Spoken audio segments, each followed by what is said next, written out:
was able to see for this that if you have haritaki every day night, 1 tablespoon of haritaki in the night, and if you want, even in the morning, just half a tablespoon or 1 teaspoon in the morning after breakfast, you can have the haritaki powder. You can mix it with water, you can mix it with honey and have it. That will help in the oxygen, the circulation, and the increase of oxygen levels in the body. So this is what I was able to see for you, Ma. And you can get back in the comment section if you are able to relate.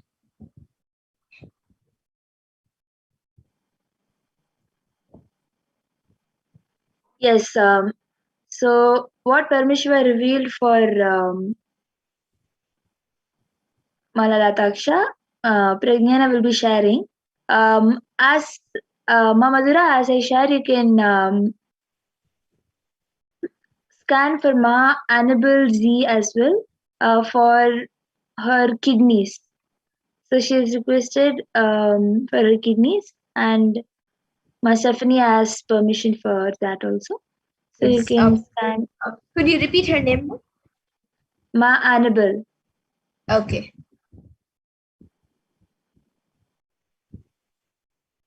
So, Malalataksha, what Parameshwar revealed was there is some heat in your body that has been caused, which is creating some burning sensation in your chest area and in your stomach area, and your body is becoming a little bit warmer than usual. It is not exactly fever, but it is because of the heat that is being caused in your body, which is causing you to have the burning sensation and the burning sensation in your stomach, like there's fire in your stomach. So that the solution which Parameshwar revealed was just having castor oil. When you have the castor oil, you will feel extremely heat pushing up inside you, and then all of a sudden the coolness will happen. So this is what Parameshiva had revealed as a solution. And one more thing is that you feel really tired because of the heatness also. So consuming more of lemon water is a solution that Parameshwara has revealed for you to not feel the tiredness. It will help you to have more energy.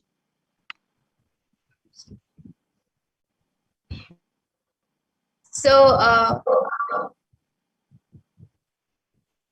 for what I was able to see for Yuma was that in your kidneys there is like a small black patch, grayish patch which is coming, and around it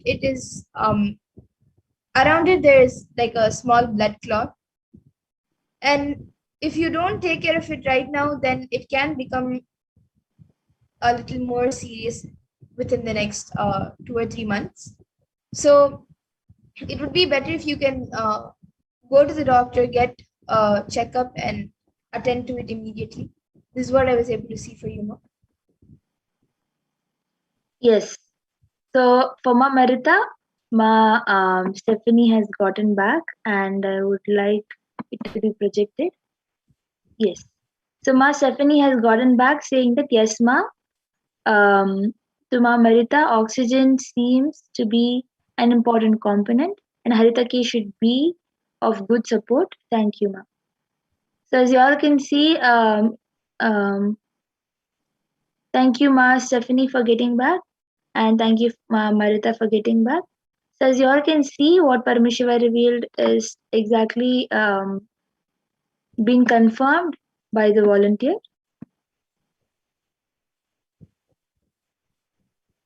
Yes, and maybe you can scroll down. No?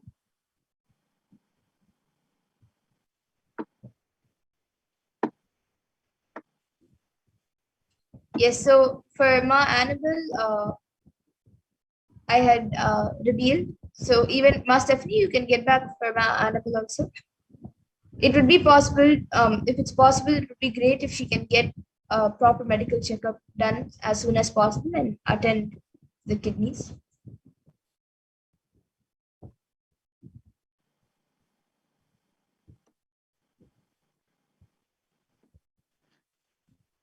So if anybody else wants, you also can get back.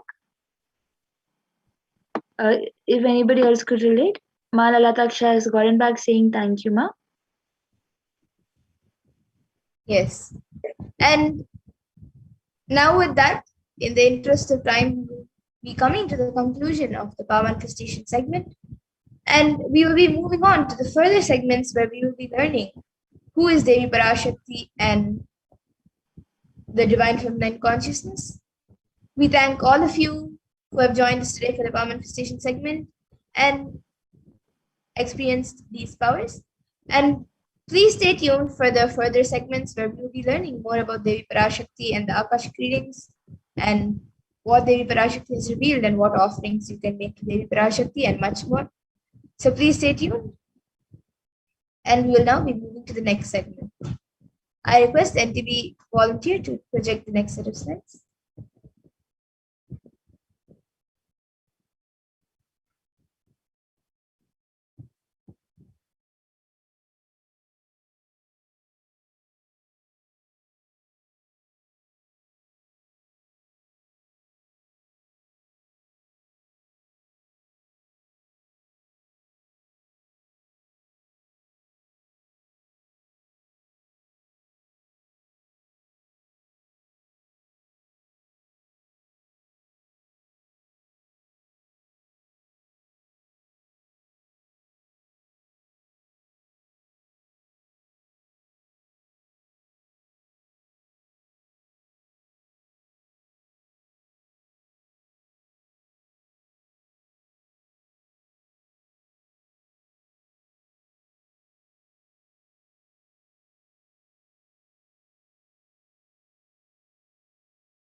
Yes. So now in this next segment, we will be learning about who is Devi Parashakti and about the divine feminine consciousness. So the first was the Dhyana Shloka of Devi Parashakti is from the Lalita Sahasranama.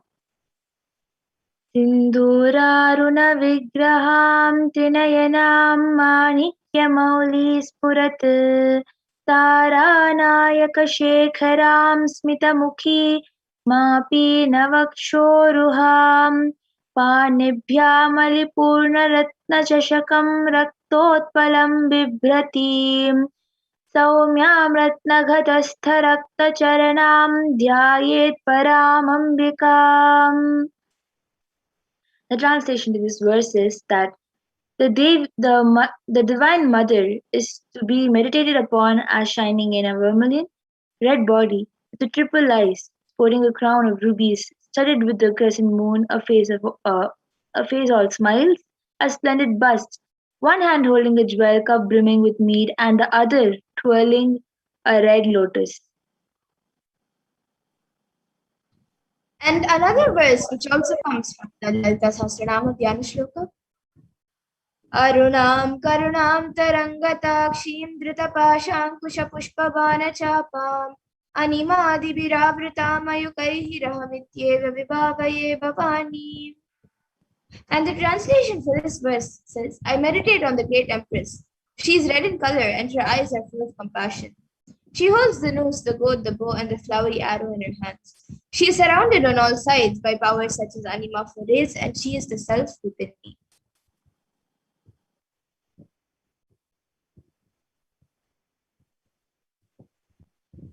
Devi, the ultimate pure feminine consciousness Parashakti, is the cosmic mother. It is her cosmic womb from which billions and billions of universes come out and go in, source where the Big Bang and black hole goes on. Parashakti is a source Shakti, source energy, source power from which all of us came, in which all of us are even now, and in which all of us are going to. And out of her extreme love and compassion, Parashakti herself is manifesting through the embodied form as the Nijavatara of the Supreme Court of Hinduism, Jagat Guru Mahasannidhanam, His Divine Holiness Bhagavan Nithyananda Paramashivam, gracing us, answering all of our questions, attending to our prayers, giving boons, healing us, revealing our past, present, and future, delivering profound spiritual truths, and ultimately giving us the experience of Paramashivoham itself.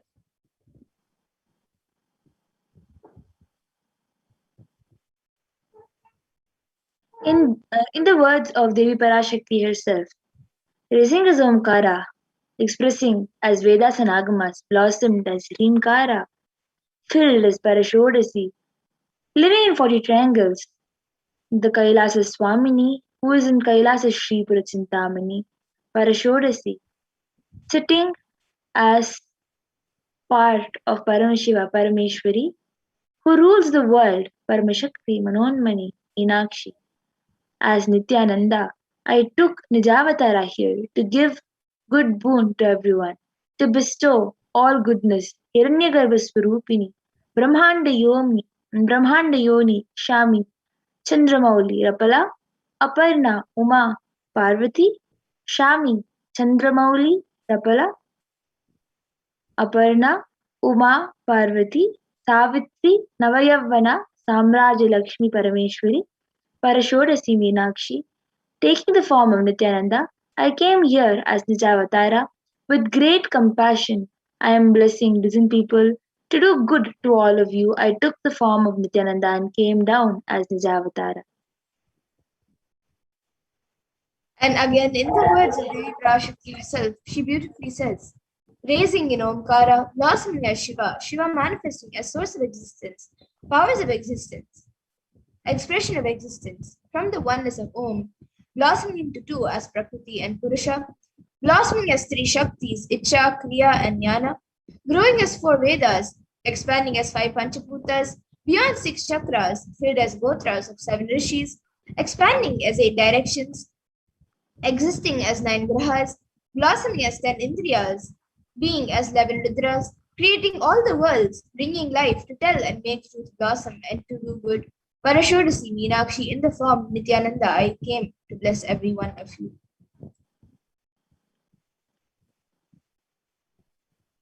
So now you'll be wondering how we can receive Devi Parashakti.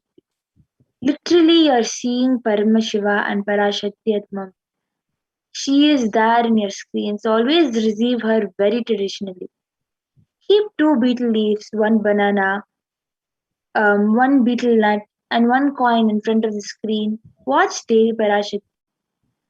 The coins are considered very traditional, the traditional dakshina in the Hindu tradition. It can be to the lowest value. In India it can even be just 1 paise, and in USA it can be even a cent. I'm not trying to monetize. Keep even 1 cent, it is okay. So for 100 days, if you have darshan, it will add up to $1. In India, even 1 paise is okay. And you can offer that to Devi Parashakti. And once the darshan is over, you can do namaskar and eat the banana, the betel leaf, and the betel nut, taking it as prasadam immediately. And the coins that you collect, you can send it to the LA temple for the further procedures. And some of you might be wondering or thinking how this betel leaf and betel nut may benefit you. So this betel leaf and betel nut may look too small, but in a few days you will realize, you will see how much it adds to your sentiment that really she is there. You will not take the Devi Darshan for granted. Rituals will break your monotonous unconscious mentality and lifestyle and remind you and raise you to the powerful cognition. It will break your unconscious behavior.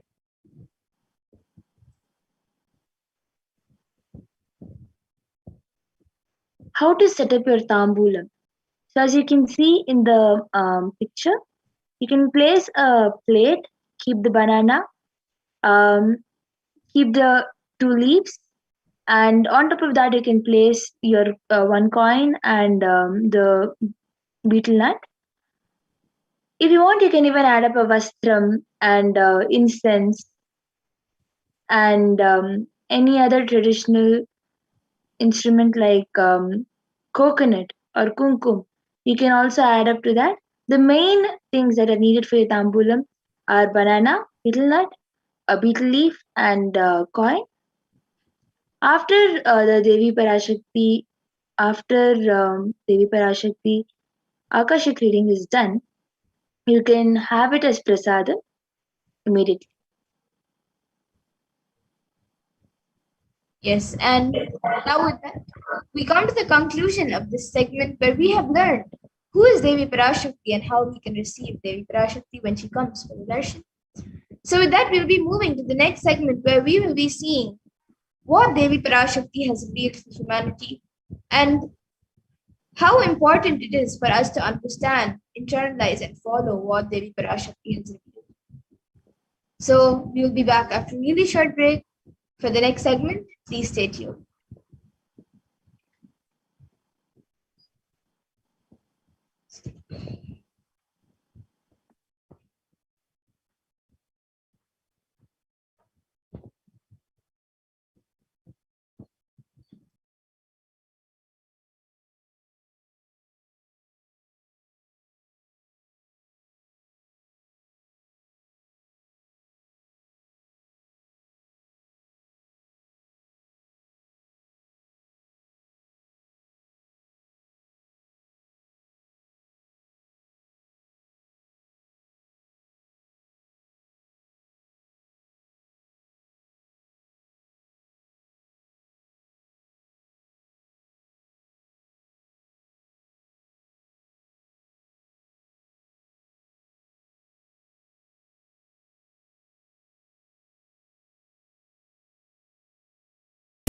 Nithyananda Paramashivoham.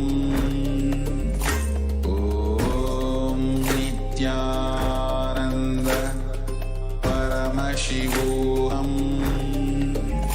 Om Nithyananda Paramashivoham. Om Nithyananda Paramashivoham. Om Nithyananda Paramashivoham. Om Nithyananda Paramashivoham. Om Nithyananda Paramashivoham. Om Nithyananda Paramashivoham. Om Nithyananda Paramashivoham. Om Nithyananda Paramashivoham. Om Nithyananda Paramashivoham. Om Nithyananda Paramashivoham.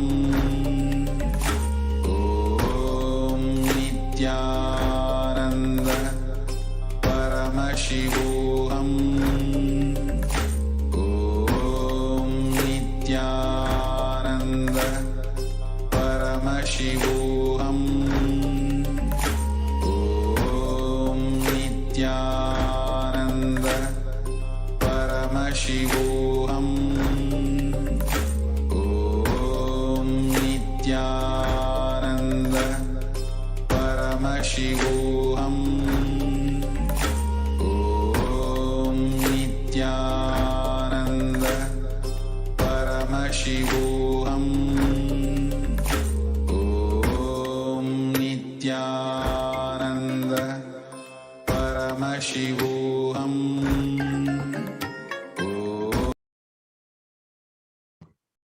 Nithyanandam. Welcome back, dear viewers. Now we will be entering into the next segment where we will understand some of Devi Parashakti's revelations about this pandemic and how we can benefit from the Devi's guidance. So let us begin this segment. If I could request the volunteer to set the slide share, please.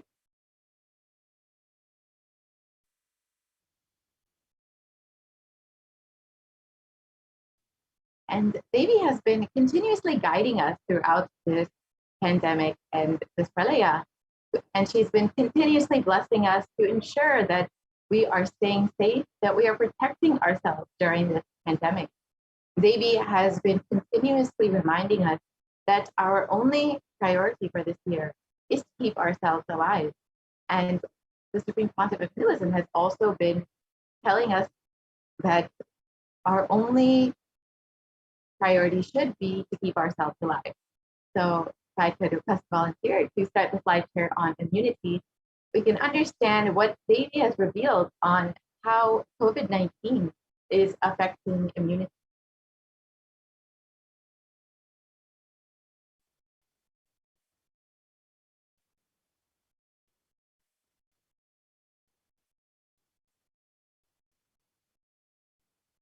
So as we get those slides, we will just understand a little bit more about what Devi has revealed about COVID-19, this pandemic, and how it will be affecting our immune strength. Devi revealed that the COVID-19 will be affecting our immune strength and will be weakening our immunity over the course of this pandemic. And today we will understand exactly how this has been happening and how this has been manifested in our reality. So we will begin this segment and understand exactly what Devi has revealed.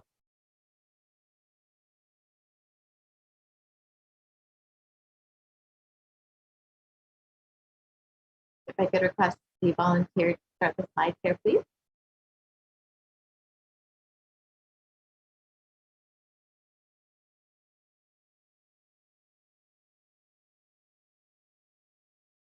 So Devi has been continuously blessing us, guiding us, answering all of our prayers, answering all of our questions, and individually attending to each person.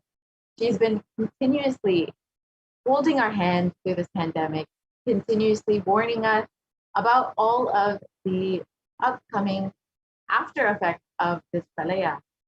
She revealed about many aspects, including the fungal diseases that will be emerging, the ongoing pandemic and the multiple waves that will continue to be coming, and also the effects that the COVID-19 will have on our immune strength. And so let us understand some of these revelations and how it has been affecting us.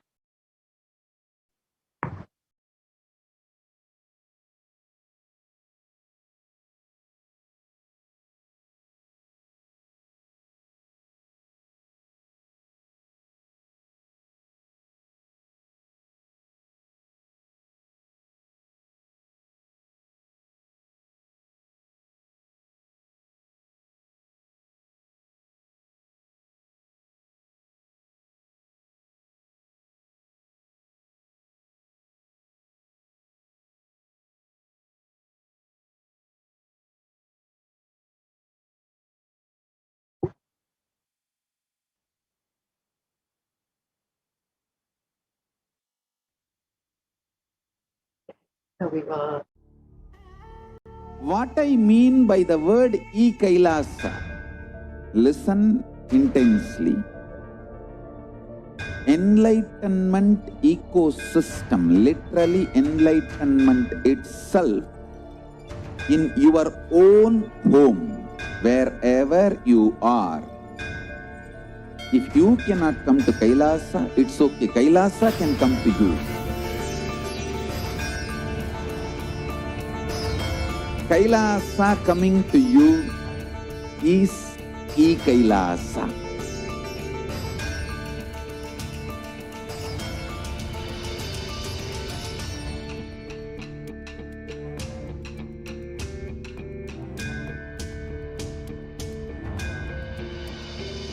I will revive Hinduism.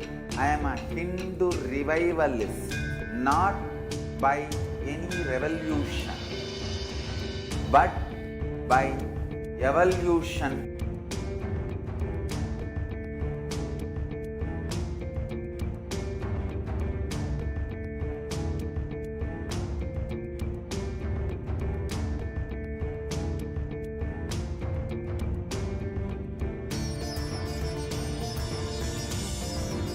And setting model communities.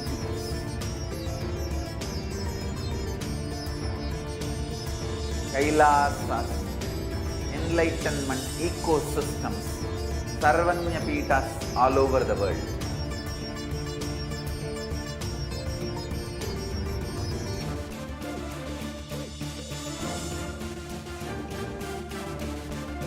All powerful cognition, knowledge, only when you live, power manifestation and possibilities manifestation happens. It's a fundamental truth.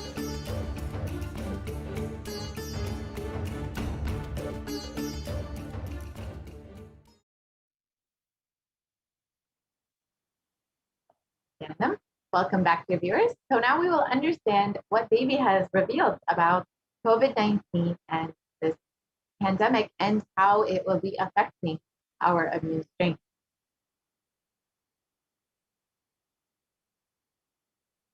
To the next slide, please.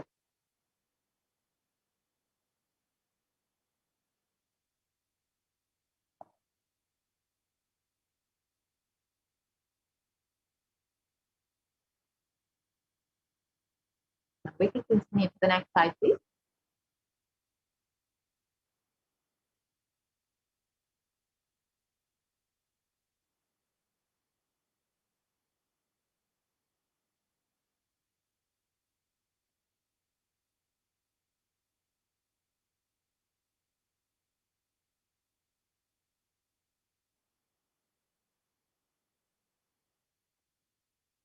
Yes. I request a volunteer to go to the next slide, please.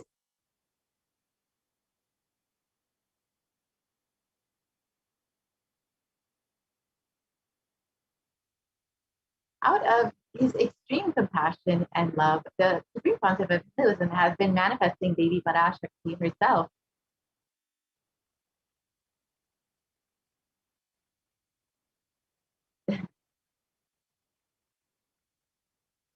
And gracing us, answering all of our questions, attending to our prayers, giving boons, healing us, revealing our past, present, and future, delivering profound spiritual truths, and ultimately giving us the experience of Paramashivoham itself.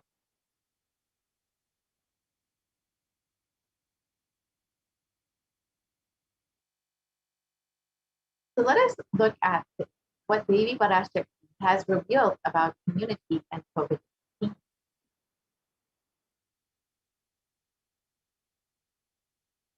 So first, let's understand what is happening in the world. As many of us, as almost all of us know, the COVID-19 pandemic has been ravaging the world. And as of July 2021, there have been over 4 million deaths, and these numbers continue to rise and have already risen. And there have been over 186 million confirmed cases worldwide of COVID-19 infection, with the worst affected countries, the United States, India, and Brazil.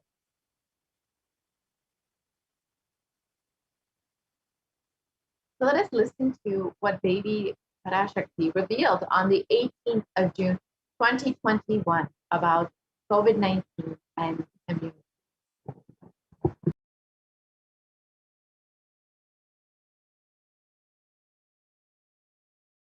All not realizing the power of my words when I say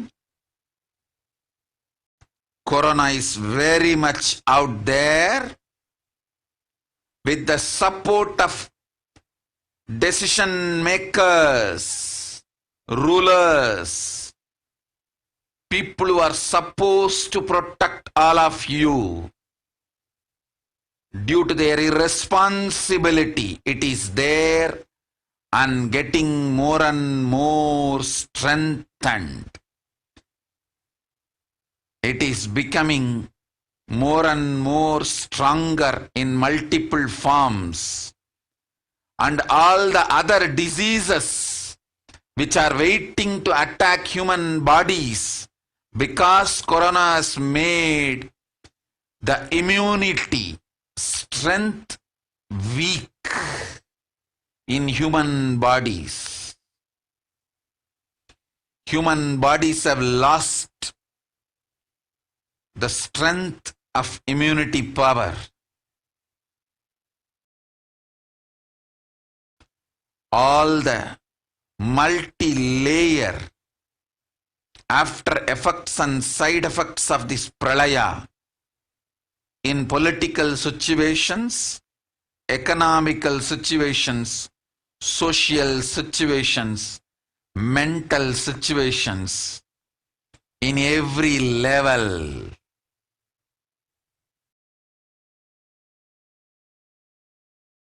Cannot be described. Wait. This year, focus on keeping yourself alive.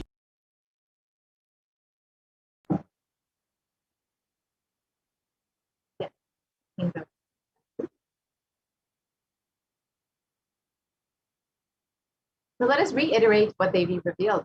Still, you are not realizing the power of my words.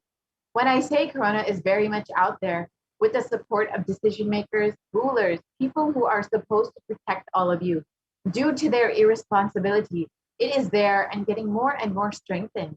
It is becoming more and more stronger in multiple forms. And all other diseases which are waiting to attack human bodies, because Corona has made the immunity strength weak in human bodies. Human bodies have lost the strength of immunity power. All the multi-layer after effects and side effects of this pralaya in political situations, economic situations, social situations, mental situations, in every level cannot be described. Wait, this year, focus on keeping yourself alive. So let us look at the three main revelations made by Devi Parashakti. First, she revealed Corona has made the immunity strength weak in human bodies. Let us understand what that means and how it has been manifesting in our reality.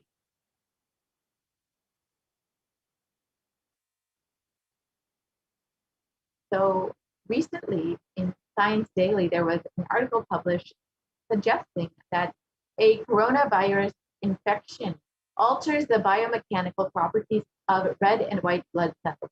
In some cases, for months, a possible long explanation for long COVID. And this article was published on June 29, 2020. And this was just 11 days after Devi's revelation.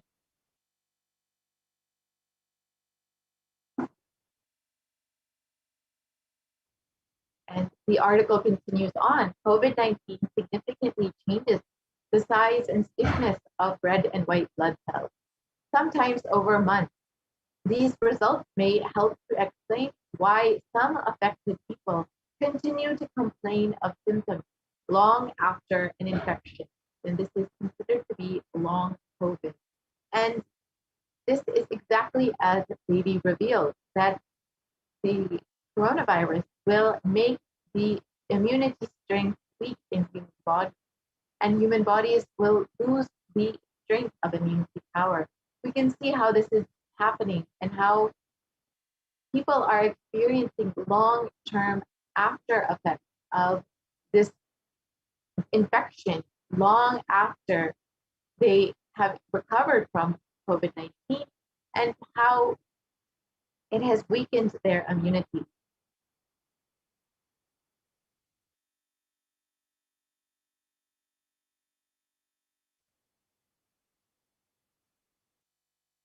We can continue to the next slide, please.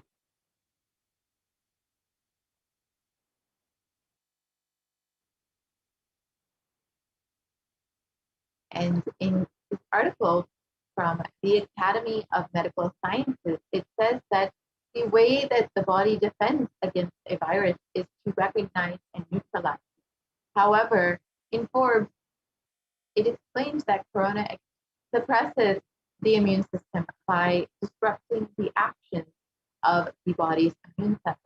This immunosuppression allows for the 2-week incubation period, which gives corona enough time to attack the body.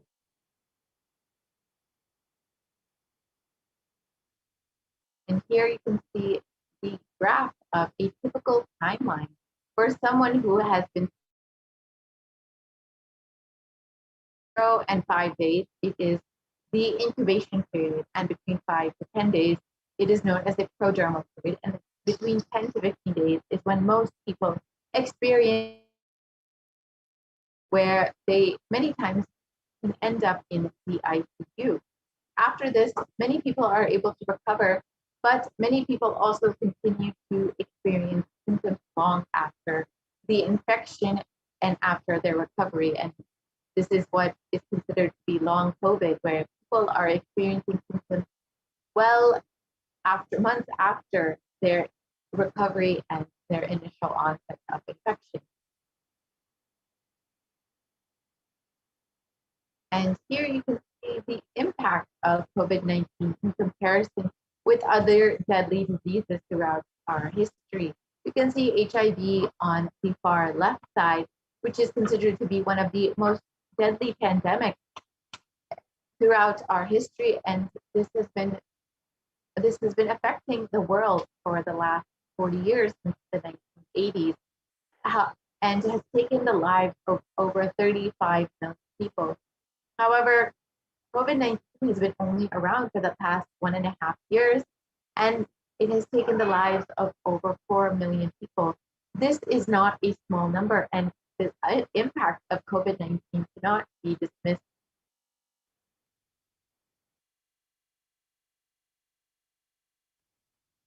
And further studies done by the University of Oxford found that the cells are profoundly impaired after recovering from COVID-19. And in the British Society for Immunology, it has also claimed that the effects of COVID are far beyond respiratory health. It also affects our cardiovascular system and our renal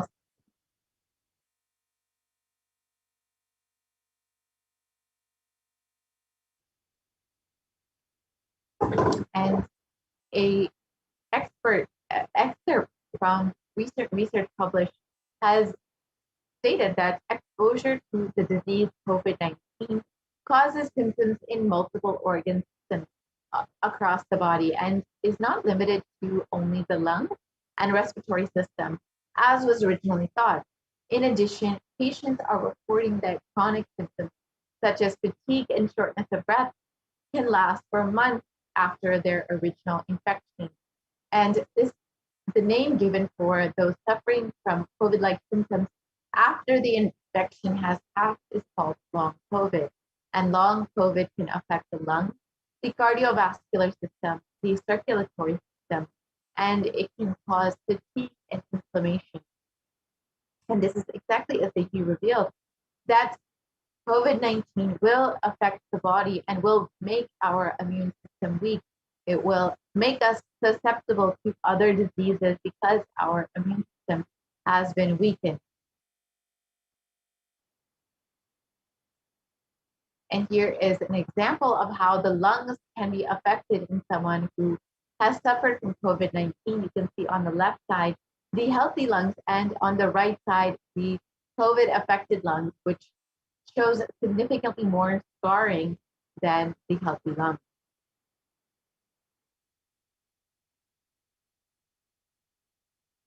And even after contracting COVID-19, your immune system remains weakened and you become much more susceptible to diseases. And in the CDC, it was reported that symptoms of long COVID can last weeks or months after first being infected with the virus. And this can affect multiple organ systems and is not limited to just the lungs, but includes the heart, the kidney, the skin, and the brain function. We can see that the entire body is weakened after COVID-19, and it does affect you long after the initial infection and makes you much more susceptible to other illnesses because the body is already weakened from this COVID-19 infection.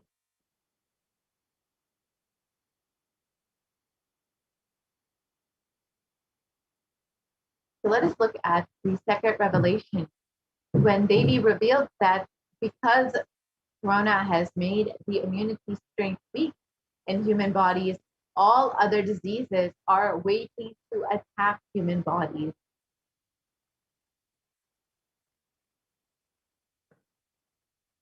And as many of us have heard, white fungus, black fungus, and other fungal diseases have been sweeping the nation in India and primarily affecting COVID-19 recovered patients.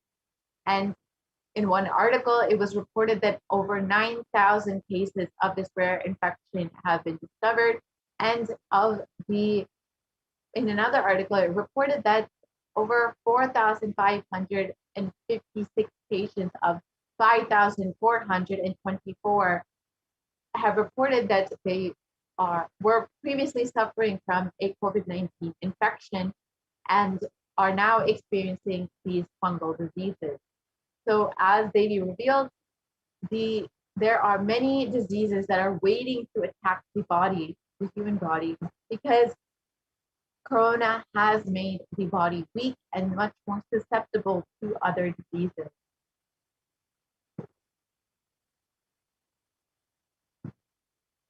And here you can see how many patients and how they are being affected by these fungal diseases, and especially after recovering from COVID-19, it's literally eating their brain and their skin tissue.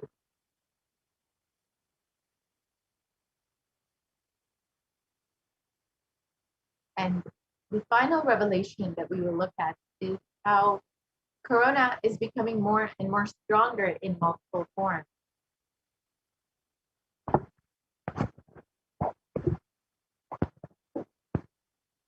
And as many of us have heard, that variants of corona many variants have been discovered over the past several months.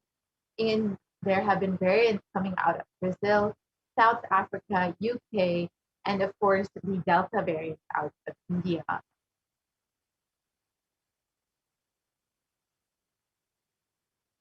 And some of the variants and where they've come from include Alpha variant coming out of Kent, UK, the Beta variant coming out of South Africa, the Gamma variant coming out of Brazil, and the Delta variant coming out of India. And viruses generally mutate, but in the case of COVID, we have seen that they are becoming much more dominant. And you can see above the table of variants that have been spreading across the globe.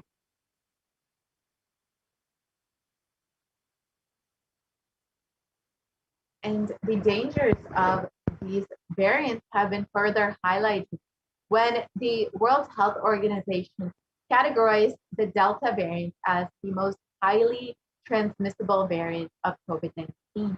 And in the article below, it indicates that the Delta variant is the primary cause behind India's second wave of COVID-19. And as India gears up for its third wave, there have been a very significant number of deaths due to this Delta variant and the other many emerging variants coming out of various countries.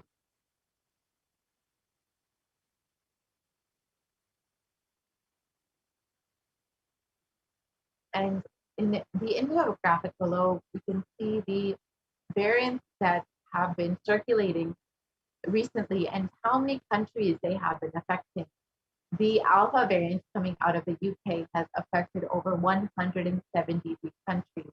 The Beta variant coming out of South Africa has affected over 122 countries. The Gamma variant coming out of Brazil has affected over 74 countries. And the Delta variant, the most severe variant as of recent, has affected over 104 countries.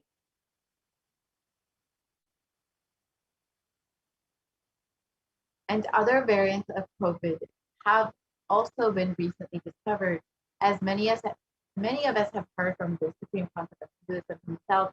The Delta Plus variant and the Lambda variant are said to be affecting India very, very soon. So it is highly vital that we keep our guards up and ensure that we are protecting ourselves during this time.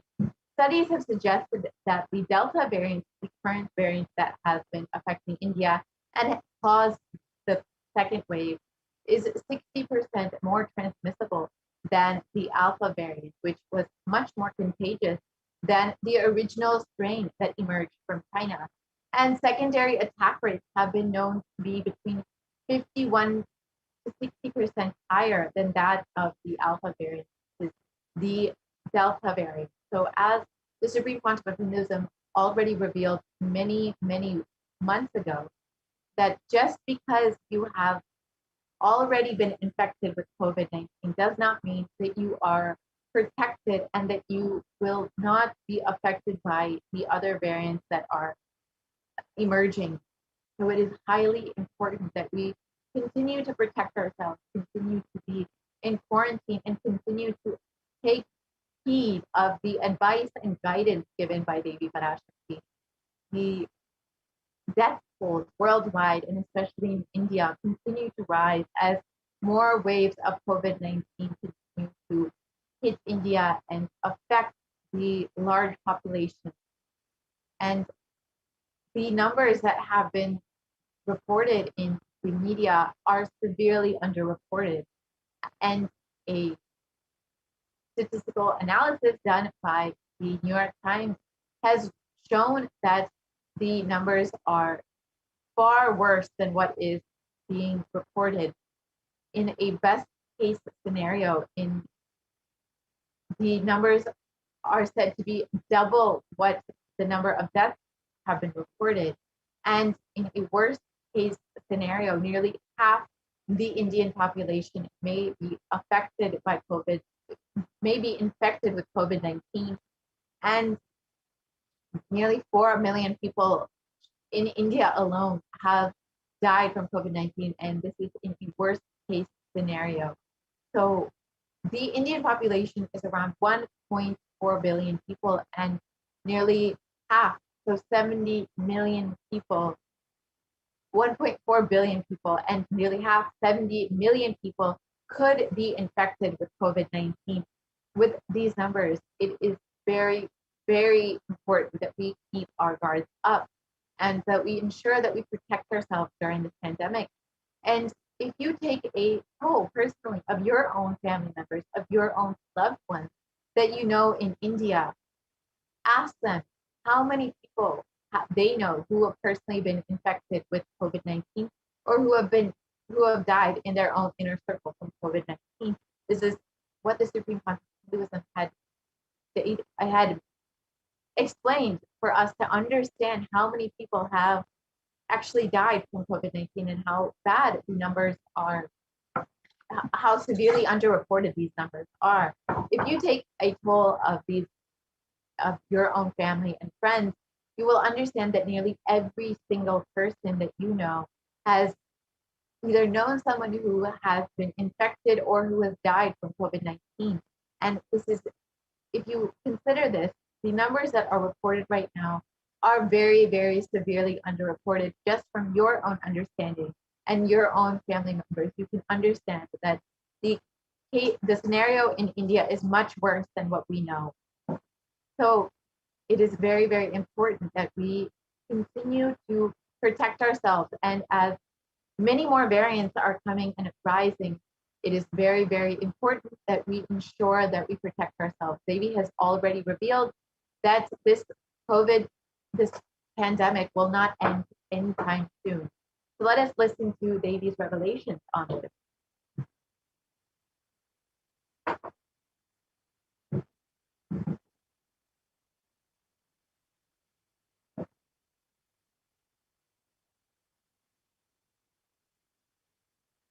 Sharmila,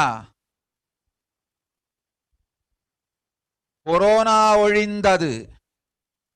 கொரோனாவை வைத்து அரசியலும் அழிவாட்டமும் செய்ய நினைக்கும் மனிதர்களின் சதிராட்டம் முடிய இன்னும் 4 ஆண்டுகளாகும்.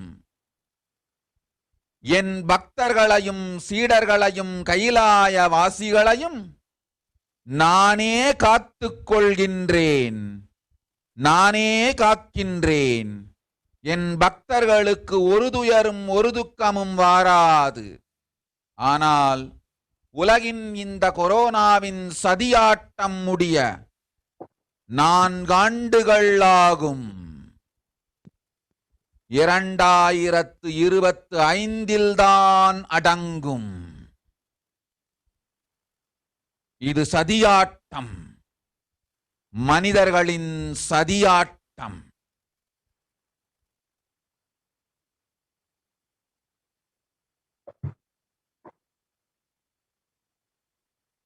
So the translation of Devi's revelation, the corona is destroyed, but it will take 4 years for the political conspiracies done by humans to end. I will protect my devotees, disciples, and Kailasa. No suffering will come from my devotees, but it will take 4 years for the conspiracy of corona to end. It will come to an end only in 2025. It is a conspiracy, a human conspiracy. And in the article below, it highlights that there are many more waves predicted for the future of COVID in India. And as for Devi's revelations, you can see from the below article that there is yet more COVID come for India. And the article continues to say that if a new variant is discovered, it would spread much faster in this third wave. And it stated that the third wave is to peak between October and November. So we are very quickly approaching this peak of the third wave. And as the Supreme Pontiff of Hinduism has already revealed, the main priority for this year is to keep ourselves alive. There are already many new variants discovered that will be affecting the country. And it is very vital for us to ensure that we protect ourselves with all these waves of COVID-19 coming up. So what is the best way to protect ourselves? Does anybody have a solution for us?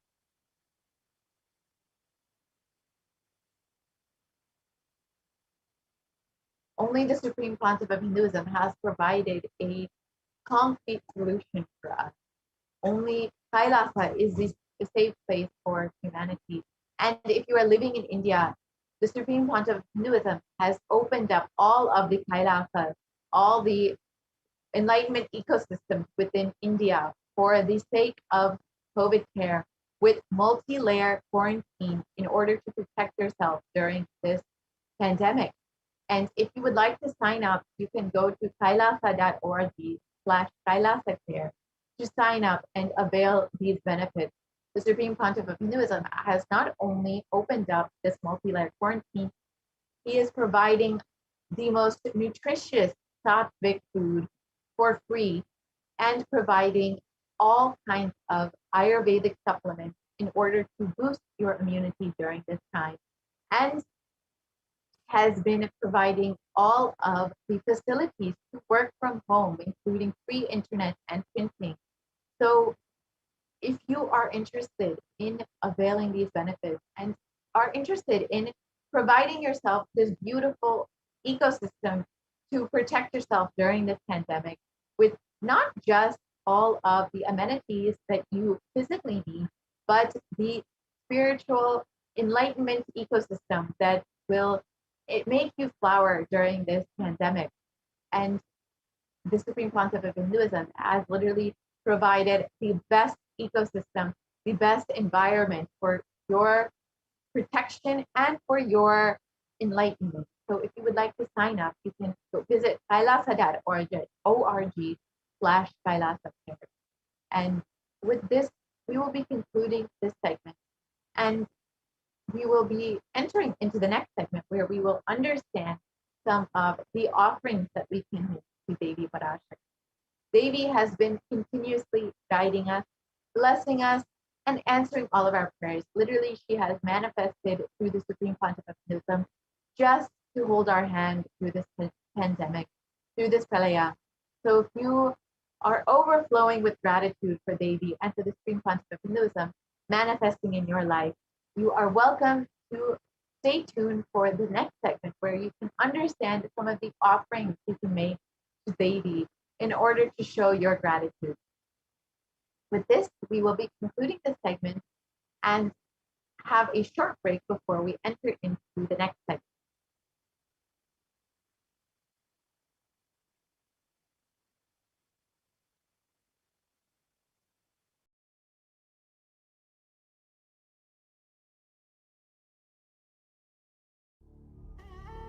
What I mean by the word Kailasa, listen intensely.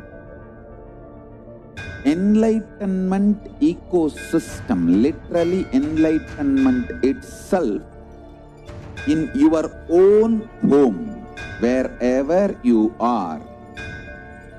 If you cannot come to Kailasa, it's okay. Kailasa can come to you. Kailasa coming to you is Kailasa.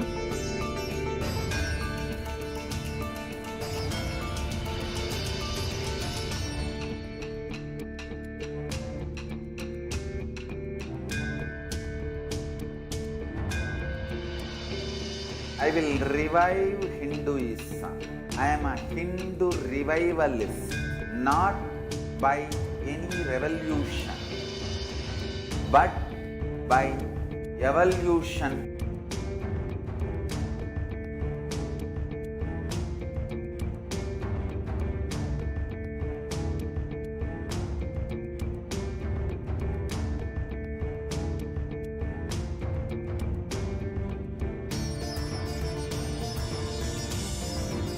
And setting model communities.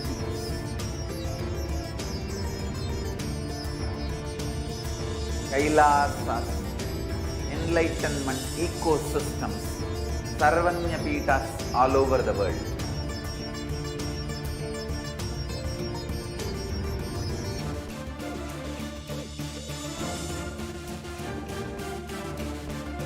All powerful cognition, knowledge, only when you live, power manifestation and possibilities manifestation happens.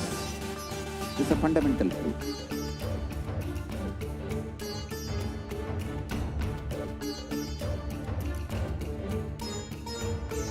Hinduism cannot live exclusively as one sampradaya. No. All sampradayas of Hinduism is an ecosystem.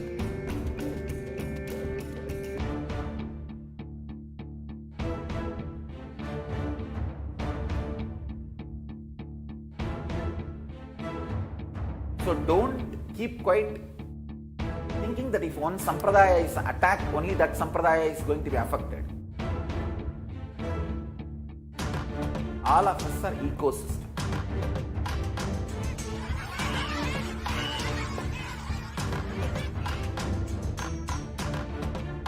I invite all of you to get involved and enjoy Hinduism by the principle of Dharmo Rakshati Rakshitaha. When you protect Dharma, Dharma protects you. You will make the whole planet flourish spiritually. The spiritual prosperity will happen to the whole planet. We all have to coexist together.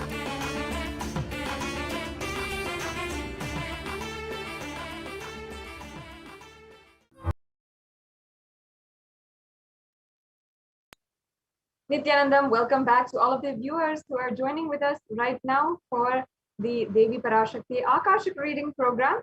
And I am able now to go on to the next segment for the offerings that you can make to Devi Parashakti.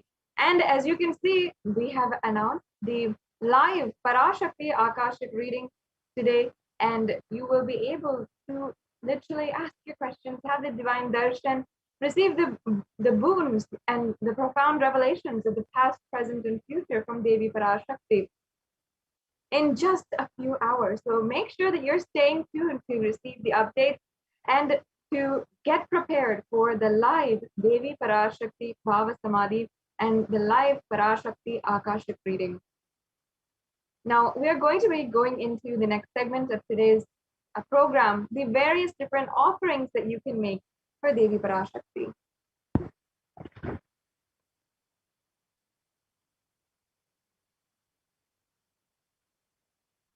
And we're going to be understanding in this next segment in several different ways the various kinds of offerings that you can make, the rituals, the sevas, the context behind them, the references behind each and every one of these, sevas,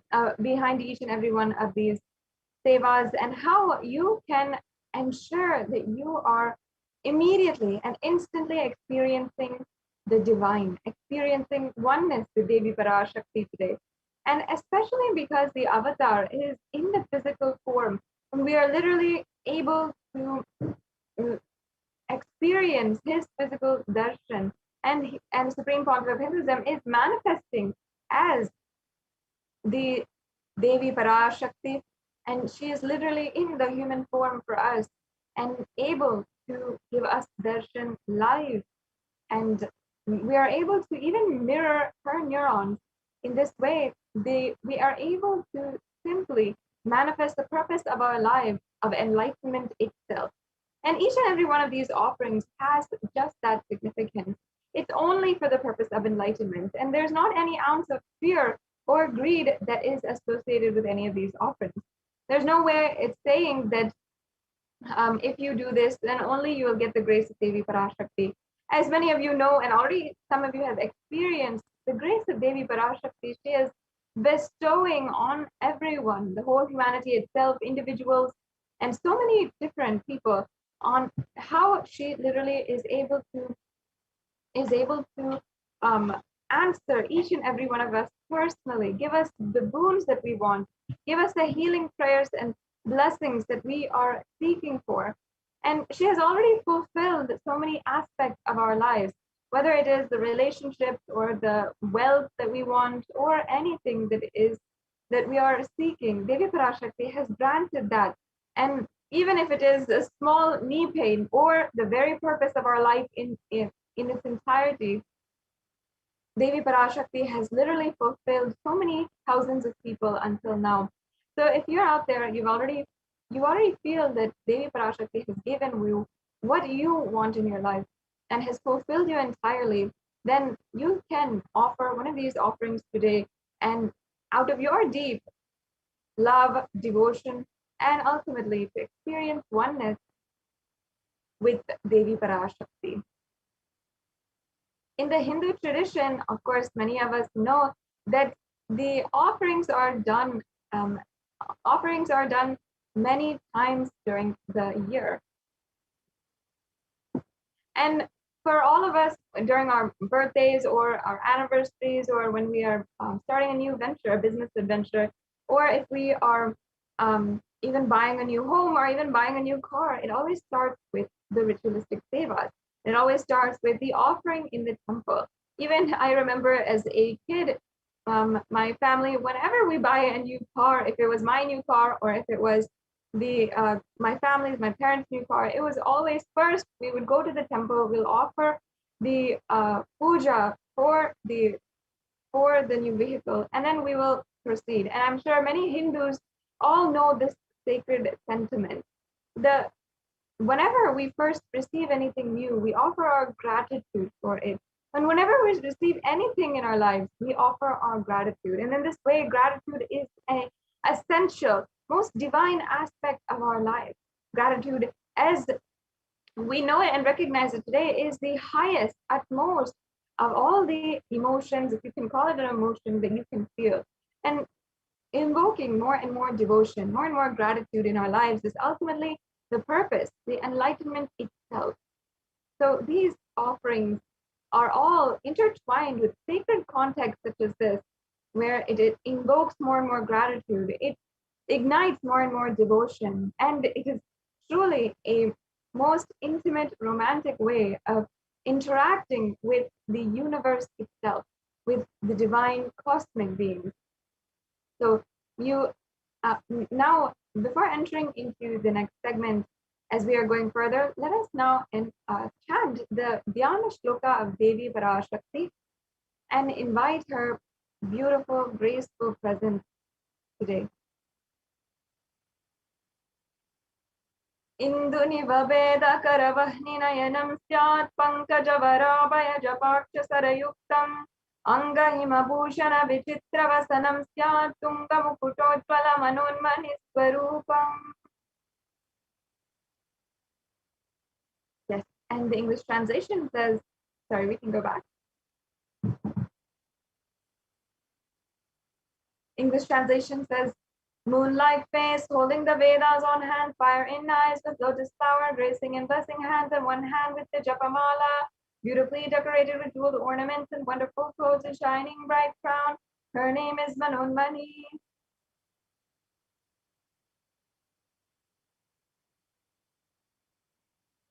And now I'll be chanting the next Dhyana Shloka. Dhyaye devim trinetram shashini bhavadhanam vedahastam dadanam savye padmam varadam apare chabhayam chakshamalam divyeravaraner vibhushitatanum brahmadi vippujitam devimeva manonmanim pratidinam kamatradatrim shubham. And once again, the English translation says, I meditate on Devi with three eyes glowing like the moon and holding the Vedas, lotus embracing with blessing and gracing hands. She is wearing beautiful ornaments and she is worshipped by Brahma and other many gods and showers auspicious moon for all actions every day.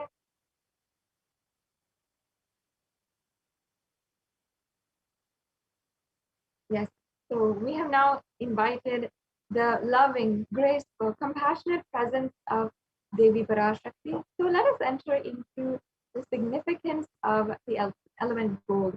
And in this segment, we are literally peeling layer by layer of the context behind these offerings, because ultimately it's the powerful cognition that must be delivered to you at the end of the day.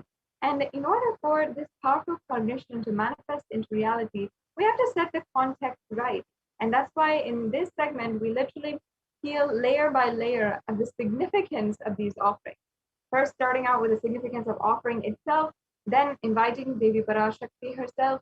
Now, we'll be going over the divine element gold. Now, first of all, let's start off with how we understand gold in our society nowadays. It has a social value and it has an economic value. When it comes to society, gold is always used to place value in our relationships. For example, we always use the gold medal in order to place something in the highest pedestal. We'll award the gold medal, the golden trophy, in order for the best of the best people, for their talent and for their excellence in whatever they choose to express or compete in. And also in our relationships, we always use gold to place value in our relationships. And often it is a symbol of value. When we want to say, I love you, or we want to say, I value you in my life, we give gold gifts. And that's just a part of our society, golden jewelry. Even our, even marriage, the ornaments that we exchange during the marriage is gold rings in most customs and traditions. So gold is used as a way to place value in our society. And of course, we also know that it has a lot of economic value. It's one of the most precious metals, and it's worth so much of modern day currency. And yet, we still do not understand the value behind gold, even though we might place it highest in our society and give it only to the best of the best people. Still, we don't understand the way that gold actually is a divine element. It's a sacred element. It is something that can take you from man to superhuman. It's something that can literally make you into divine, because it has the power, the unique quality to simply purify anything that it touches. It's an element of significance and great spiritual power of healing and enlightening.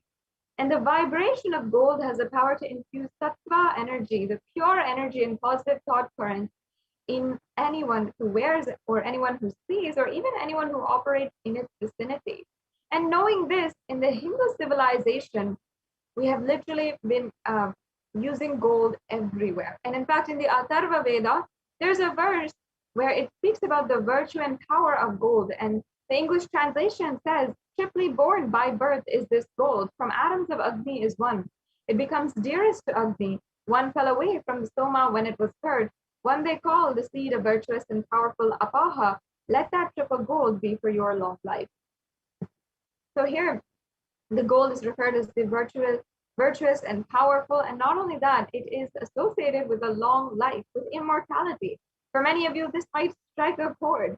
Gold being associated with immortality is also a part of our popular culture nowadays. If you are following any popular culture, you read folklore, you read the most popular books, the fantasy books and the science fiction books, you also see that gold in there is also associated with great power and supernatural powers, with longevity, with immortality, and throughout history has always been associated with sex.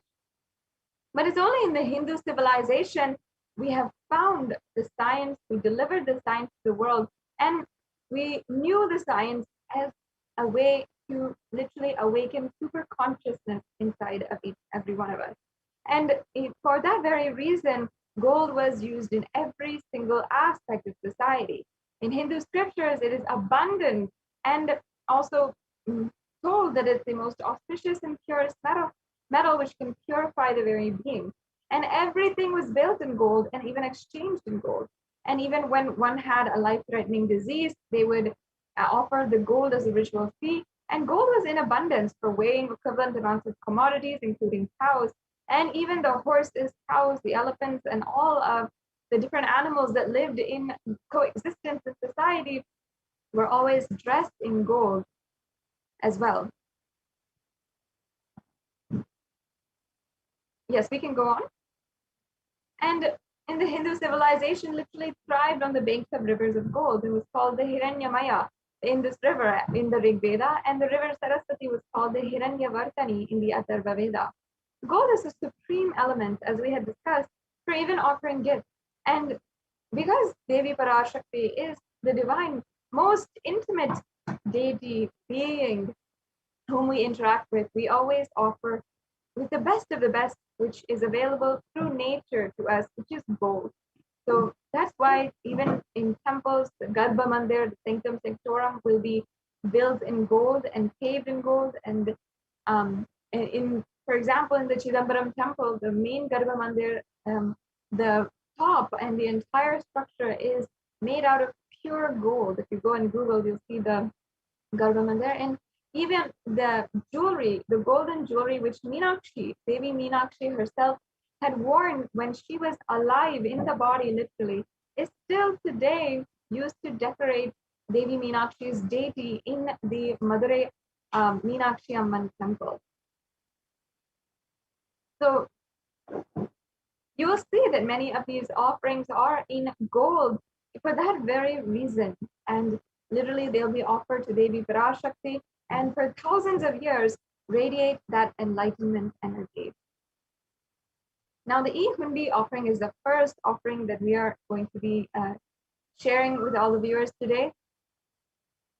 And in the Lalita Sahasranamam, there's a beautiful verse where Devi Parashakti is referred as Bhakti Priya. We can go back to the last slide. And I'll just chant that verse before going on. Bhakti Priya, Bhakti Gamya, Bhakti Vashya Vayapaha, Shambhavi Sharadaradya, Sharvani Sharmadayini. And the line goes, Devi is fond of true devotion and is realized through true devotion. She can be won over through true devotion and she removes all fears. Here it says that if there is any fear in the minds of a devotee, Devi Parashakti is sure to remove that fear. And just with surrendering our love and pure gratitude to Devi Parashakti, she removes everything which you ask for as an offering, which you request her to remove. And she also gives you more than that, showers more than that on you. And if there is anything that you like, of course, you can always make the conscious resolution and offer that towards Devi Parashakti as well. And we'll be going over the conscious resolution as the offering next. And Now, you can offer this e-hundi offering either through the registered registration forms or through the payment gateway, or you can offer through the very unique way that you can offer is the YouTube super chat. So as you're watching right now, if many of you are logged in through YouTube, I request you can go and right now just join as a member of the YouTube channel. There's several different benefits of being a member of our channel, of Kailasa's channel, as well as the official channel of the Supreme Pontiff of Hinduism. And you'll be able to get access to more than 7,000 videos, which is actually 20,000 hours of content, which the Supreme Pontiff of Hinduism has spoken, given dikshas, discourses, and so much more. And so much more just to simply offer your gratitude as well right now for through this e-hundi offering. So you can make a donation either through this super chat or through the payment gateway, which the link is also available on these slides as well as in the scroll below. Yes. Now let us understand the next offering, which is the conscious resolution, the Sankalpa. The Sankalpa is a very elaborate Sanskrit mantra, which is offered before any ritual. We can go on to the next slide. And the Sankalpa can be an offering in itself. And in the Devi Mahatmyam, chapter 12, verse 34, it refers to Devi Parashakti. It says that the goddess enchants this universe and she herself gives birth to this universe. The goddess, being prayed without interest in anything, gives a knowledge that leads to salvation and gives wealth in the materialistic sense. The Devi Mahatmyam is literally the glory of the goddess, and it sings the praises of all and the glory of Devi Parashakti. And literally, it is a way that we also see her compassion, how much she has fought off the negativity that has plagued the world in Hindu history. And no matter how much you might feel, Devi Parashakti is absolutely real. And even every one of the Puranic references have happened on planet Earth. And there are so many historical references as well. The Devi Mahatmyam is one of those records for the ways that Devi Parashakti has manifested and has answered the prayers of even the Devas and all of the greatest beings of the whole universe. When all the Devas could not do anything in order to grant their wishes or in order to slay the demons that were plaguing the whole world, they prayed to Devi Parashakti, and she herself manifested and slayed the demons and destroyed all the negative forces of the world. In this way, you can simply pray to Devi Parashakti with this Sankalpa offering and just offer your conscious resolution.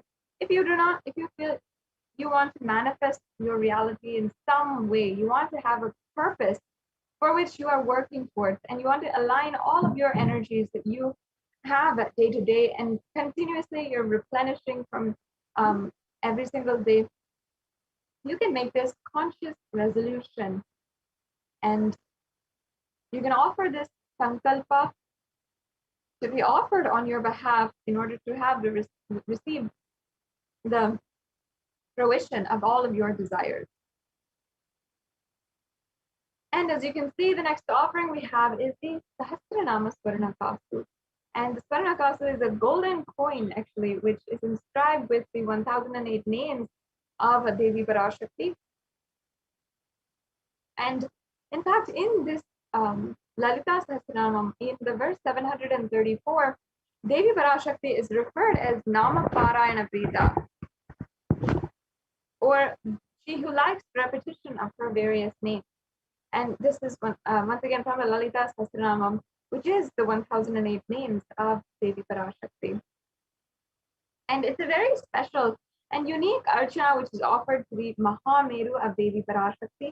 And you can offer a gold coin inscribed with each and every one of these 1008 names and receive the blessings to have the Ananta Kalyana Gunas, all the divine qualities of Devi Parashakti.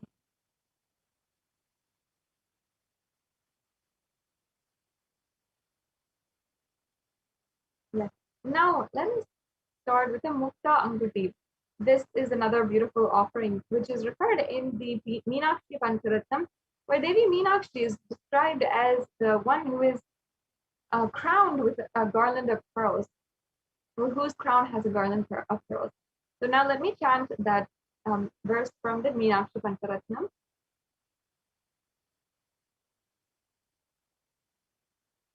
मुक्ताहारणलसत्किरीटरुचिरां पूर्णेन्दुवक्त्रप्रभां शिञ्झन्नूपुरिकिङ्किणीमणिधरां पद्मप्रभाभासुरां सर्वाभीतफलप्रदां गिरिसुतां वाणीरमासेवितां मीनाक्षीं प्रणतोऽस्मि सन्ततमहं कारुण्यवारां निधिम्.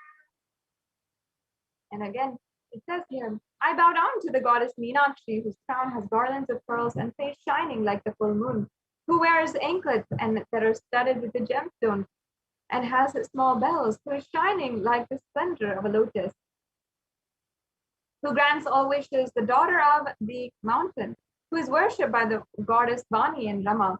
I remain ever bowing to the goddess Meenakshi, the ocean of compassion.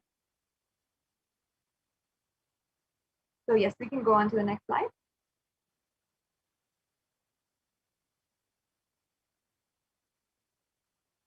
And Devi Meenakshi is referred as the one whose crown is adorned with pearls. And actually the pearl is representative of the compassion. It's a symbol of compassion. And Devi Meenakshi is very being itself, very advent onto planet Earth. Her entire life was out of deep compassion to the whole world. In fact, Devi Parashakti had manifested Kailasa on planet Earth just for the whole humanity to literally manifest a breakthrough. And if you see in the human history, there was a huge pralaya in the human history, just like we are going through right now. And during that time, after that pralaya, when human civilization was starting once again, and the few beings that were saved by Manu's ship had come and had landed in India once again, and the civilization was again forming. It's at this time that Meenakshi happened on planet Earth and created a breakthrough of a kingdom which was led by the sovereign rule of one queen, Devi Meenakshi, and so much of breakthrough happened in the whole civilization. Lifestyle itself changed for the whole world.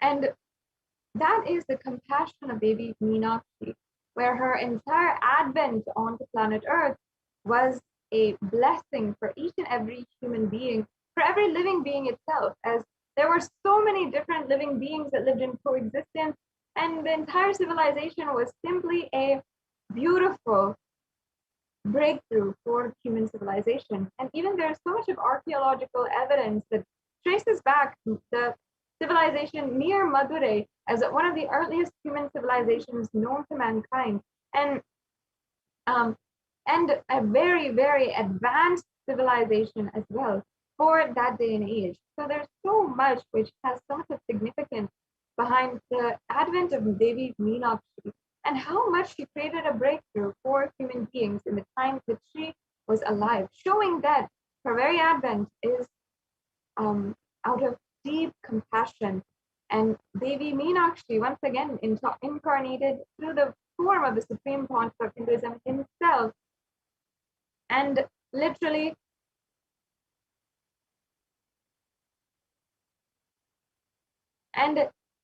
is manifesting for each and every one of us to have the blessings, and out of her compassion, blessing us for achieving the space of Kailasa in all of our business endeavors and all of our ambition.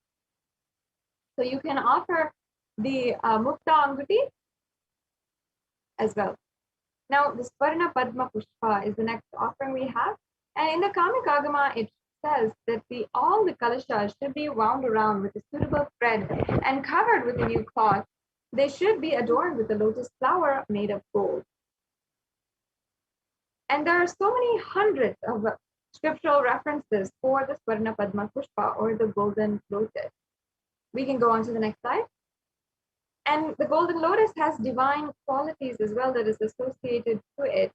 being gold and being elegant and radiant, resilient, no matter what kind of situation it might be in. And that is the beauty of the lotus. So you can offer this golden lotus in any size that you wish and be blessed to have state, space, powers, and being of Devi in inner space amidst any and every situation in your life.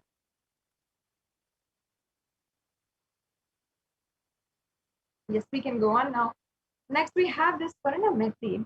The Meti, or the toe ring, is actually a piece of jewelry which is sourced in Sanatana Hindu Dharma. Many of you might be surprised. You might feel like actually everyone wears a toe ring nowadays and it's actually become very fashionable. But it has its origin in Sanatana Hindu Dharma. And we know this because there's a verse from the Saundarya Lahari, which is composed by Adi Shankaracharya, who lived 2,000 years back in around 0 AD. And he had literally described the very toenails and the beauty, elegance of, and the power of the toenails of Devi Parashakti, where he says, Nakhadiditi samjana namajjana tamoguna padadvaya prabhajala parakrita saroruha. You whose brightness from toenails destroys the darkness of ignorance from the minds of your devotees who prostrated your feet. You whose brightness from your 2 feet overpowers that of the lotus flower. As you can see here, Adi Shankaracharya beautifully describes the very toenails of Devi Parashakti. Is powerful enough to destroy the darkness of ignorance. And for you to experience the ultimate experience, the enlightenment experience, remove all the darkness in your life, you do not need even the full form, the full Vishwarupa darshan of Devi Parashakti. You do not need even the form of her hands. You do not need even the form of her face or her smile. Just even the last inch of her body is enough to simply remove anything and everything that you are facing in your life, any kind of adversity, and just bestow you with the ultimate experience. And that is the grace of Devi Parashakti, and the most beautiful way that we can describe Devi Parashakti, which of course has no comparison when it comes to the composition of the great incarnation Adi Shankaracharya himself. So this verse literally shows so much significance. And in fact, this verse where it describes the toenails is actually the root of the custom where in the Hindu marriage, we always offer the toe ring for the bride, and for the woman who is being given away in the marriage ceremony. And in that sense, Devi Parashakti is literally invoked, worshipped in the woman or the bride, and her toenails are adorned just for being a representative of the power of Devi Parashakti and adorning her sacred feet. So this toe ring can be offered to Devi Parashakti by you today, and you can offer this beautiful toe ring and receive the blessings for the gratitude, overflowing gratitude and space of complete completion to be achieved by you as well. Yes, now let's go on. We have the offering of the Swarna Mantika.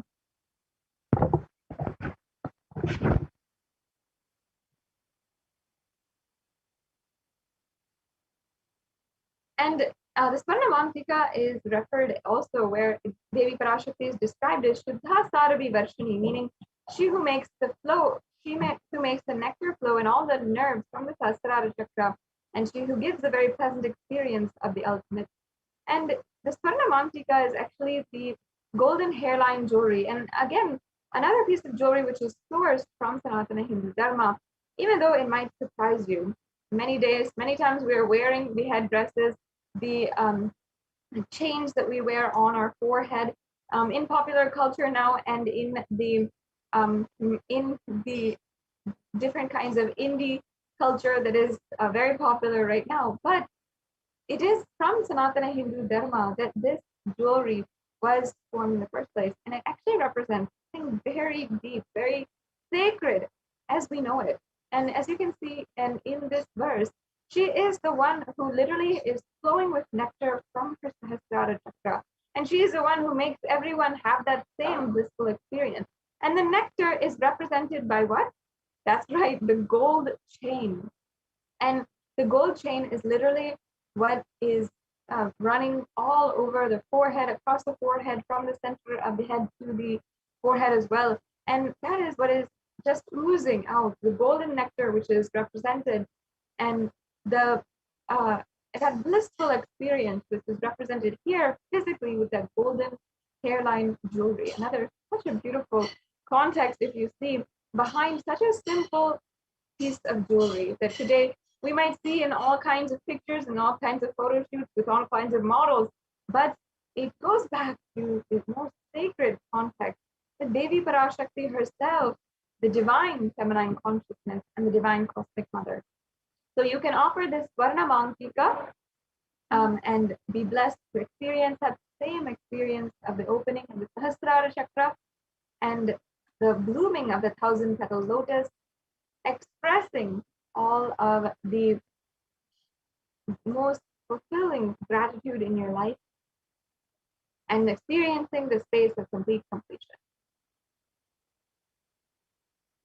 The next offering we have is the Pratyaksha Pada Puja.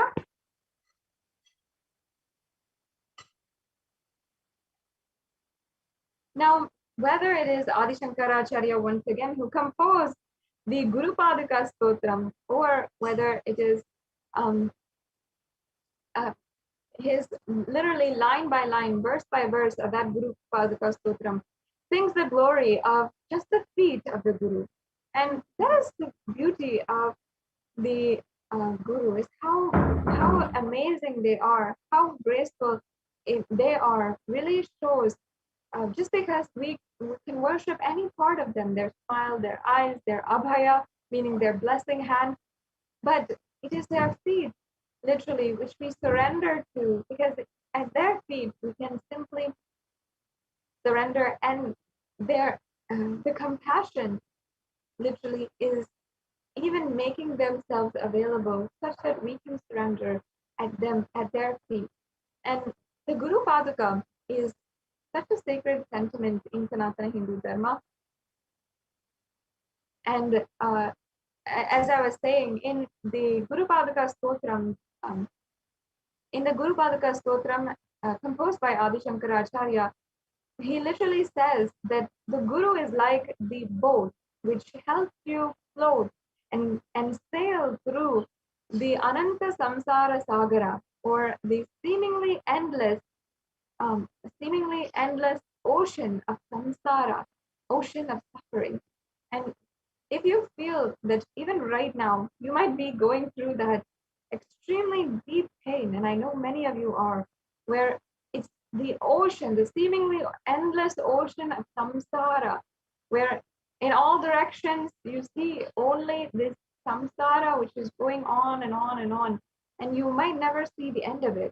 It is the Guru Padaka, which is the boat which is beneath you, that is helping you sail through this time, that is helping you, lifting you out, making sure you're not drowning, and literally bringing you to the land. That is the beautiful significance behind the Guru Padaka. That's just one line from the Guru Padaka Stotram. And there's so much verse after verse of this Guru Padaka Stotram. And also, of course, the Guru Gita itself, where Paramashiva himself reveals the glory of the Guru's feet and worshipping the Guru's feet. It can be said on and on about the different significances behind the Guru's feet. And making this offering today, especially at the Pratyaksha Pada Puja, is a way that each and every one of you can offer your gratitude to the Guru. Many of us are feeling that same sentiment, literally being stuck on all sides. Imagine feeling as though you are literally in a sea of endless samsara. And it's the Guru Padaka, which is literally the boat beneath us, that is helping us sail and giving us guidance without even our effort on any side. So you can offer this Pratyaksha Pada Puja out of your gratitude to the Supreme Supreme Pontiff of Hinduism, for manifesting as Guru in our lives. And there's such a beautiful significance behind it. I cannot stress this enough, and I can go on talking on and on about it. In every different festival, we also have the Pratyaksha Pada Puja, which is ongoing. And the Pratyaksha Pada Puja will be happening for Ganesha Chaturthi, for Krishna Janmashtami, and as well in Navaratri, as well on Vijayadashmi. So there's so many different times that the Guru Padaka Pratyaksha Pada Puja is offered. So make sure that you are even signing up in the registration form, which I'll just be sharing with you in just a few minutes, in order to get the notifications, get the email notifications, and be alerted when these offerings are opening up to you and the announcements are made. Now also, there is the Vastra Seva as well. The Vastra Seva is the offering of a sacred cloth in order to bestow on you the protection of the Guru. Now, we have here a summary table of all of the different offerings that is available for you today. The E-Hundi offering, which can be made for any amount of money, the Sankalpa chanting, the Devi Sahasranama Kastu, the Mukta Anguti, the Swarna Padma Pushpa, the Swarna Metti, the Swarna Mantika, and the Pratyaksha Pada Puja, as well as the Vastra Seva. So all of these offerings are available for you today. And as you can see, there are different levels. You don't have to feel insufficient in any way. You can simply offer what you want in any form that you want to Devi Parashakti and to the Guru. So once again, a lot of different exciting offerings that you can do, and it's such a beautiful way that you can manifest your reality as you want it.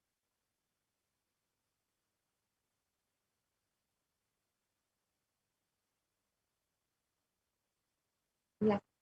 So now we've come to the last stage of this segment before we go on to the next segment, and we'll quickly also be taking you through a brief walkthrough of how you can make these offerings.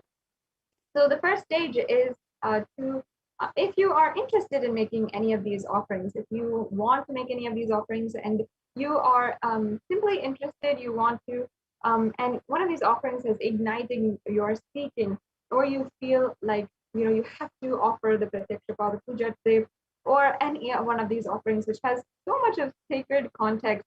I myself would offer any of these offerings if I could, and literally give my life to making these offerings to Devi Parashakti because of the sacred context that they hold. What beautiful sacred sentiments that each and every offering holds is exactly how we hold ourselves, and that is exactly how we manifest the oneness with Devi Parashakti. Now, you can register in tiny.cc/Bhava Samadhi if you are interested in making any one of these offerings. And we also have the payment link here, which is the second stage. If you're ready to make a payment, you can go to tiny.cc/Devi-offerings and make the offering right now itself. And after the payment, we request all the viewers, all the participants in the Yajaman to fill out the form at tiny.cc/Sankalpa2021. This form is very mandatory for you to, very mandatory, especially to ensure that your names are chanted during the puja as well. So yes, we can now show these links. Yes, we're going to briefly run you through how you can make a payment. As you can see, it's going to be very easy. And I also invite all the viewers, if you want to, you can comment your experiences with Devi Parashakti. You can comment down below about how you have experienced the grace of Devi Parashakti. If you are a Kailasian, it's always so good to interact with each and every one of you. And you can comment down below as well. So yes, as you can see, this is the payment link, and you can go to this link, which is the tiny.cc/Devi-offerings, and you'll be directed to this page. You can select in the drop-down menu which offering you'd like to make, and then you can proceed to make the offering, and then you can review your cart. And here you can also, remove any offerings if you don't want to make them, and then you can proceed for checkout. And once you've proceeded to checkout, then you can fill out your billing details, your payment details. You'll see what kinds of card is accepted. and everything as well. Yes. And that's it. All you have to do is just 3 clicks away, 3 steps away from just making a payment and making an offering today. Yes, it's extremely easy, and you can simply do it immediately and as soon as you are ready to do so. Now, after you've made the payment, we request that all of the people who have made the payment, once you're done with the payment, please ensure that you are going to the Sankalpa 2021 form, and we're going to show that form. It looks like this. It's available at tiny.cc/Sankalpa 2021. You're going to fill out this form. You're going to press the button, and you'll see the form which comes, and you'll be able to just simply fill out this form. You're going to input your name and the names of the people on behalf of whom you're offering this puja. And it's also going to ask for your payment order number. And make sure you keep that on hand so that you can fill out the form as well.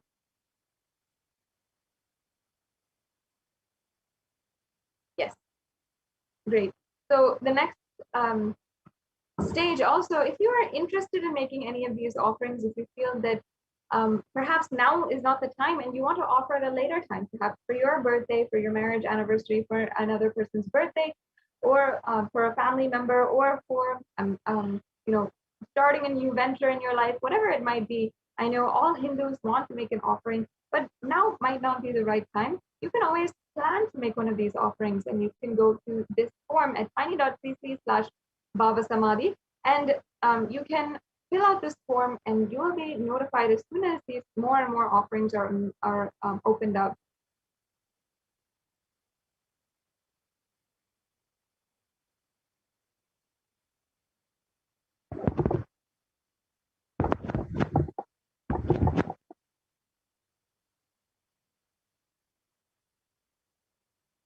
Yes. So we can also show the viewers about how you can offer through the YouTube Super Chat. I request if you can go there first. YouTube Super Chat is a unique feature that is on YouTube, and you can offer the e-Pundi offering, another really great way to just offer your gratitude. And in Sanatana Hindu Dharma, whenever we go to the temple, we always offer a few coins in the Pundi. Yes, I request if you can just show the YouTube how to make a payment through YouTube.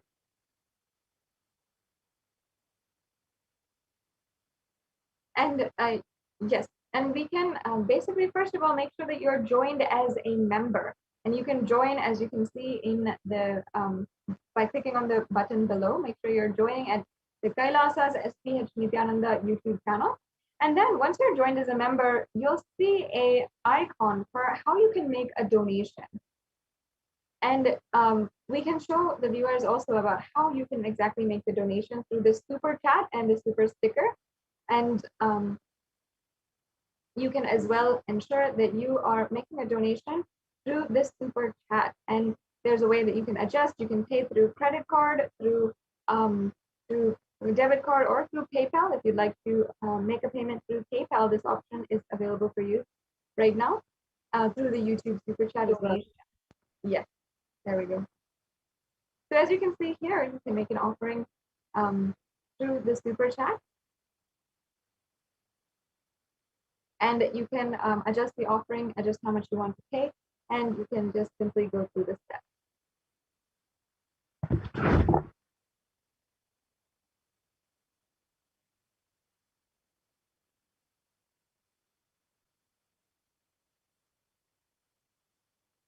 Yes, and you can, as you can see here, you can also make a super sticker offering. If you'd like to send a cute little sticker to the Supreme Council of Hinduism, or as well to Devi Parashakti, out of your love and simply as a show of your affection, then you can send us a sticker as well and make a donation like that.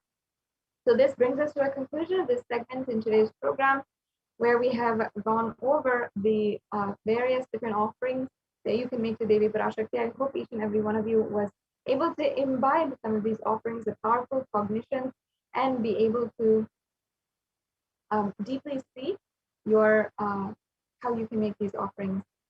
Now, yes, let us understand how we can ask our questions today.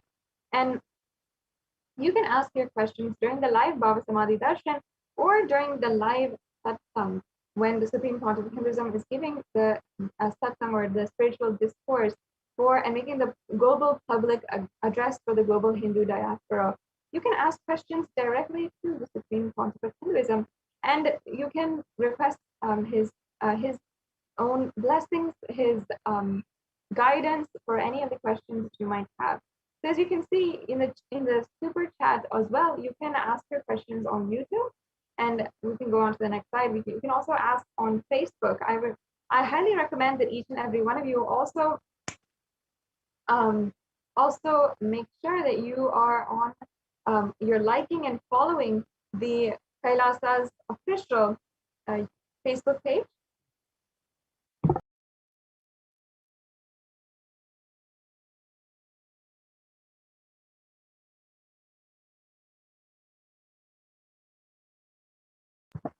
So you can make sure that you're liking and following on Kailasa's HDH Nithyananda Paramashivam Facebook page. This is the official Facebook page of the Supreme Pontiff of Hinduism. You can get all of the notifications for the live events. As soon as an announcement is made, you'll get a notification right to your phone, your tablet, or devices that make it handy for you and ensure that you're getting ready and you don't miss a live darshan. That's one of the most exciting parts. And it's, of course, the best reason to ensure that you are staying tuned and you're staying connected to Kailasa. And as well, if you want to, you can ask your questions in the comment section beneath the live video. Yes, let's go on.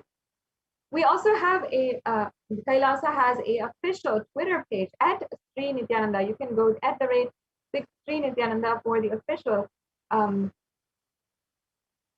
official Twitter page, and you can ensure that you are following. Once again, make sure that you don't miss a notification as well, and also you can hit reply to the live feed that's going on, and you can ask your question also during any Nityananda satsang or during the live Bhava Samadhi Darshan as well, and you can ask your questions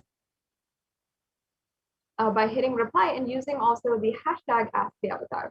We also have the option of Instagram. Make sure that you're following on Instagram at Sri Nithyananda is the official Instagram handle. And you can ask your questions in the comments of any of the posts. And we also have a way for you to interact and ask any questions you have on kailasa.org. On WhatsApp as well, you can ask your questions. And you can also ask your questions through the live chat. It's another way that you can interact personally with and have your questions answered by the Supreme Pontiff of Hinduism. So now this brings us to a conclusion of this segment in today's program, and we'll be moving on with the next segment after a very quick break.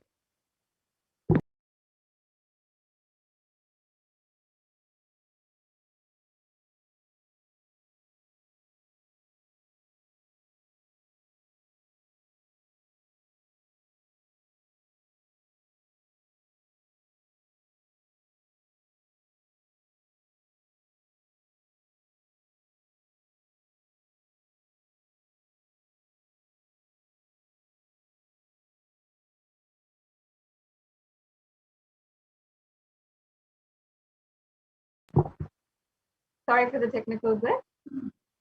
Thank you for staying tuned. As each and every one of you might have just seen, I invite each and every one of you once again to like and follow, subscribe in each and every one of the official handles of the Supreme Pontiff of Hinduism and Kailasa, and you can ensure that you never miss a notification for the Supreme, for any of the live darshans, the live dishas, satsangs, discourses, and even some of the times when the Supreme Pontiff of Hinduism graces and guides us to manifest Shaktis and runs the Adi Kailasa courtyard sessions. And it's such a beautiful way that you can connect and you can have the very deep spiritual initiation processes. And each and every one of this is a way that you can manifest yourself, Shaktis, extraordinary capabilities, manifest your ultimate possibility in these extremely relaxing, and very powerful, energetic moments that cannot be taken for granted at all in our lives. Now we'll be moving on to the next segment in today's program, where the representatives from the Adi Kailasa Sarvagna Peetham will be sharing with us the various updates from the Kailasa COVID Care Center in India, especially in Bengaluru, and also in several other locations in India, and the practical solutions the Supreme Pontiff of Hinduism has given for the ongoing pandemic that is literally plaguing the entire society, the community, and the whole world at large. And the strategy and the policy that the Supreme Pontiff of Hinduism has put forth for the last 2 years for Kailasians across the world has saved millions of lives and has also been recognized by the United Nations. Literally, the United Nations, the international peacekeeping organization, that has literally seen and accepted the report on Hindu multilateralism and COVID-19 response of the Supreme Pontiff of Hinduism, and has also published it on the Human Rights Commission website. So I invite now Ma Dayami Swami to share with us about the various different aspects of the COVID-19 policy that the Supreme Pontiff of Hinduism has undertaken, and Kailasa across the world with the compassion and of course even some of the hands-on work of the Supreme Pontiff of Hinduism himself. So thank you so much, Ma Dayami Swami, for joining us. Thank you, Ma Sadashipriya Nithyanandam. Welcome everyone. Welcome back. So in this segment, we are going to learn about the Kailasas, de facto spiritual centers, which are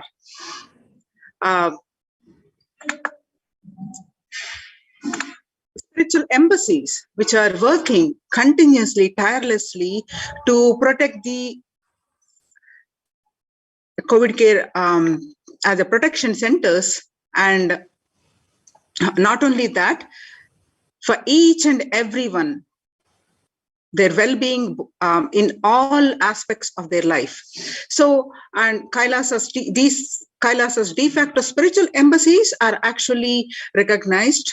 The report on these centers by the ASMT, Adi Shaivat Minority Tradition, the Kailasa Union, submitted last month, June 2021, and recognized highly, and that report also we are going to see, and how these Kailasa de facto spiritual embassies are functioning.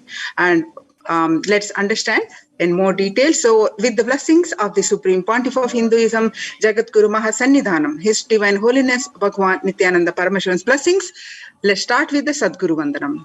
Nithyanandam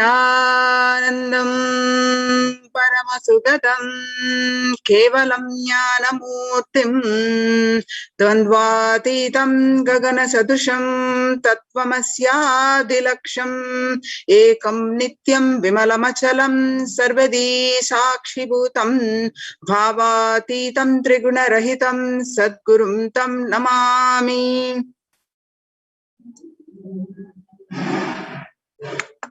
Yes. So let us see some of the statistics, what across the world, what are the reports. The younger adults are more likely to report symptoms of anxiety and or depressive disorder during the COVID-19 pandemic. The ages, especially ages 18 to 24, the young adults reported 56.2%, and ages 25 to 49, about 48.9%, and ages 50 to 64, about 39.1%, and ages 65 plus, about 29.3%.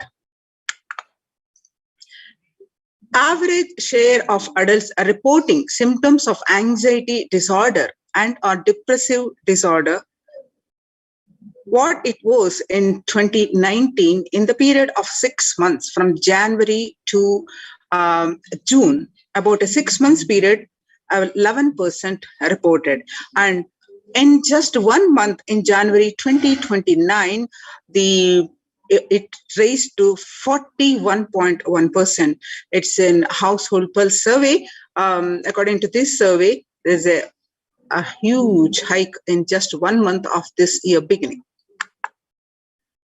The share of adults reporting symptoms of anxiety and or depressive disorders during the COVID-19 pandemic by age, again, young adults average 18 to 24 is 56.2, and whereas the 65 plus it decreased to 29%.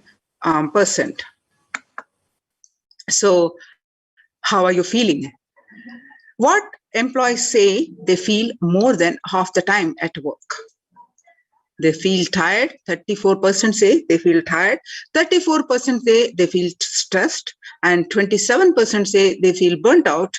And 22% say they feel discouraged. And 19% say they feel distracted. And 17% say they feel depressed. So nearly 8 in 10, that is about 78%, say the coronavirus pandemic is a significant source of stress in their life. And nearly 7 in 10, about 67%, say they have experienced increased stress over the course of the pandemic. 1 in 4 essential workers, about 25%, diagnosed with mental health disorder since start of this pandemic. The COVID-19 could exacerbate doctors' existing mental health burden. More than 60,000 US healthcare workers have contracted COVID-19 and 300 have died. About 300 to 400 physicians die by suicide every year. Of the health workers who treated patients during China's COVID-19 outbreak, 50% showed signs of depression. 45% showed signs of anxiety. According to the preliminary research, the source is JAMA Network Open. Now, self-reported mental health among pregnant women, the new mothers. Before COVID-19 pandemic, the depression used to be 15%, and now during the pandemic, it raised to 40.7%, according to the Helio report. Now, before COVID-19 pandemic, the anxiety levels were 29%, and during the COVID-19 pandemic, it raised up to 72%. US cases of depression have tripled during the COVID-19 pandemic. A large study finds a dramatic increase in the number of adults in the United States reporting symptoms of depression during the COVID-19 pandemic. The number of adults expressing depression in the United States has tripled. According to a major survey, the researchers estimate that more than 1 in 4 adults now report experiencing symptoms of depression. Before the pandemic, 8.5% of US adults reported being depressed. That number has risen to 27.8% as the country struggles with COVID-19.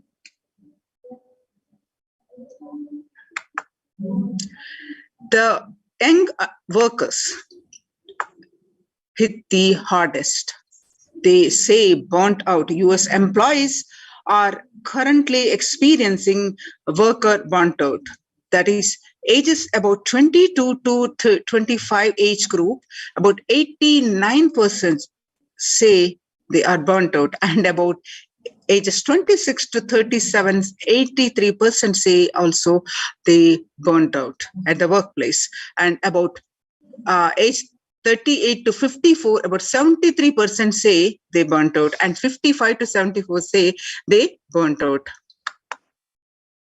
So what are the contributions now from Kailasa's Department of Human Services? So Kailasa's enlightened civilization presents with the blessings of the Supreme Pontiff of Hinduism. Let's understand more about this.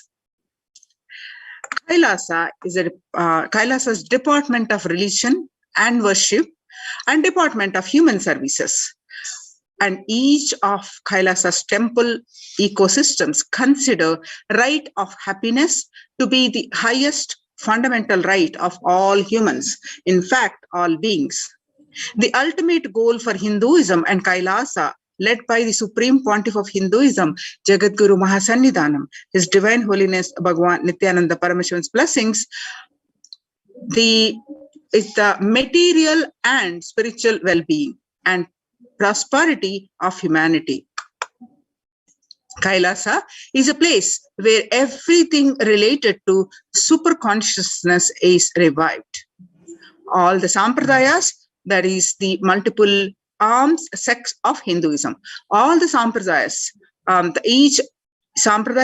each exploring the signs of awakening the individual's peak possibility. So all these sampradayas, all the spiritual ecosystems created for enlightenment will be revived and established in such a way it never gets lost again. They're forever serving the humanity. Now, how the Supreme Pontiff of Hinduism tirelessly worked more than 27 years and established these Kailasas ecosystems, especially temple-based ecosystems. Let us see some of the glimpses of this. This picture that you are seeing are taken in the way back in 2006, 21st October 2006 at Adi Kailasa, Bangalore, following a meditation under the sacred banyan tree in Adi Kailasa. The peacekeepers of Kailasa, along with children of the Nithyananda Gurukul, celebrate the auspicious occasion of Deepavali. The pictures that you are seeing are way back in 2018, 22nd December 2018, at again Adi Kailasa, Bidadi, Bangalore.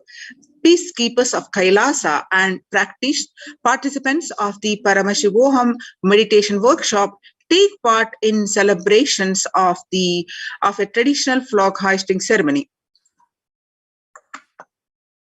Now you're seeing the pictures are from the way back in 14th December 2006 in Chennai, South India, where you find the Supreme Pontiff of Hinduism himself conducting the Nithyananda Spurana Convention, which is also called Life Bliss Program Level 2, a meditation workshop.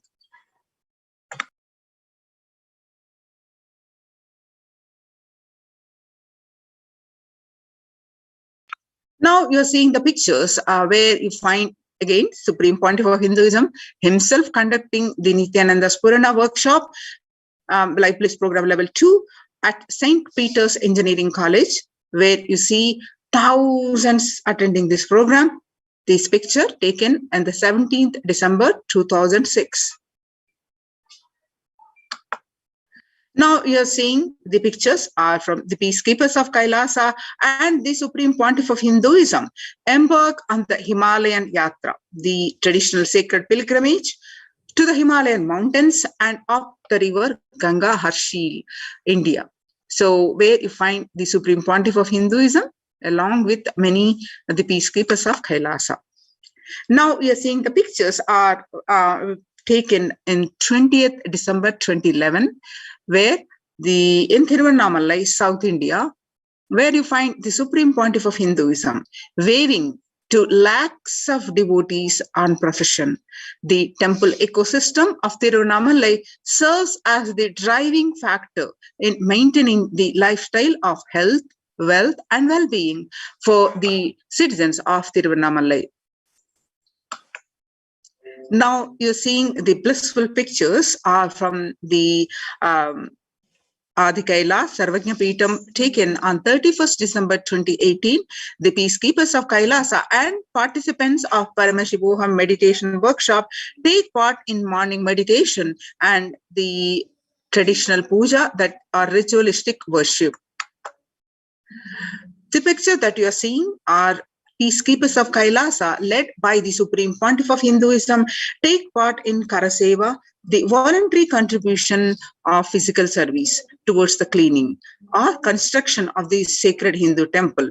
Here you find the pictures are taken in Adi Kailasa Sarvakyapeetham, Bidadi, Bangalore, and the picture taken on 11th September 2016, where you find the Supreme Pontiff of Hinduism himself demonstrating the value of Karaseva, the selfless physical service. Now you're seeing the picture where the Kailasa's de facto spiritual ecosystems across the world, across the continents, various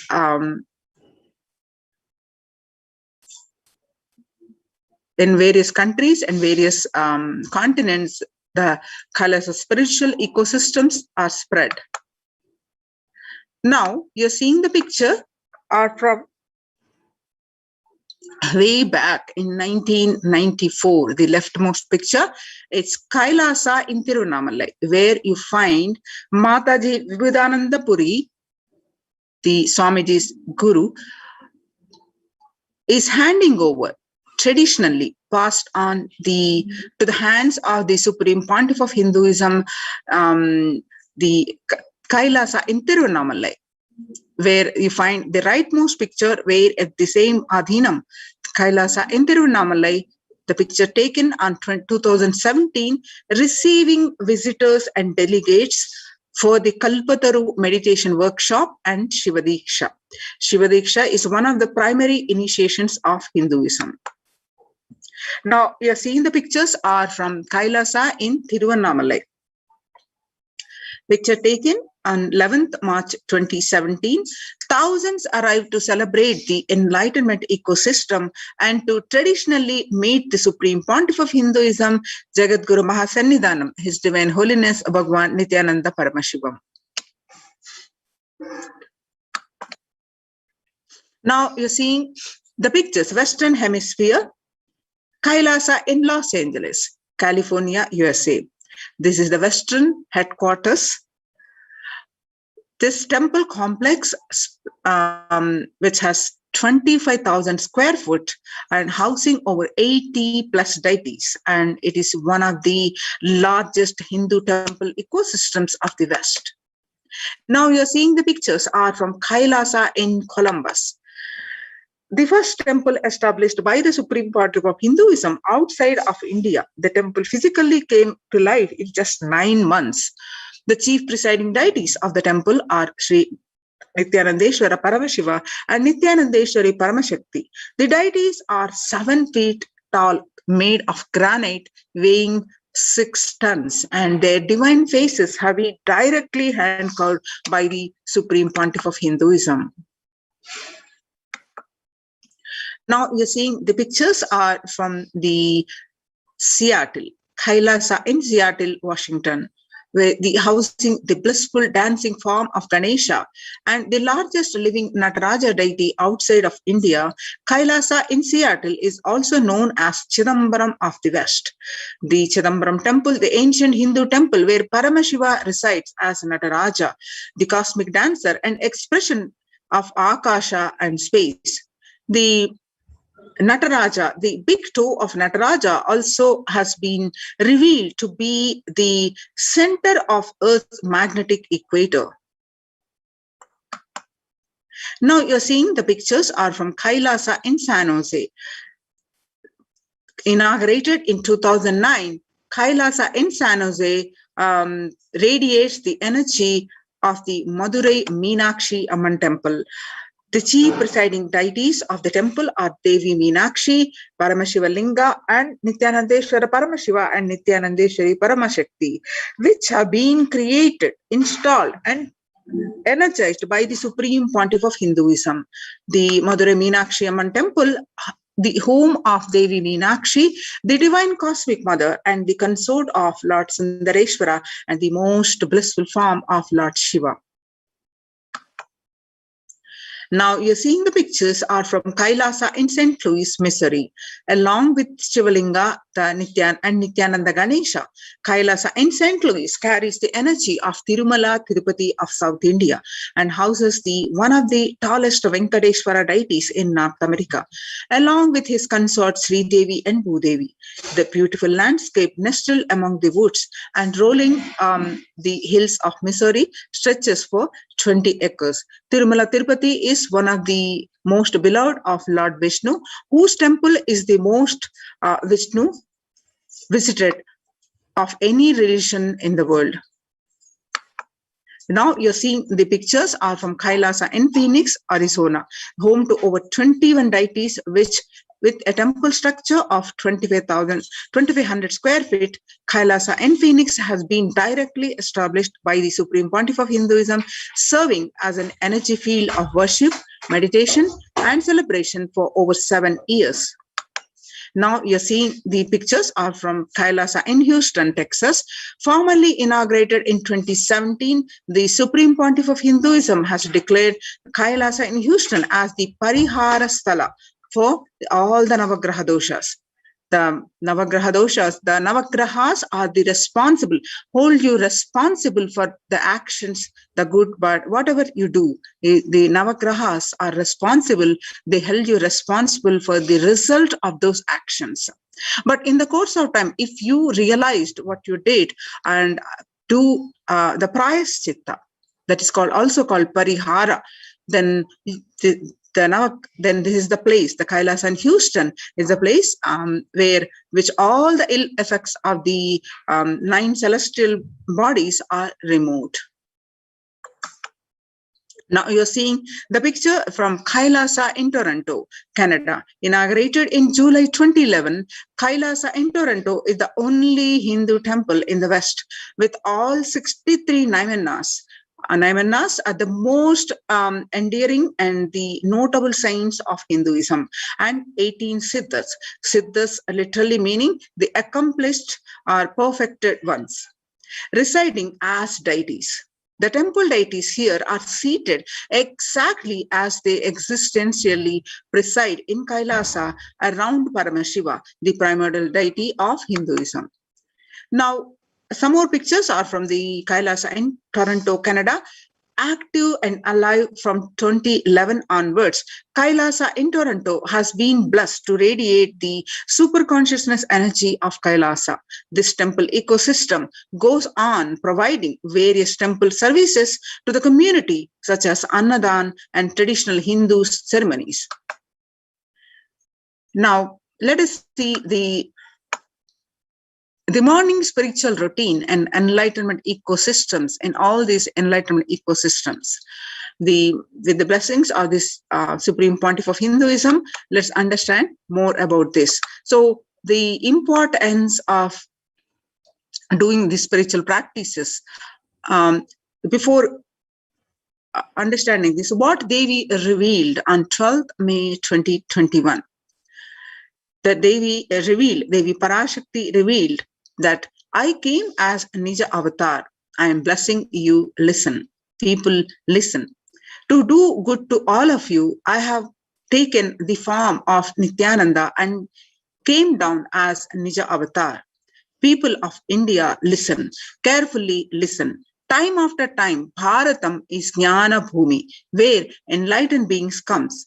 We cannot make Jnana Bhumi as infertile. Enlightened beings have to come.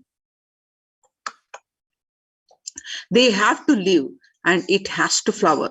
Few hypocrites, because they stuck in delusion, we cannot sacrifice the world. Cosmos cannot be destroyed. The ship I did to serve cosmos from being destroyed, that is called Adi Kailasa. The ship I did to protect beings from Pralaya is Adi Kailasa. Because of conspiracy of Drohis and enemies rule, the captain has to leave the ship.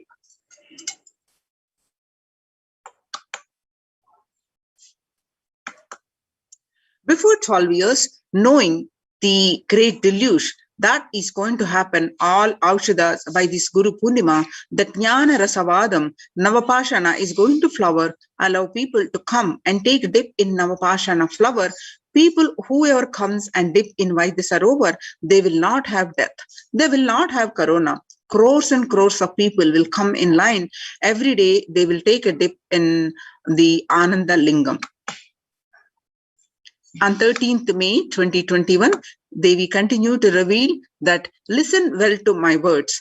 For India, I made ship as protection, the Nithyananda Navapashana Lingam in Vaidya Sarovar.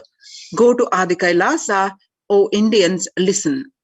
All those regretting losing Nithyananda Nija Avatara without confusion and without taking just as a lip service, go to Adi Kailasa.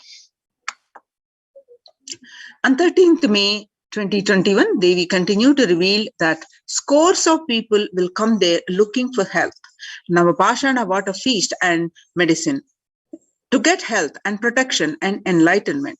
To protect India from the great destruction, I, Parashakti, made this huge ship. Even if captain is not there, ship is there.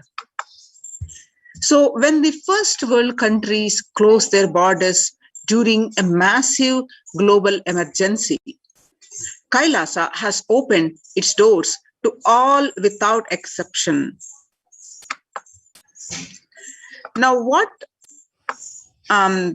we do in the Kailasa's de facto spiritual ecosystems. The first thing that we get up is the morning spiritual routine. It spans about 4 to 5 hours. The morning spiritual routine is the fuel to reach Kailasa. Morning routine and the chemical changes it brings in you, and the healing it does in your system, and the biological rhythm it sets in your system. All of them are very important. If it is an important fuel for you to experience the multiple dimensions of the universe. Spiritual routine and integrity to spiritual routine initiations are completely private, personal between you and me, says the Supreme Pontiff of Hinduism.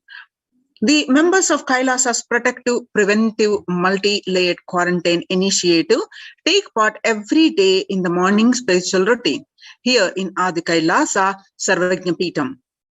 The morning spiritual routine consists of the Nithyananda Yoga, Panchakriya, Nitya Pratyaksha Paduka Puja, Kashayam, which is the herbal drink, and Nitya Satsang by the Supreme Pontiff of Hinduism.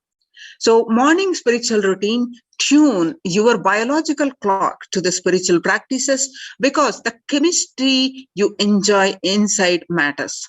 That decide the kind of plane of the universe, dimension of the universe you are going to experience. Kailasa or Patala. Kailasa is the place where the Paramashiva resides, the highest abode. Patala is the place where the demons live, the lowest abode. And Swarga or Naraka. Swarga is heavens and Naraka is the hell. So morning spiritual routine is the direct path to Kailasa. The Supreme Pontiff of Hinduism always says, person who is in love will wait to spend time with the beloved. If you are a seeker and you will be waiting for this 5 hours every day, because that is the time you get near what you are seeking closely. A person who is in love will be waiting to spend time with the beloved. A person who is seeking will be waiting to spend this 4 hours, because this is the time you get closest to what you are seeking. Your seeking takes shape into the system. When your beloved comes near you, if you are tired and the love is gone dead, during the morning 4 hours, if you are bored, your seeking is dead and gone. You need a thorough overhauling inside you. You need to ask yourself. You need to question many of your answers. You need to bring pure questioning back to your life.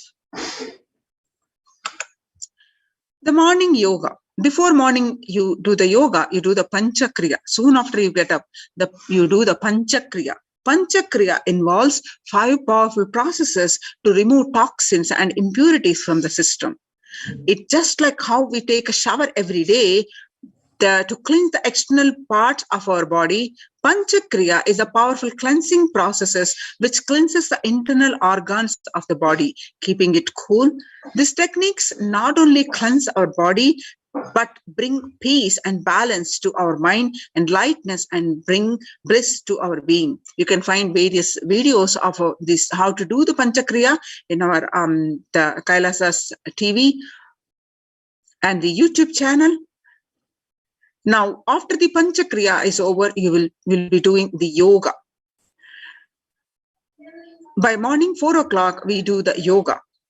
We wake up at 3 o'clock and 3 to 4 a.m. we do the Panchakriya, and morning 4 a.m. we do the Nithyananda yoga. When you do the yoga, you experience your entire body become Amrita Sharira. The Amrita means the nectar and Sharira is body. So Amrita Sharira is body filled with the nectar. It becomes an ecstatic body just by the air, without any external touch. Now, after that, we do the puja, the Pratyaksha, Paduka puja, and the Shiva puja. In puja, you experience the space of bhakti, the devotion, the space of surrender that occurs to you from this devotion moves you from the I, which is so heavy, to the God or Guru. This surrender allows us to drop all the unnecessary baggage from the head. One of the beautiful pujas in Hinduism is Rudrabhishekam. In the morning, every day puja is Paduka puja and Shiva puja. And also at the temple, the Rudrabhishekam happens. One of the beautiful pujas in Hinduism is Rudrabhishekam. In Rudrabhishekam, we offer sacred bath to Shivalinga while chanting the powerful mantras. The Shivalinga is a deity which beautifully represents the divine. Its form indicates how God is beyond form and formless. We sit down and connect with God by performing the Rudrabhishekam. O Sadashiva, O God, I know you are the source of everything. You are everything, and you are in this Shivalinga. You are in this body. You are in the Shivalinga and you are in this body. Let me connect with me, the highest. Let me connect with you. Let you reveal yourself to me. When we sit in that power, when we sit with that context, we do the action of Rudrabhishekam. We experience Bhava Samadhi. Only Bhava Samadhi gives us the higher taste and higher joy in life. Rudrabhishekam is a beautiful ritual which allows us to experience the Bhava Samadhi of Shivoham, that I am divine. If you just follow this morning 5 hours, you will have Vak Shakti, the all Shaktis manifesting in you, because all the obstacles for manifesting Shaktis, tiredness, boredom, pitta, fatigue, everything will be churned out in that morning 5 hours. The morning puja is the most powerful mandala process, Shakti Pata, the melting your being, and then sitting and listening to the sacred truths, constantly inspiring, engaging, alive, awakening. Just this morning 5 hours, if you can bring integrity and authenticity, all the obstacles stopping you from proper power manifestation will disappear. You can perform all the spiritual practices by yourselves. If you are wondering why in the ecosystems, you can perform all the spiritual practices by yourself, like the morning yoga and Nitya Puja. But there will always be a risk of losing your initial inspiration and excitement after a few days or after a few weeks. Living in the enlightenment ecosystem, even if your boredom, tiredness try to pull you down, the Sangha will support you, help you by giving the wake-up call and supporting you to complete your incompletions. In Sanatana Hindu Dharma, we have at least, coming back to the temple ecosystems, the Sanatana Hindu Dharma, we have at least 10,000 sampradayas, the traditions, which are religious, spiritual traditions, keeping this enlightenment science alive. Each Hindu Sampradaya is a spiritual ecosystem created for keeping enlightenment science alive. Since every monastery, every adhinam, every mutt, every temple, every Veda Patashala, every Sarvajna Pija is a lineage. Sampradaya created to keep the ecosystem of spiritual enlightenment alive. So in these many traditions like some may be Shakta, some may be Yoga, some may be Vedanta, some may be Tantra, some may be Shakta Vedanta, some may be Shaiva Tantra, some may be Yoga Vedanta, some may be Yoga Shaiva. Some may be Vaidika Shaiva, all kinds of permutation and combination. Each temple, each mutt, each monastery, each adhinam, each Veda Patashala, each Sampradaya is a spiritual ecosystem created to keep the enlightenment science alive of that Sampradaya. So join in these spiritual ecosystems, protect yourself and save from Corona pandemic. Register now through the link below, https:// kailasa.org, kailasa.org/Kailasa Care, KAILASACARE, Kailasa Care. So now we'll be continuing with the glimpses of the spiritual routine in the Adi Kailasa Sarvajna Peetham, one of the main ecosystem in India, the headquarters.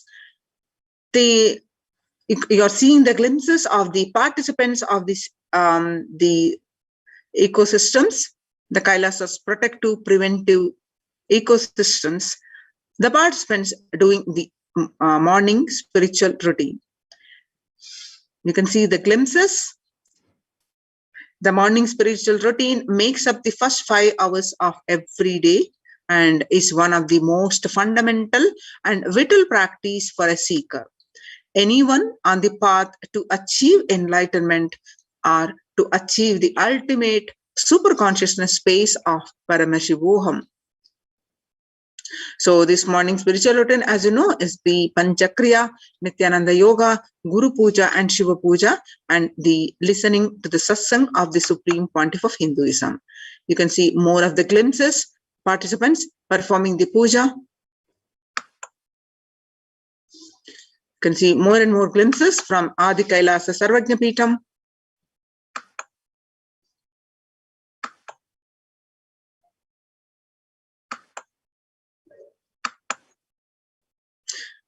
And you can see more glimpses here.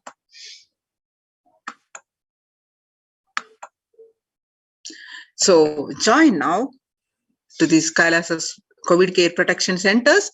Register now through the link below, https://kailasa.org/Kailasa Care.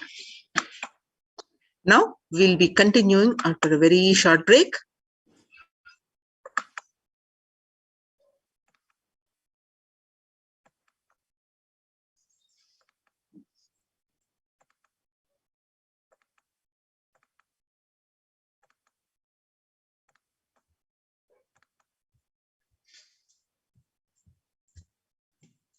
Yes, now let us understand more of this Kailasa's de facto spiritual centers.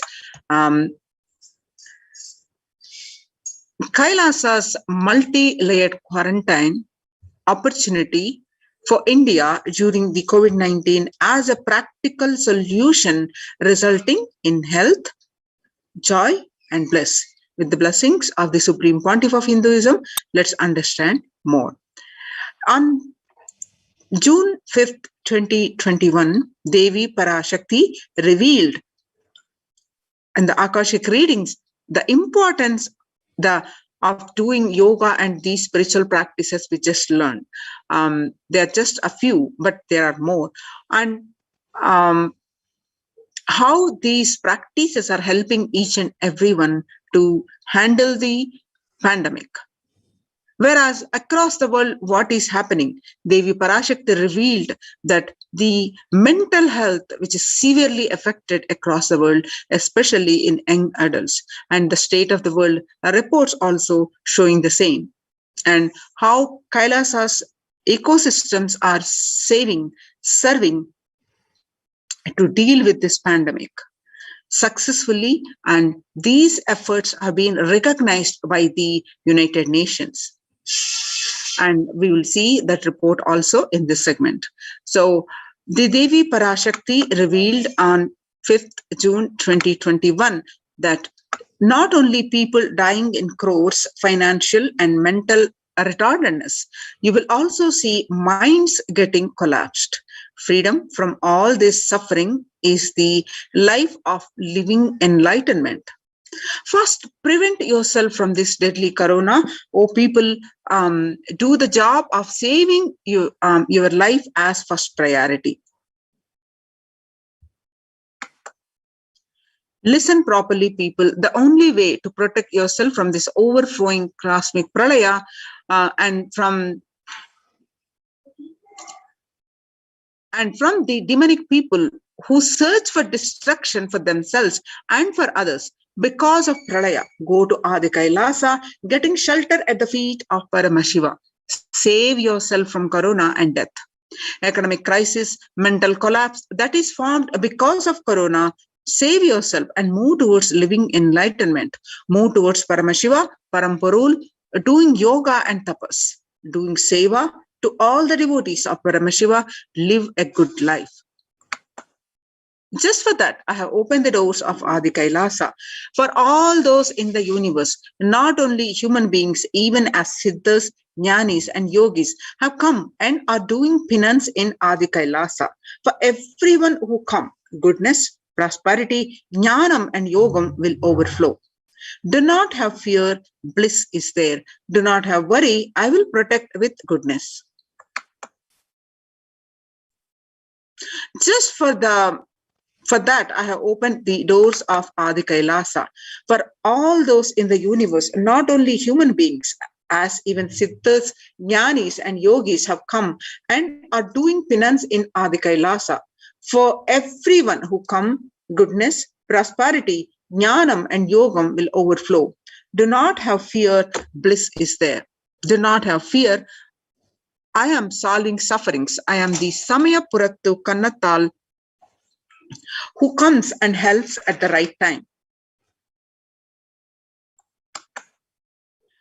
So these are the revelations by the Devi Parashakti and about the mental health issues, and the media articles confirming the same. According to the survey, global psychiatric symptoms like depression, anxiety exhibited in by the COVID-19 patients, a study. According to this new study, neurological symptoms like depression and anxiety are also showing to be common in those who have contracted COVID-19, even more in mild cases.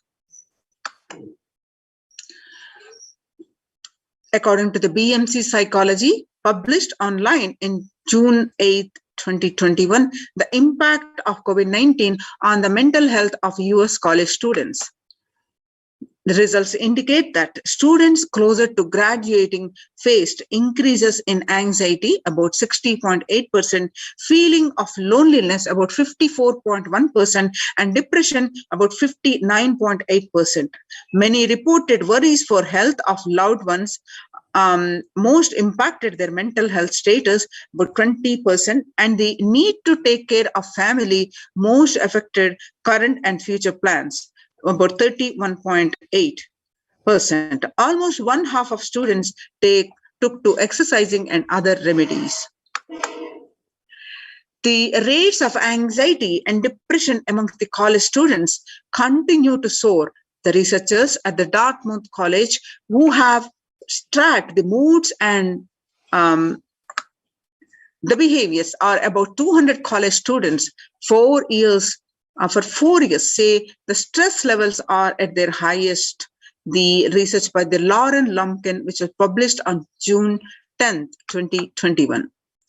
The Dartmouth College researchers began tracking about 217 students when they entered the school as freshmen in 2017 in the hopes of understanding how they behave.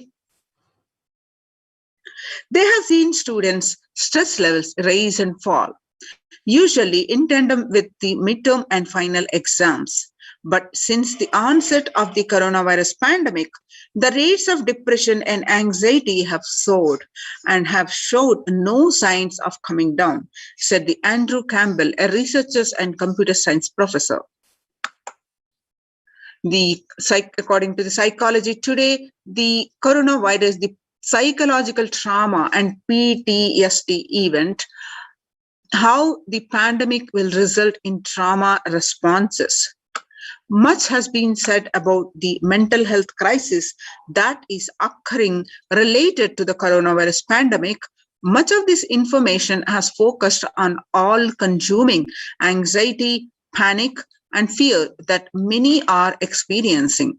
While this is important and needs to be at the forefront of discussions, something that has not been discussed is the psychologically traumatic nature of what our nation and our world is experiencing.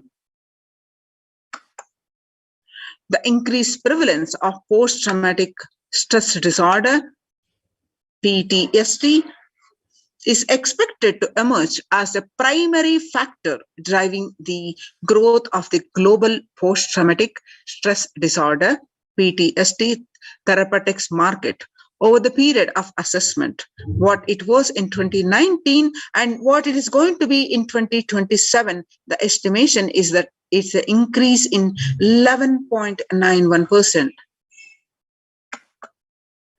The coronavirus pandemic's impact on global mental health is already extremely concerning. The CNN, there is a high prevalence.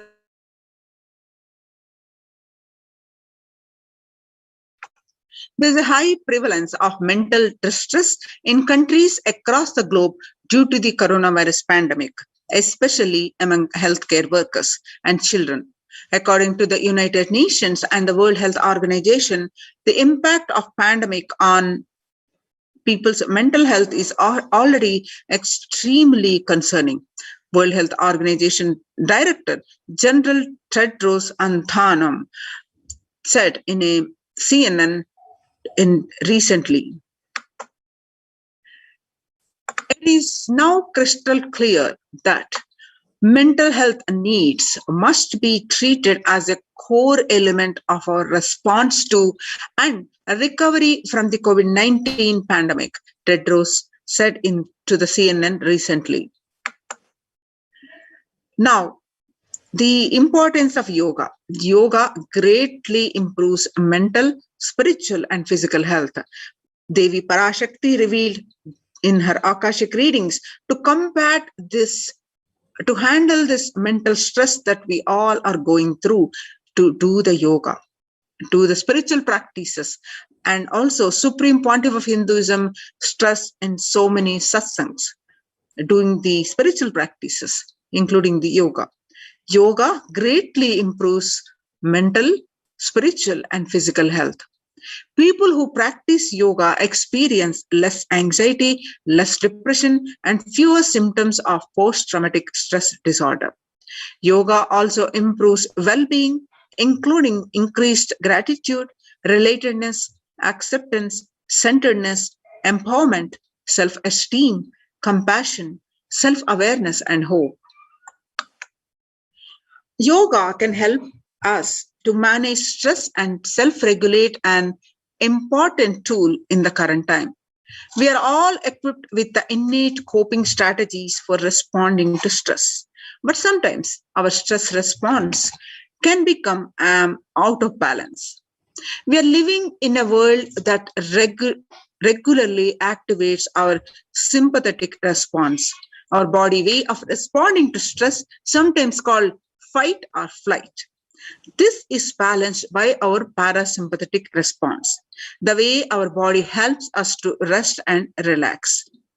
Yoga can help bring our parasympathetic response back online and allows us to find balance.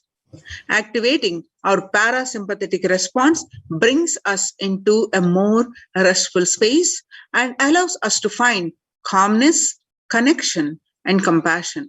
The deep mindful breathing of yoga and meditation stimulates the vagus nerve, which activates the parasympathetic nervous system and supports self-regulation and stress management.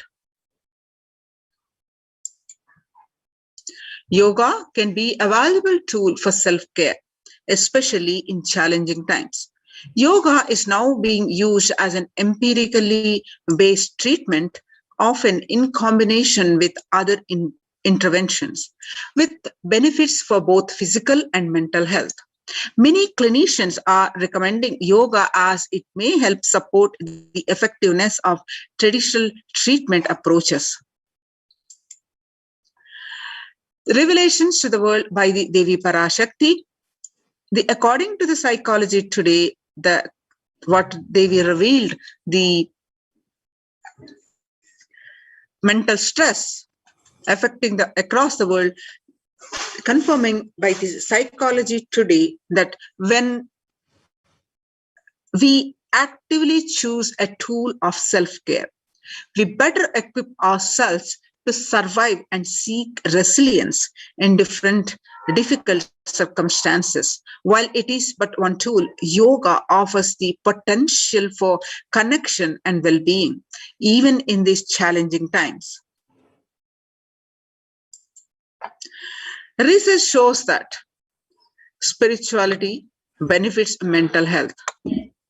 The individuals have better mental health if they belong to a particular community or have religious beliefs. Spirituality can help people in many ways.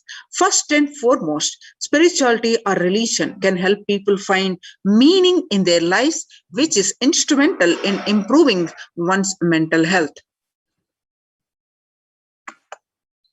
In spirituality can perhaps help you to connect with your divine self. In addition to endowing meaning to your life, it has the potential to improve mental, physical, and emotional well-being as well.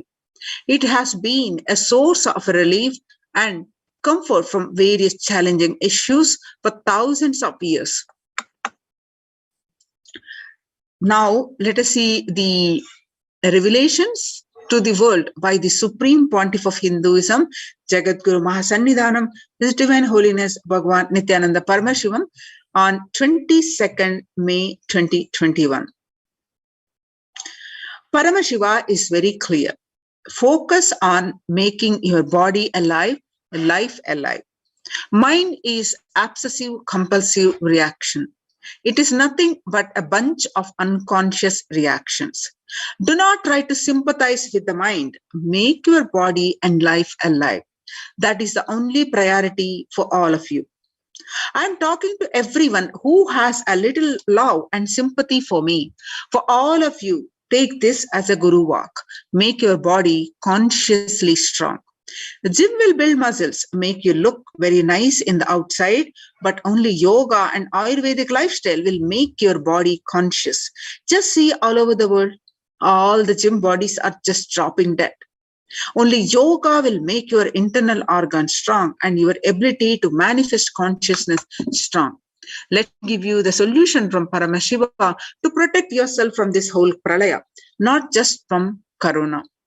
The amount of depression, mental suffering, the way the whole world is suffering, the kind of poverty happening, people losing their job, income, having insecurity, comforts being lost, so much. Just make your life extremely strong. 3 years back, I said, keep yourself alive for next 3 years. I have enough evidence that 3 years back, I trained the whole Kailasa, that first the devotees in their own homes, and second, Kailasa vasis inside the Sangha, physically, mentally, psychologically, or consciously for quarantine lifestyle. For being active without getting mentally broken by being in one place. doing intense yoga, making the body and internal organs strong, taking the bay leaf, neem juice, tulsi, haritaki, triphala churna, Ayurvedic lifestyle, a lifestyle of less food and more energy, more activism. I only told it is for an important reason. Please wake up, quarantine yourself, build your body. Don't bother about your business or any other profit and anything else. This year, if you are alive, that is the greatest profit. Now, all this, what we are discussing now, are getting implemented in Kailasa's de facto spiritual embassies, especially in the temple-based ecosystems. And they're successfully, a fair amount of success has been achieved in these centers to combat this COVID care for all the participants. So a report has been submitted regarding this and the suggestions to the world, across the world nations. That report has been submitted in June 2020 and has been published and highly recognized by the United Nations. The United Nations recognizes Kailasa's report on COVID-19 and the multilateralism. You can see the screenshots from the Supreme Pontiff of Hinduism Facebook page, and you can also go ahead and the Supreme Pontiff of Hinduism's Facebook page and click on yourself and read this article by yourself along with the more supporting documentation.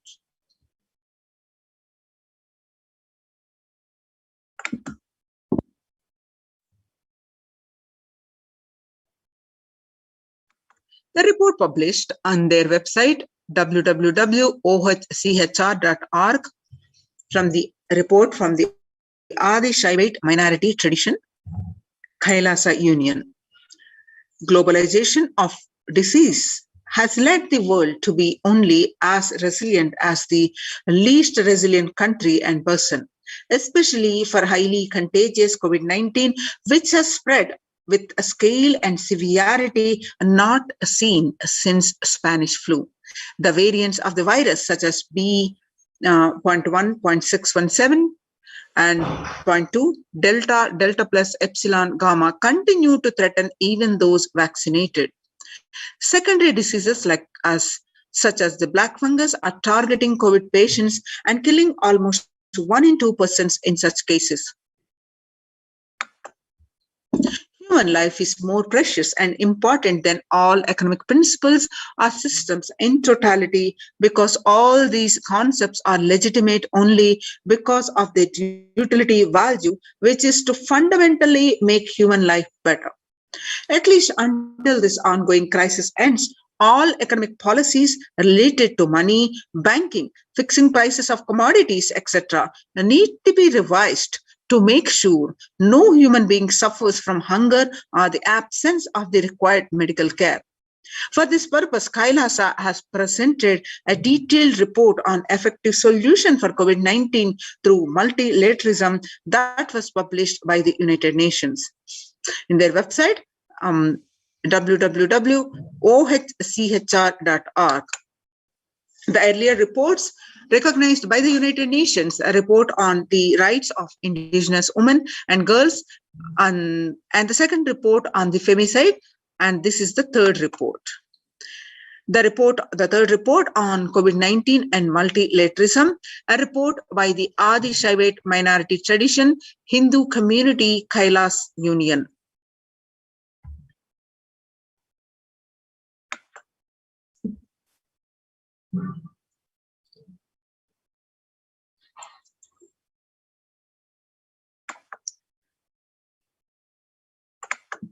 Let us see this report. What are the key obstacles was presented that we are all facing across the globe?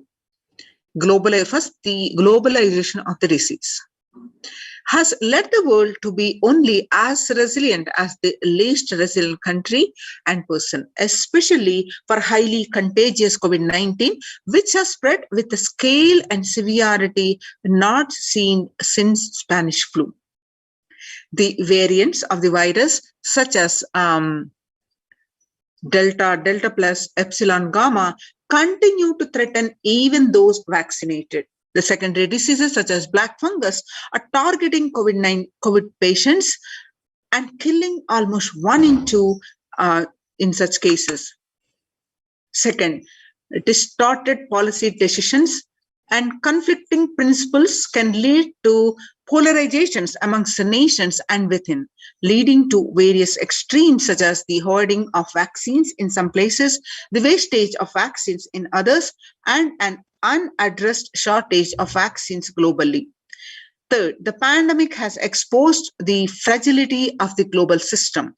The disruption in the supply chain is especially worrisome for essential food supplies, which disproportionately affects the already most vulnerable even more. Fourth, the lockdowns have brought the global economy into crisis, bringing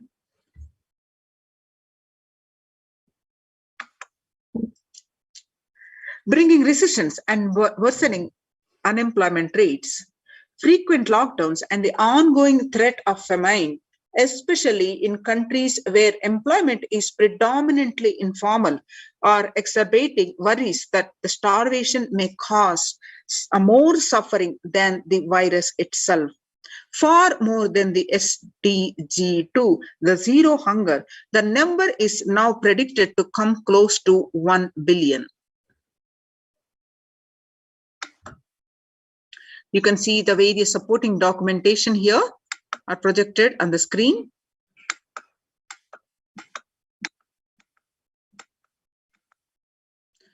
Now, what are the solutions? The first solution presented in this article is revised economic policies. Human life is more precious and important than all economic principles or systems in totality, because all these concepts are legitimate only because of their utility value, which is to fundamentally make human life better. At least until this ongoing crisis ends, all economic policies related to money, banking, fixing prices of commodities, etc., need to be revised to make sure no human being suffers from hunger or the absence of required medical care. As per Hindu principles, the world, including the economy, evolves through 5 phases: creation or growth, sustenance or stagnation, recession or revitalization, reinvention, and breakthrough. As per Hinduism, conventional economic growth is observed when best practices are applied diligently. However, during times of crisis led us to the 4th and 5th phases, wherein the need to reinvent and deliver a breakthrough becomes a survival need and an opportunity to surpass any means and measures of conventional economic growth. According to the Keynesians, the increased public expenditure during the Great Depression of 1929 improved the economy. However, the government never completely gave up trying to balance the budget, which resulted in its never spending enough to bring the economy out of recession until the Second World War. Similarly, the current crisis requires governments to temporarily discard trying to balance economic interests that compromise quarantine, safety, and put human life at risk, and rather reinvent their economic strategies and multilateral coordination for benefiting and during the subsequent breakthrough period after the end of the crisis. Next solution presented is Hindu multilateralism. There is an immense inequality in the capacities of governments, organizations, and people on 2 grounds. First is health response, and second is economic recovery. Surviving the highly contagious COVID-19, where the world is only as resilient as the least resilient country and person, requires governments, organizations, and people to collectively address the crisis. From 3200 BCE, 56 nations in Asia had multilateral treaties based on Hindu principles, Vasudhaiva Kutumbakam. This is the scriptural reference from Maha Upanishad, chapter 6, verse 71 and 273. The entire world is my family. You can see the scriptural, the various documentation here. The third solution is provide sustainable community livings with multi-layered quarantine. Home or self-quarantine is not a viable solution for a vast majority of people for either health safety or economic reasons. In Assam, home quarantine has been reported to be a primary reason for a large number of deaths. In some places, governments have moved people out of home quarantine to COVID care centers. Other issues linked with quarantine, especially in small houses, are mental health problems, such as an increase in suicidal ideation, especially amongst the younger population. This results in friendly quarantine setups, which are self-sustained and sufficient in terms of food stock and supplies, recreation, employment, education, etc. In India, the state governments have attempted to provide free and paid solutions which face various challenges related to hygiene, exorbitant pricing. Some facilities have seen challenges related to a request to private accommodation. Experimental townships such as Araville have demonstrated a fair amount of success in creating a friendly, safe, and compliant quarantine facility. However, such as the solutions such as Araville are not open to public. For 2 decades, the leader of the ASMT Hindu community, the Supreme Pontiff of Hinduism, Jagadguru Mahasannidhanam, His Divine Holiness Bhagwan Nithyananda Paramashivam, had been creating townships like Araville across more than 100 cities in several countries.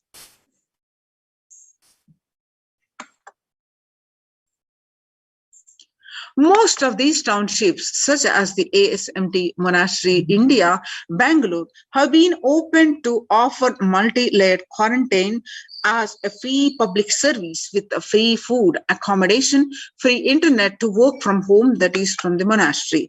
The ASMT community has seen a fair amount of success in these townships with 0 reported cases of COVID infection in the past 2 years and has already saved many lives. The Supreme Pontiff of Hinduism, Nithyananda Paramashivam, has urged citizens worldwide, especially from regions severely affected by the pandemic, to protect themselves as the topmost priority and avail these free quarantine facilities that the community has created, especially as home quarantine has failed for many and is known to be a primary reason for a large number of deaths in many scenarios.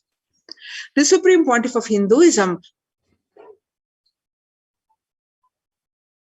Nithyananda Paramashivam, has emphasized the need and urged the government worldwide to provide food, safety, and medical care, shelter, and all survival needs to all human beings under their care with absolute multi-layered quarantine until coronavirus is eliminated from planet Earth, including all different strains of the virus.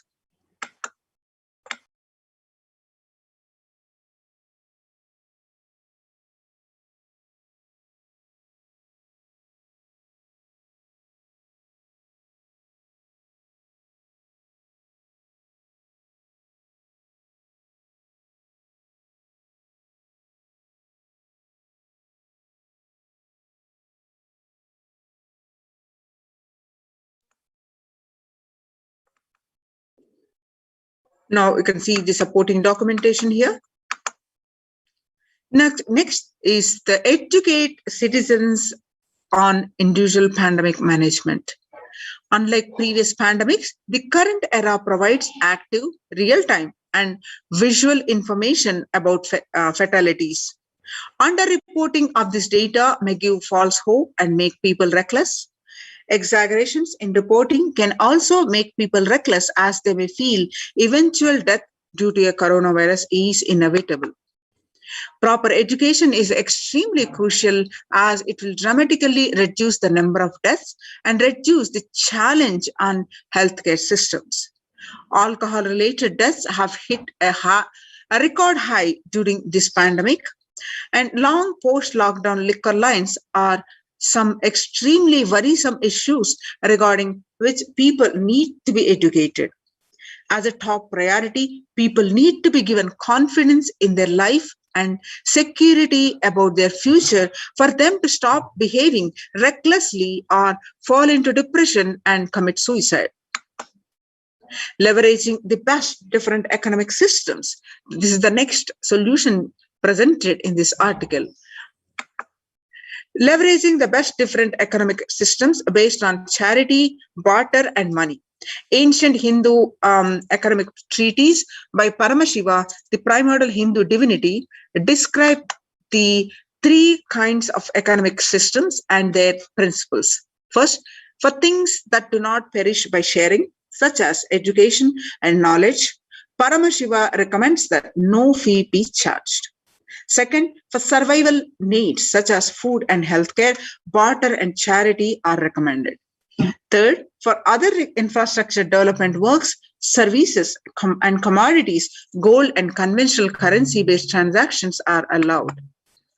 These systems are still in practice in modern day, but grossly overlooked and not sufficiently studied with their close relation to mainstream economics. The World Health Organization and the GISEID provided early access to data regarding the virus. This is an example of an open knowledge-based economic policy where the critical data about the virus was not monetized. Similarly, South Korea helped the United States of America access masks and testing kits. And there was a hope that this would lead to a reciprocal arrangement in terms of vaccines, which is like a barter-based model allowed in food and healthcare. Next solution presented is Hindu policies for food security. A highly effective concept for ensuring food security in ancient Hindu nations was that of food grain banks. This was prevalent until the 18th century. The elderly in villages would start food grain banks with the seed capital of grains collected by the fundraising. If any person met with a crisis such as the crop failure, the food grain bank would lend him grains in exchange for an interest. That is, compound interest was prohibited in grain banks, which the debtor was expected to return with the principal grain amount during the next harvest. The bank would expand its reserves of food grains based on interest earned and donations. At the time of severe crisis such as famine, the entire village would be able to withdraw these grains. And if required, all such grain loans would be written off on humanitarian grounds. In Hindu temples, food is shared for free as a policy. This was the case in both ancient times and in modern times. For 27 years, every month, the Hindu ASMT community has served more than 3 million free organic meals in religious gatherings to everyone without discrimination, and has served over 1 billion free meals in total. Such private and public efforts are crucial to ease the threats of starvation, which is estimated to hit 1 billion people worldwide. Next is the monitor global health. The crisis requires governments to take aggressive, proactive measures to monitoring health. Smartphone applications have been used by the governments that are based on health color code systems that categorize individuals into 3 color groups based on their health status and travel history, and then determine whether they need to be quarantined. You can see the supporting articles here. systems for accounting newly suspected, actively responding to curb the various solution presented is traditional medicine. In Hinduism, nature and planet Earth are respected as divine mother energies capable of providing us with all our survival needs, food, medicines, etc. Through the traditional medicines such as TCM and Ayurveda are effective in addressing COVID-related issues, and a few years ago, a Nobel Prize was awarded for scientific work based on traditional medicine. The mainstream Western medicine has chosen to characterize Ayurveda as pseudoscience and TCM as unscientific. Such demeaning traditional medicine systems have led nations to consider taking defensive unilateral decisions to protect their interests. Outright rejection of traditional medicine is not wise, and such policies should be revisited, especially as these medicine systems are time-tested and have kept people healthy for several generations. Kailasa Union recommends governments worldwide provide solutions like Kailasa's Hindu medicinal care, which includes completely free of charge services such as Ayurveda, Yoga, Siddha, and Western medicines, and multi-layered quarantines for complementing their ongoing public health efforts. You can see the supporting documentation here. Multilateral strategies and coordination for the pursuance of SDG 11 sustainable cities and communities with additional emphasis on multi-layered quarantine protection without disrupting life and economy such that effects of lockdown are unnoticeable. Waiver of patents on extremely essential vaccines and common global funding of vaccines. Everyone should be provided access to traditional healthcare systems free from policies that are prejudicial and discriminatory towards these systems. The creation of food grain bank systems and other traditional economic systems as described in this report would help the most vulnerable people of the world. You can see the supporting documentation now.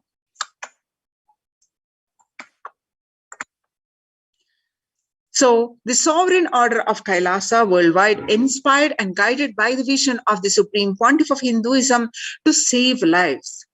A one-of-a-kind humanitarian charitable service massively mobilized to provide protection and preventive COVID care in this testing time of global meltdown. Through this initiative, Kailasa has been consistently supporting people through free food banks, that is Annadanan, free medical care, and many more services. The impact of mental disorders and lack of spiritual strength during a humanitarian crisis are often difficult to assess. They inflict lasting damage.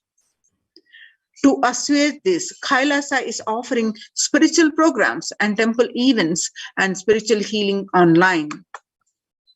So, Kailasa's recommendations on COVID-19 and multilateralism to be presented at the United Nations General Assembly and Human Rights Council.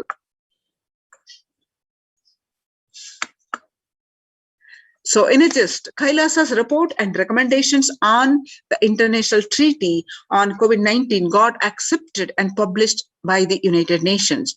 Surviving the highly contagious COVID-19, where the world is only as resilient as the least resilient country and person, requires the true multilateralism, the government, organizations, and people to collectively address the crisis. Kailasa has been successfully providing grassroots solid solutions in multifarious ways, including providing sustainable community livings with multi-layered quarantine, educating citizens on individual pandemic management, and leveraging best of different economic systems based on charity, barter, and money, providing food security and traditional Hindu medicines. These unique contributions have been recognized by the United Nations in their website www.ohchr.org. So join now in this Kailasa's COVID care protection centers. Register now through the link below, https://kailasa.org/Kailasa care. Once again, https://kailasa.org, KAILASA.org/Kailasa care, KAILASACARE, Kailasa care. Now we'll continue this segment, the next segment after the very short break.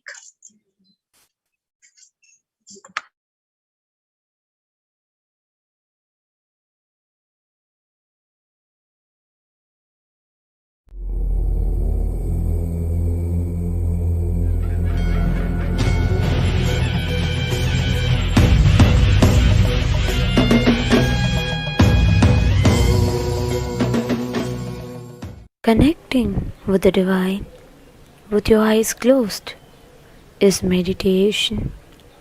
Connecting with the divine with your eyes open is darshan. Come, let us all now move from meditation to darshan. Slowly, very slowly, please open your eyes.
Nithyananda Paramashivam.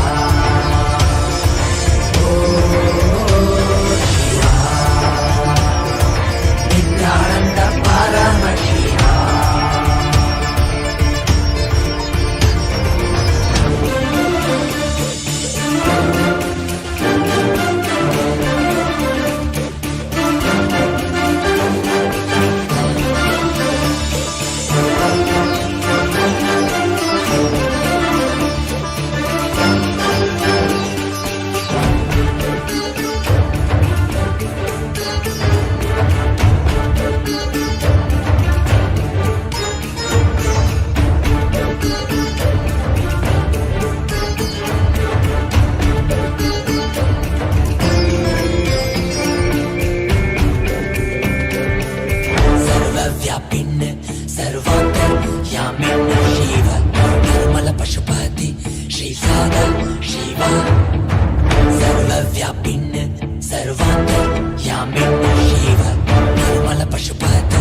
Paramashivoham Nithyanandeshwari Paramashakti Madhyamam Asmadacharya Paryantam Vande Guru Paramparam.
I welcome you all with my love and blessings. I welcome all the Sarvajñapita Yajamans, Kartas, Shri Mahants, Mahants, Kotari Tanedar, everyone sitting with us all over the world. I welcome all of you with my love and blessings.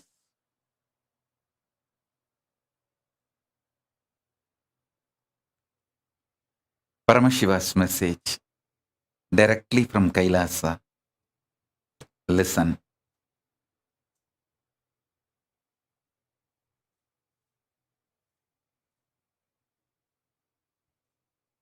Conscious sovereignty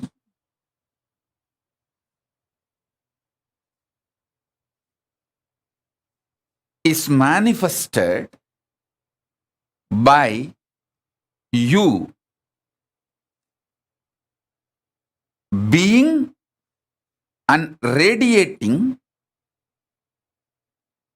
your conscious sovereignty continuously.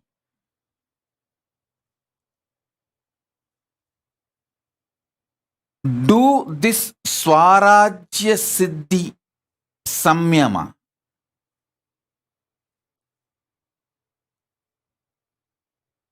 This is the Samyama to achieve conscious sovereignty. Listen. This Swarajya Siddhi Samyama means Samyama for the conscious sovereignty I directly received from Raghupati Yogi and Isakki Swamigal.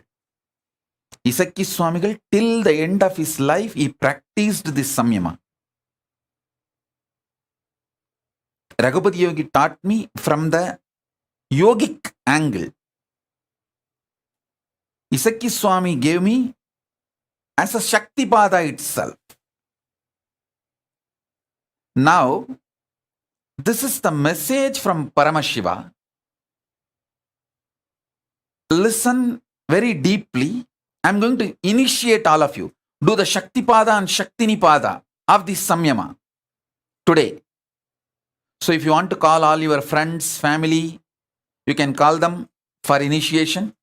If you want to get your pets, get them for initiation. Actually, this is the important direct instruction from Paramashiva. That's the reason I came for the satsang today. Otherwise, originally I was planning that I will directly give the Devi Bhava Darshan on Adivelli, which is tomorrow. Tomorrow you are all going to have a darshan, Devi Bhava Samadhi Darshan, as it usually happens in those days, with a sari and all the full Devi manifestation. You are all going to have Devi Bhava Samadhi Darshan tomorrow. So I was originally planning I will come for Devi Bhava Samadhi Darshan because too much Samadhi. But this message just got downloaded into my system so powerfully, and it need to be delivered immediately, today itself, from the Akashic records.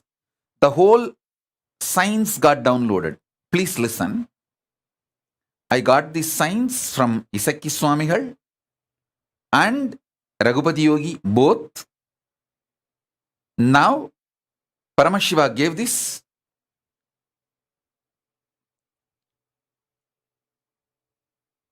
Elaborately, directly from the Akashic records.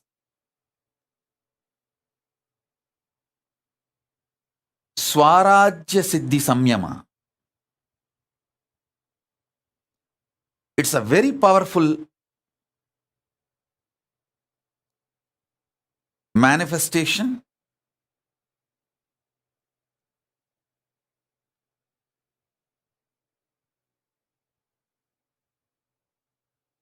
Directly from Paramashiva.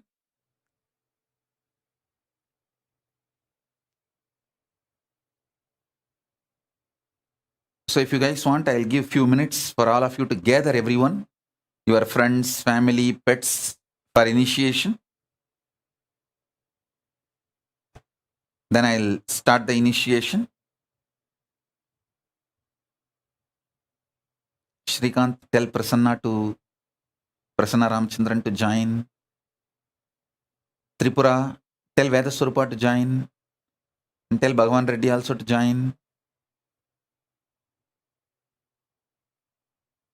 Ramesh Ramani, I think in the car.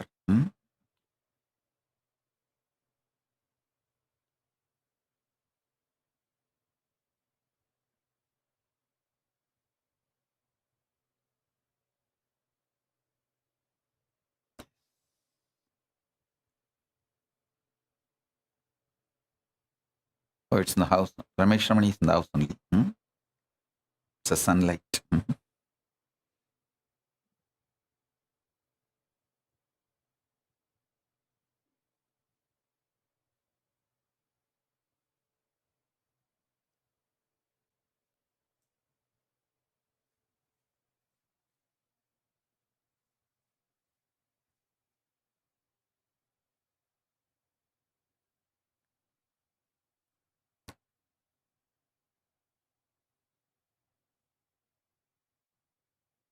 So all of you settle down with your Atmalingas.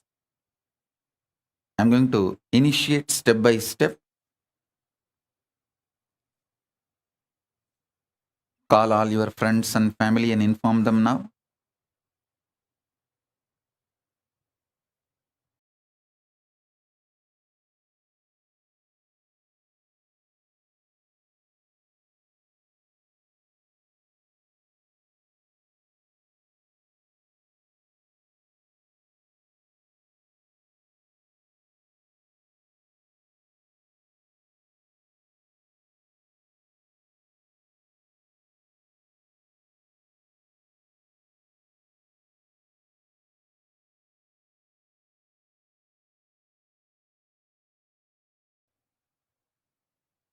This Samyama has two layers. Swarajya Siddhi Samyama, Swarajya Shakti Samadhi. I'm going to initiate both the layers. So better all of you settle down. Listen. All of you listen intensely. I'll explain both the levels. Swarajya Siddhi, Swarajya Shakti. Swarajya Siddhi, listen. You are Paramashiva. Everyone with whom you are relating is Paramashiva. With this cognition, continuously, every thought raising in you should be from this cognition.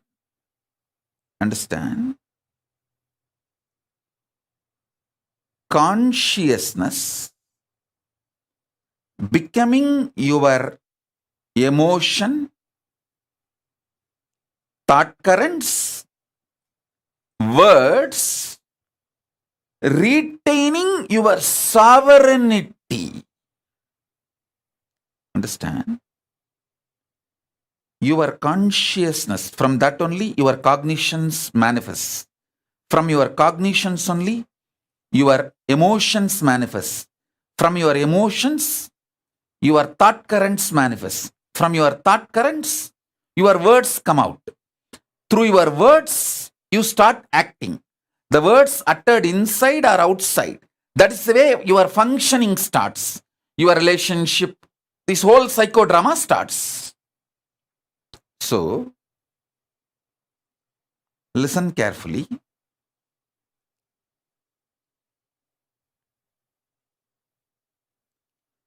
Your consciousness manifesting as your cognition, as your emotion, as your thought current, as your words, without losing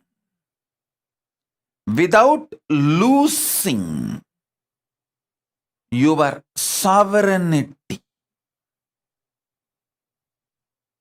Then you achieve Swarajya Siddhi. Anyone in this world can start practicing it.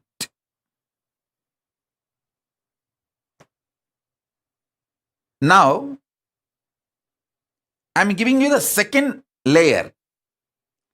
Swarajya Shakti Samadhi. This is the Samyama. Samadhi. You need to manifest it intensely. Samadhi, which you need to manifest it intensely. For this, you need certain amount of ferociousness. Just for this Chaturmasya, please do it. Listen carefully. Mala Nadarajan, don't worry. Mala Nadarajan has messaged that Nadarajan is admitted in the hospital. Don't worry. You have taken care of my daughter, so I will take care of you all. But don't worry. Yes, let's come back to Satsang. Listen.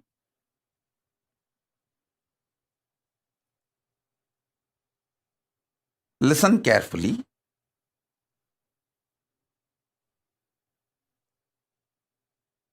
I'll describe elaborately, clearly, how my gurus used to manifest this samadhi and these powers of the conscious sovereignty. I'm using the word English word conscious sovereignty. Originally, the original Sanskrit word is Swarajya Shakti. It means reclaiming your Rajya, your kingdom, and manifesting the Shaktis of your kingdom. Swarajya Shakti Samyama, Swarajya Shakti Samadhi. Samyama means Tarana, Dhyana, Samadhi. All these three put together is called Samyama. So now, This is the way you can manifest your conscious sovereignty. Listen. Listen to the instructions deeply. Only one thing. 24/7. Remember, you are Paramashiva. Everyone with whom you are interacting is Paramashiva. And from this same space, your new cognitions should start manifesting. Your thought currents should start manifesting. Your ideas, emotions should start manifesting. Your words should start manifesting. It is very easy if you decide. These 4 months, this Chaturmasya, conscious sovereignty Chaturmasya, you will do all the interactions from this space. I tell you, I guarantee, take this as my guarantee, you will earn 10 times more wealth. You will have best relationships. Your health will become 100 times better. Your inner space will manifest at least 100 powers. Mark all these words as my commitment to you all who are receiving this initiation. Listen. This Chaturmasya till Navaratri, decide. Your whole interaction will be only from this angle, this space. And make sure all your communication is only through writing and showing, writing and showing, writing and showing. Because when you are not blabbering, all your verbalization is blabbering. When you are not talking blah blah blah blah blah blah blah blah, you can retain the conscious sovereignty cognition. If you make your communication only through writing, you can always make sure, yes, I am from that space. I am here as Paramashiva, and here is this Paramashiva. So I am here to be ultimately integrated. No cheating, exploiting, no cunningness, strategic relationship, integrity to integrity, Paramashiva to Paramashiva, oneness to oneness. If there is a conflict, I will explain this, my conflict and insecurity and fears to this Paramashiva, knowing that this Paramashiva will not exploit me, will only support me in manifesting my Paramashivatva more and more. Listen, I am telling you, most of your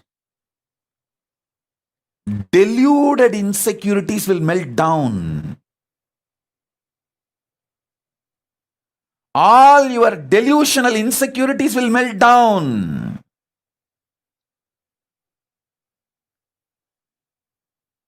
You will know only the real problems and you will be able to solve it.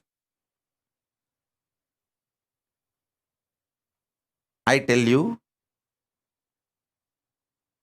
I know the powerfulness of this samadhi. I have seen my gurus doing and I have done it. Now, I wanted to prove to all the devotees all over the world. There are many people, newcomers, you would have come today and listened to this satsang. You may be thinking, oh, this is absolutely impractical. 4 months he is asking us to be literally in silence.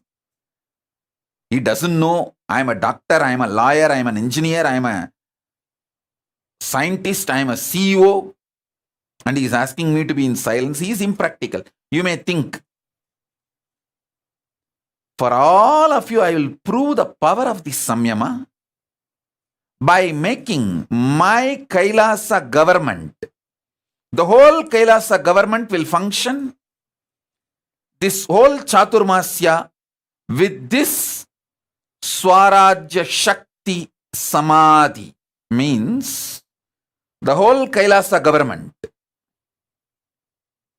Biddi, Tiruvannamalai, from there I am telling, all over the world,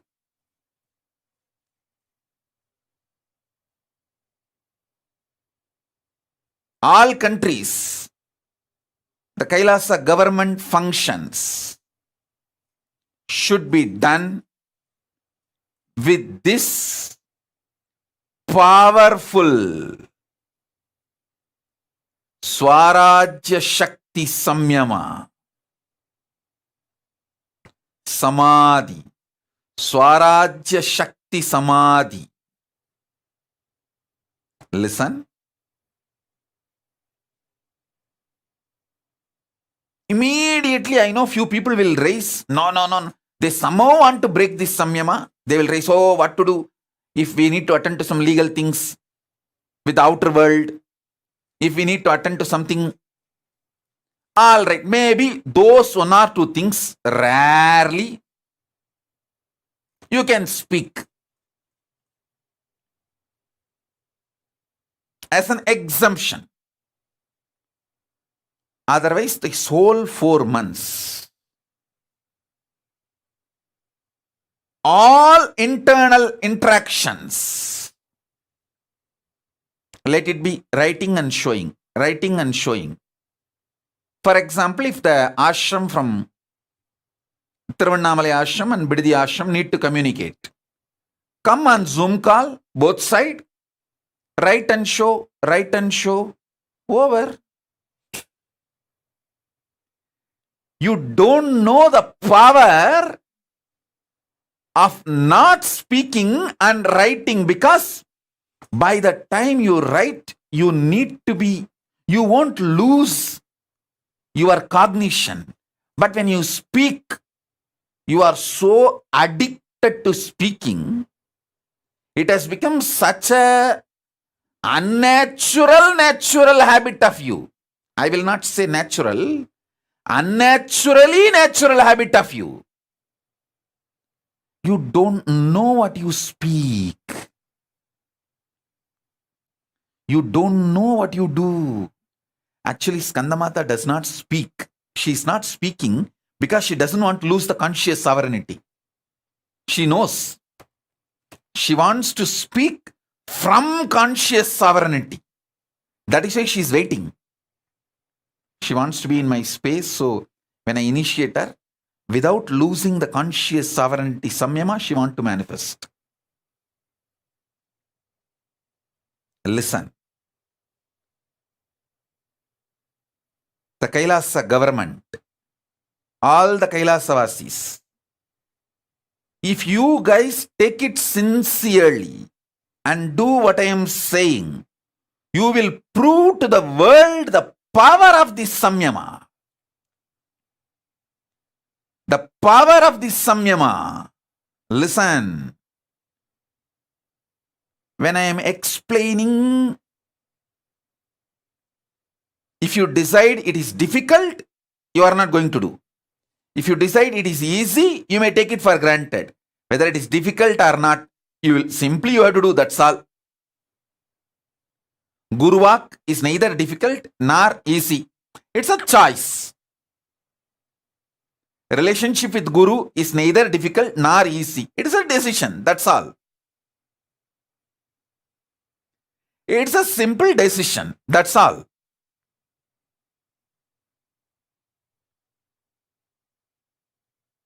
Listen.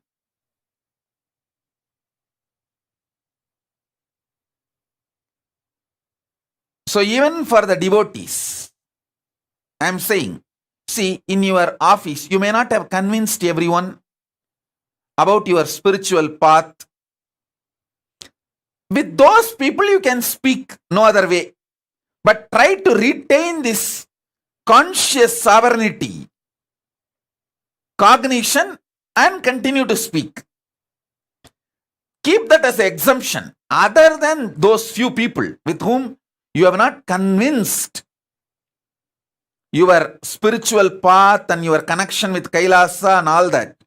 With those people, no other way you have to run your life. Other than those few, with everyone who knows you are my disciple and you do everything I say, with all of them, practice this samyama. You can explain to them by writing. You can keep in one paper why you are doing what you are doing.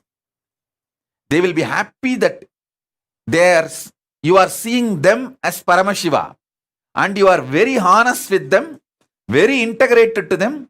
No cheating, no strategy, no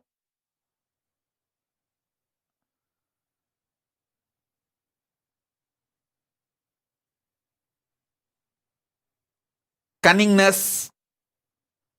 They will be very happy to have a person like you in their life, in every part. I tell you, I really tell you.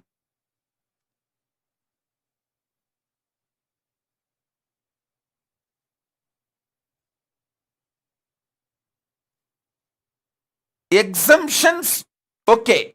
Like there may be some of you, speaking is your profession, like a teacher or a singer. So those few things exempt, okay. Even in Kailasa government, there will be few people who will do this morning satsang hosting. So those few exemptions, okay. Even during that time, try to continuously hold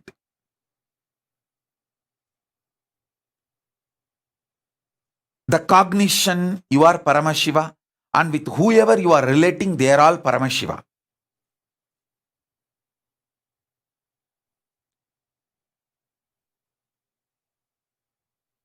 And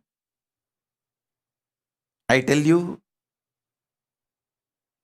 try to shift most of your communication to chatting, typing, writing, than speaking. Reduce the speaking drastically. Make it into typing, writing, that kind of things. Why? You don't know the power of this. With writing, typing, still it has not become unnaturally natural habit. See, breathing is organically natural habit. Good. But talking, even wearing clothes, all these are toxic natural habit. Unnaturally natural habit. It has become your nature, but it is not natural. Or I can put it in the other way. It has become almost like a natural for you, but which is not your nature.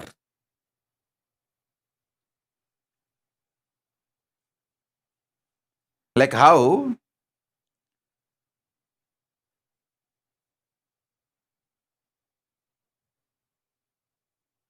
wearing dress is not your nature, but it has become natural now.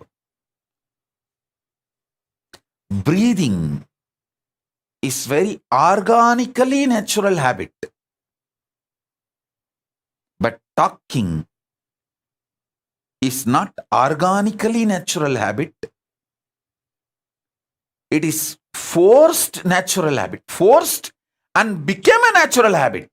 WhatsApp, Facebook, Messenger, in everything. Typing is okay. Chatting is okay. Drop talking, because while you type, while you chat, I know that delete, how many times you delete and retype, reword before send button. Listen. Sometimes even after sending, you wanted to verify if that person has not seen the message, if the double tick is not there, you delete it. You unsend the message. Listen.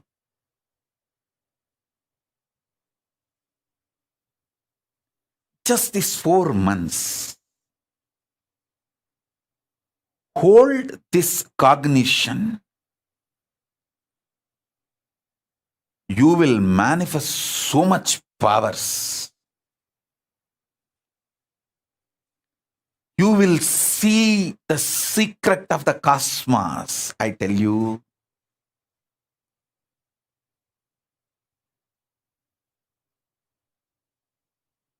Listen, Paramashiva, you decided to enjoy you, so you became many. And enjoying you, anything else, pain, suffering, fear, insecurity, due to the existence of the other, is delusion. You will wake up to this reality. You will manifest that kind of powers, personality, joy, wealth, everything in your life. I am not giving you some technique to get 1 ton gold. I am giving you the methodology to get a planet made out of gold. I am giving you the methodology to get a planet, full planet, hill, everything is gold. That is what is Swarajya Siddhi. Understand? I am not giving you one small power, one small health. I am giving you your own consciousness. As I told you, you are not human being for me. You are a conscious being.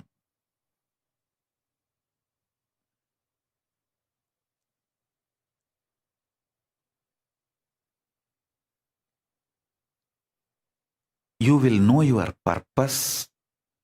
You will know your life. You will feel so fulfilled, peace, joy, fulfillment. It's like you will be so grounded. You will feel so big about you.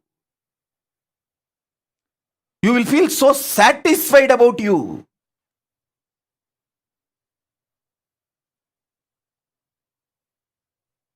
$1,000 good things will happen if you just do this till Navaratri, till Vijayadashmi. That's all. I am not asking you to be in silence forever. Even in this Chaturmasya, I am not saying that you should never talk.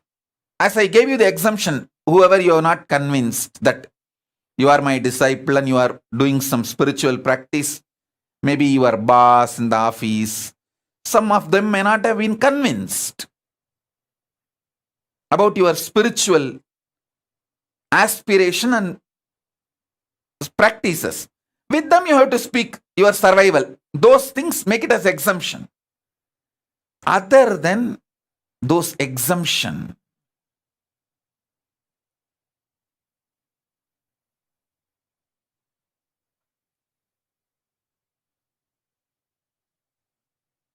make this as your lifestyle.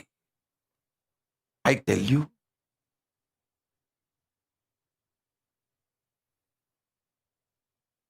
The most important truth is holding the conscious truth. You are Paramashiva,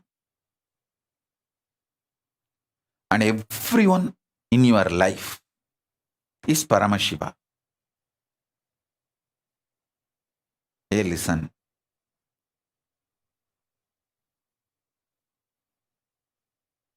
See, I am not talking something illogical, irrational, or impractical. Don't think I am talking something impractical. Listen.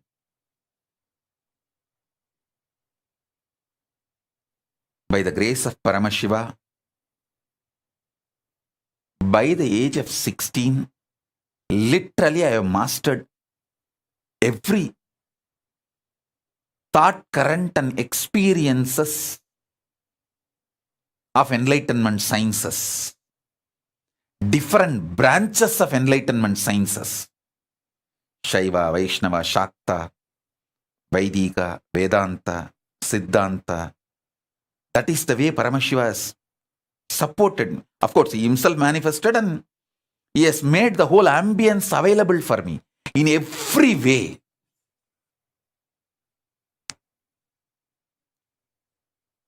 He supported and made everything happen. And after that, last 27 years of my public life, from the time the Yoga Pattabhishekam is done, last 27 years, with millions of people I have worked, directly, personally, initiated, guided, made them experience powers, manifest all the best things in the life. I have done everything. Listen, I am telling you all this just to make you understand. I am most practical person. I will not tell you something impractical. And I will not tell you something useless. I am highly user-friendly and highly efficient. Efficiency-oriented, focused. If I ask you to do some spiritual practice for 10 minutes, I will make sure you get the result of at least 10 years of your tapas and the time you are spending on that spiritual practice. I am a very productive person, efficient person. You can see in 43 years what I've achieved. From that you can understand. I am very productive, life positive, focused, successful person. Very practical person. If I am giving you this samyama, this samadhi, I know the power it can bring in your life. So drop all the ideas. It is difficult, not possible for me. No. Everyone will be able to do this. As I told, if talking is your profession, like teacher, lawyer has to talk in the court. So that kind of unavoidable, have exemption. So even during those moments, always try to hold the cognition. You are Paramashiva and everyone around you is Paramashiva. And this whole interaction is between Paramashiva and Paramashiva. Hold that cognition and continue to talk, but you will forget, I know, because talking has become such unnaturally natural habit. You will forget that cognition. But what to do? But all the other times, stop talking and be from this cognition and always do the communication by penning down. Then even few minutes if you miss, you can get back to this cognition and start penning down.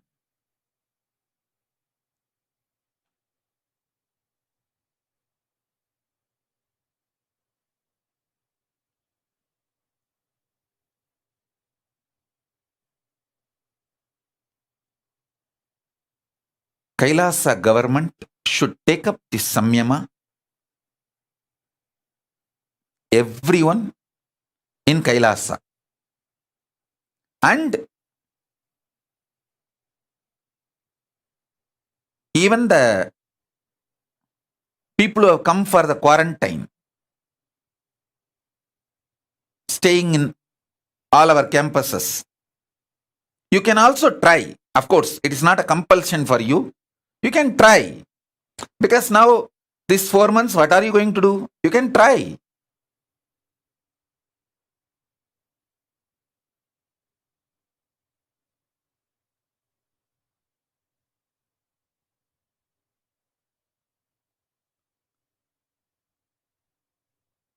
Listen.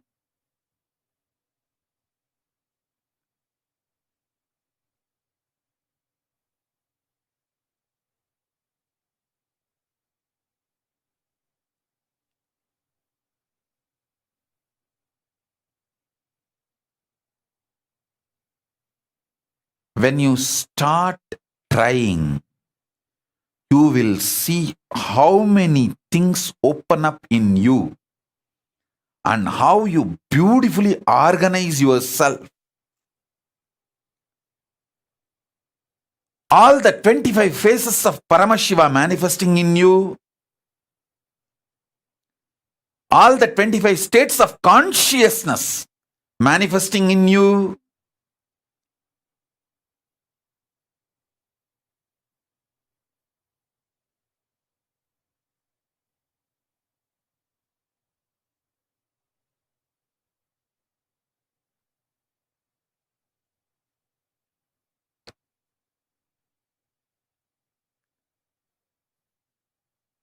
how your whole being gets manifest, the Paramashivatva manifests in you. I tell you, when that experience comes from the peace space of Paramashiva, that samadhi starts manifesting, then you will understand, oh God, wow.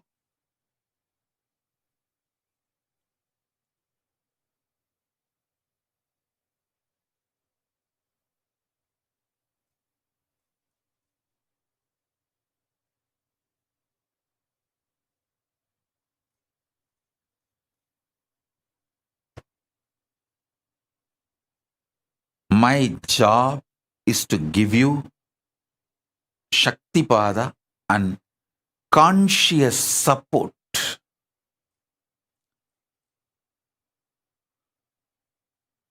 as a living Purnavatara of Paramashiva.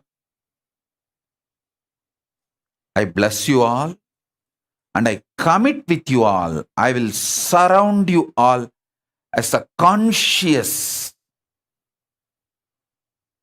layer inside and out. Inside and outside, both. Like a conscious blanket. Conscious energy field.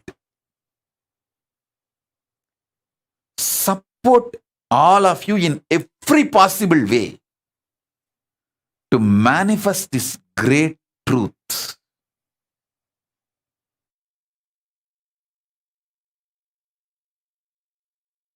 See, when you start living this truth, you will see whatever you want in your life starts manifesting, like a wealth, health, relationships, everything.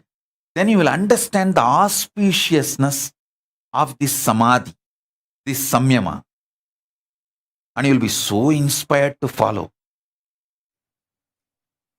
You will start doing You will simply start doing it.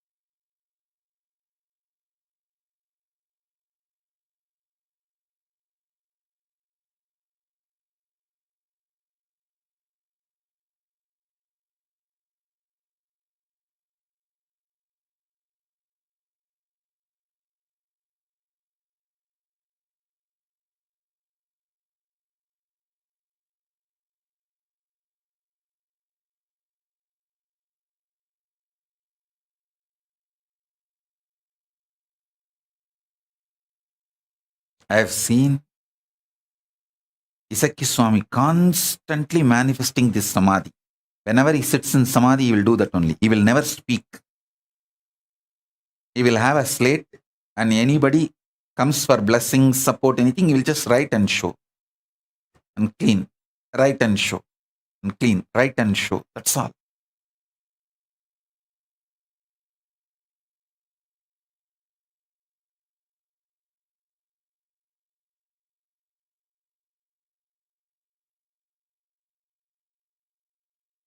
Kailasa government, all over the world, start practicing this and give confidence to people that it is possible to do this and be successful in all our activities.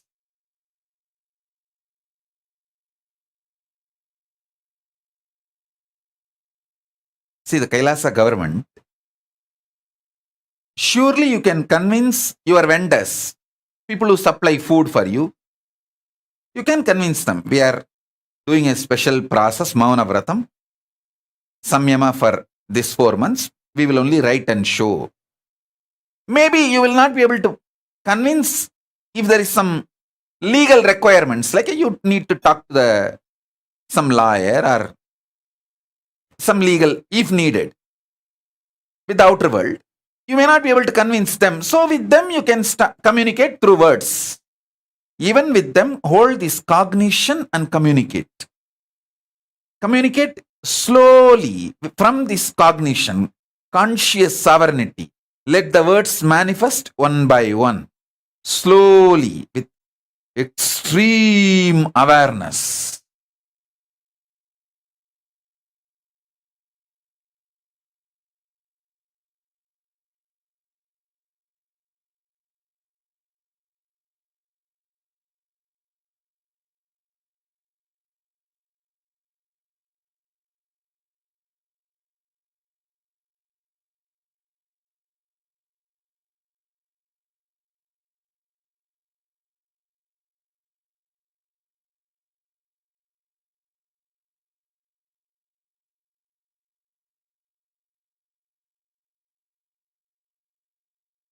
All the people who are sincere, want to manifest conscious sovereignty, powers of Paramashiva, should take up this samyama. Actually, Papa Skandamata is doing this samyama already. That is why she is not talking. It's not that she doesn't know the language. You can write and show her. She knows the language. I can prove it to her. She knows the language. I can prove it to the whole world. You can write and show. She will respond. She knows the language. She is doing this samyama. That's why she's not talking. She is doing this samadhi. She wants to talk from conscious sovereignty in my space.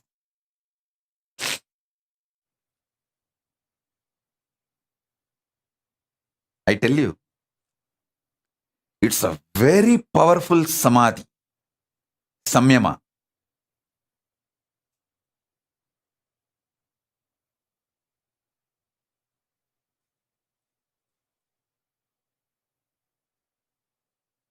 Try this. Even the people, still now you have not convinced that you are my devotee, you are spiritual seeker and you are practicing, you are initiated disciple, you can take next 1 or 2 days and convince them.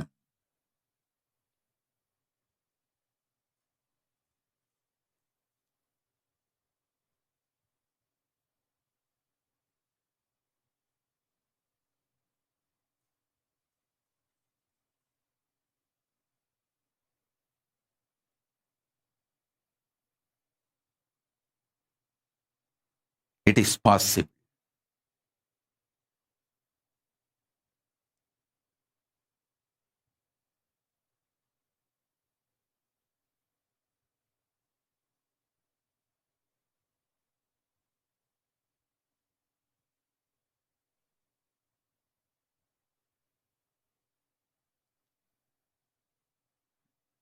Kailasa, everyone listen, everyone in the Kailasa, all the Adinavasis, Gurukul Balasans,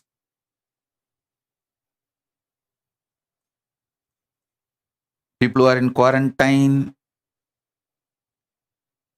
in Biddi, in Hyderabad, all the sannyasis, all of you listen. Don't try to ask for exemption. Don't put your energy on breaking this samyama. Put your energy on making this samyama and making the whole world understand the power of this samyama. If you demonstrate it, the power, the whole world will start realizing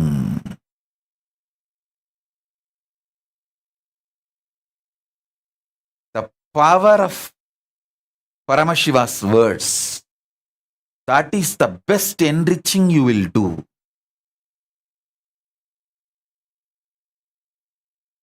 Your whole consciousness, body, mind, brain, emotions, everything will be detoxed. Paramashiva will start manifesting. Just this one samyama, this one samadhi,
என்னப்பனல்லவா என்னப்பனல்லவா என் தாயுமல்லவா என் தாயுமல்லவா தன்னை உணர்த்திடும் தியானம் அளித்தவா என்னப்பனல்லவா என் தாயுமல்லவா தன்னை உணர்த்திடும் தியானம் அளித்தவா எங்கும் நிறைந்தவா எண்ணம் கடந்தவா பொங்கும் அருவி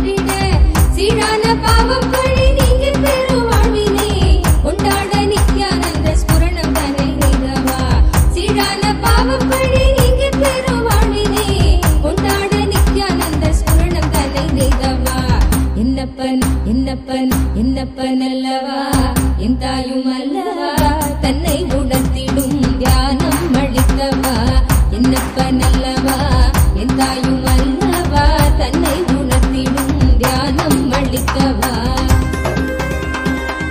ஏழாம் உடல்கள் தாண்டி நித்திய வாழ்வும் கண்டிட கேடான காலம் தன்னை வென்று நிலை நின்றிட ஏழாம் உடல்கள் தாண்டி நித்திய வாழ்வும் கண்டிட கேடான காலம் தன்னை வென்று நிலை நின்றிட சீரான பாவம் பழி நீங்கி பெரும் வாழ்வினை கொண்டாட நித்யானந்த ஸ்புரணம் தன்னை நீதவா சீரான பாவம் பழி நீங்கி பெரும் வாழ்வினை கொண்டாட நித்யானந்த ஸ்புரணம் தன்னை நீதவா என்னப்பன் என்னப்பன் என்னப்பன் அல்லவா என் தாயும் அல்லவா தன்னை உணர்த்திடும் தியானம் அளித்தவா என்னப்பன் அல்லவா என் தாயும் அல்லவா தன்னை உணர்த்திடும் தியானம் அளித்தவா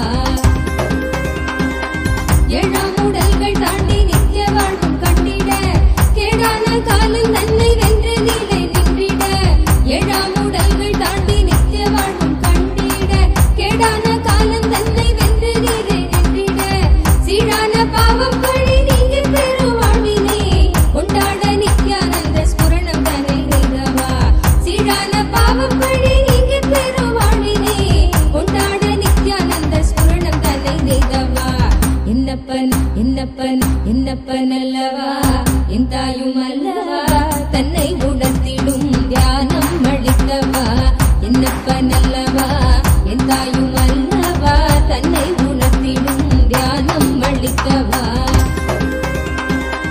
ஏழாம் உடல்கள் தாண்டி நித்திய வாழ்வும் கண்டிட கேடான காலம் தன்னை வென்று நிலை நின்றிட ஏழாம் உடல்கள் தாண்டி நித்திய வாழ்வும் கண்டிட கேடான காலம் தன்னை வென்று நிலை நின்றிட சீரான பாவம் பழி நீங்கி பெரும் வாழ்வினை கொண்டாட நித்யானந்த ஸ்புரணம் தன்னை நீதவா சீரான பாவம் பழி நீங்கி பெரும் வாழ்வினை கொண்டாட நித்யானந்த ஸ்புரணம் தன்னை நீதவா என்னப்பன் என்னப்பன் என்னப்பன் அல்லவா என் தாயும் அல்லவா தன்னை உணர்த்திடும் தியானம் அளித்தவா என்னப்பன் அல்லவா என் தாயும் அல்லவா தன்னை உணர்த்திடும் தியானம் அளித்தவா என்னப்பன் அல்லவா என் தாயும் அல்லவா தன்னை உணர்த்திடும் தியானம் அளித்தவா என்னப்பன் அல்லவா என் தாயும் அல்லவா தன்னை உணர்த்திடும் தியானம் அளித்தவா எங்கும் நிறைந்தவா எண்ணம் கடந்தவா பொங்கும் அருவியாய் ஆனந்தம் தந்தவா எங்கும் நிறைந்தவா எண்ணம் கடந்தவா பொங்கும் அருவியாய் ஆனந்தம் தந்தவா என்னப்பன் அல்லவா என் தாயும் அல்லவா தன்னை உணர்த்திடும் தியானம் அளித்தவா என்னப்பன் அல்லவா என் தாயும் அல்லவா தன்னை உணர்த்திடும் தியானம் அளித்தவா எங்கும் நிறைந்தவா எண்ணம் கடந்தவா பொங்கும் அருவியாய் ஆனந்தம் தந்தவா எங்கும் நிறைந்தவா எண்ணம் கடந்தவா பொங்கும் அருவியாய் ஆனந்தம் தந்தவா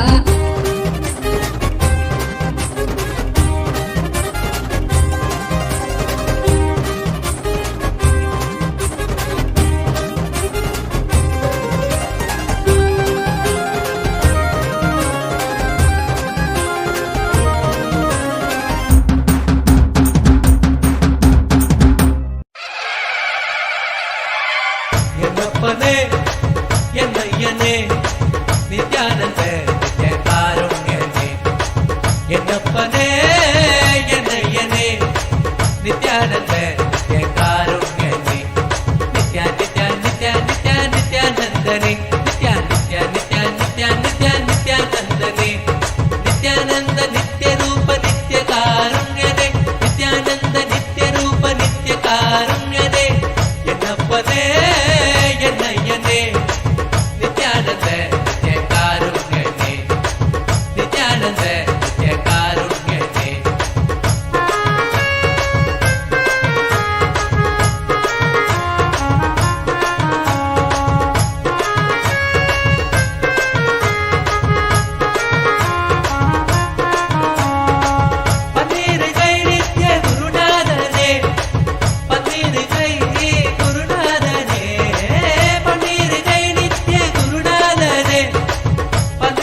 nitya nitya nityanandane nityananda nitya roopa nitya karunyane nityananda nitya roopa nitya karunyane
As a living Purnavatara of Paramashiva, living complete manifestation of Paramashiva, I bless you all. Let this conscious sovereignty samyama, let this Swarajya Siddhi samyama, Swarajya Shakti samyama manifest in all of our lives, and all the auspiciousness blossom.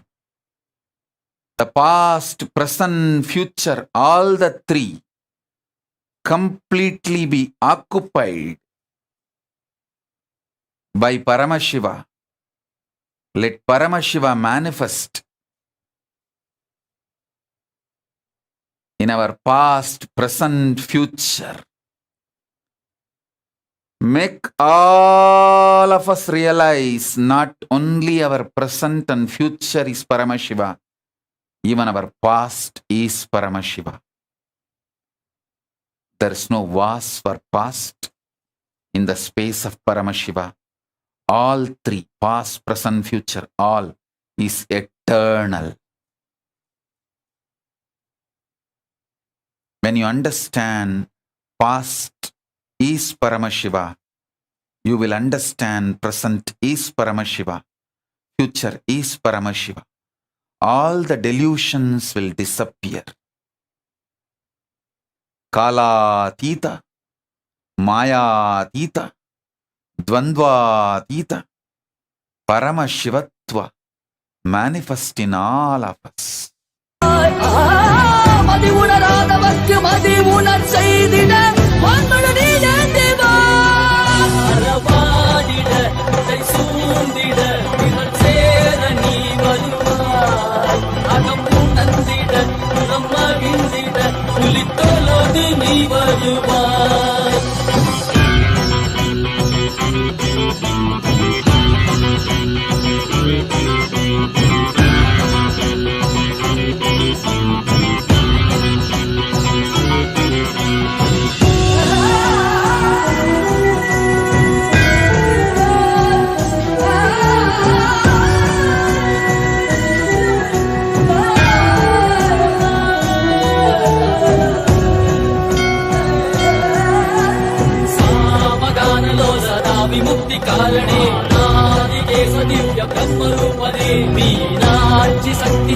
சுந்தரேசனே Annamalai உதித்த நித்யநந்தனே சித்து அச்சித்தெல்லாம் முன்னாலே இயக்கும் முன்னாலே உந்தன் கண்ணாலே சிகையில் அணிந்திட்ட மதியாலே பதிலின் Om.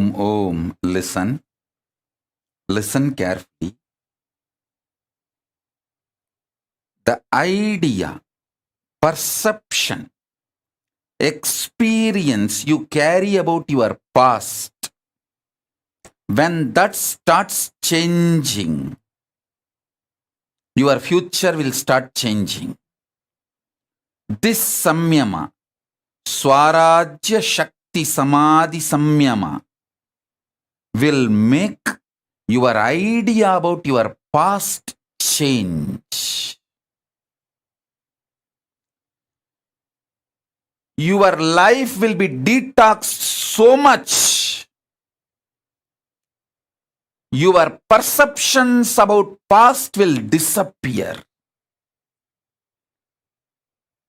You will feel so much of joy, ecstasy, fulfillment.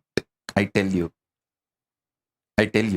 when you guys suffer, I feel so much sympathy seeing you all, because 99% of your suffering is just delusion centric. The remaining 1% is not suffering. It's a sport challenge, joy of life.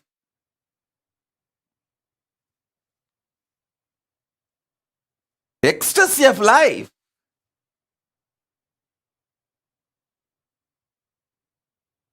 So, when your perception about the past changes, past just drops from you. It will never be a heavy load on you. It will no more be a toxic around you, making your present and future toxic.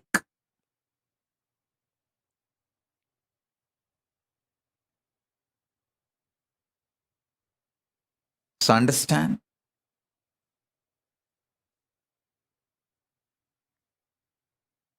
I bless you all.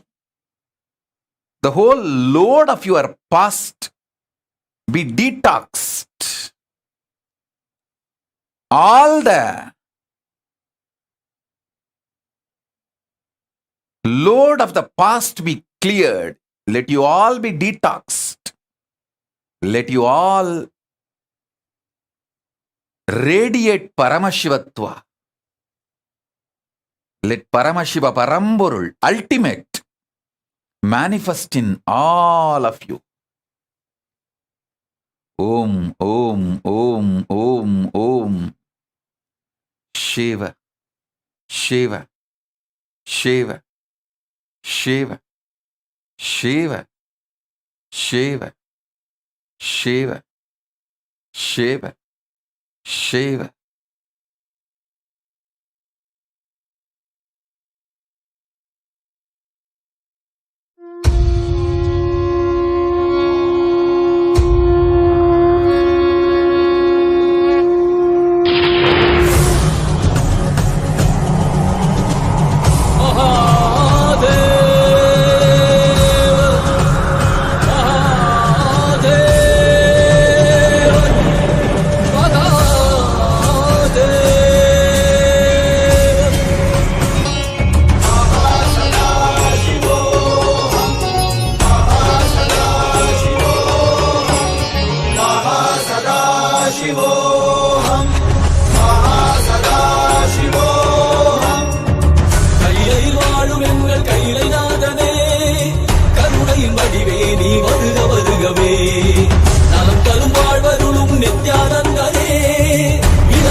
வருகவே நலம் தரும் வாழ்வருளும் நித்யானந்தனே இடமதி சூடி நீ வருக வருகவே அன்பின் வடிவமே ஆனந்த ஈஸ்வரனே அண்டம் முழுதும் சிவாட்சி மலர வருகவே அடிமுடி காணாத அண்ணாமலை நாதனே சபை புரியாதவனே அடியெடுத்து வருகவே கையிலையில் வாழும் எங்கள் கையிலை நாதனே கருணை வடிவே நீ வருக வருகவே நலம் தரும் வாழ்வருளும் நித்யானந்தனே இடமதி சூடி நீ வருக வருகவே மகாசதா சிவோஹம் மகாசதா சிவோஹம் மகாசதா சிவோஹம் மகாசதா சிவோஹம்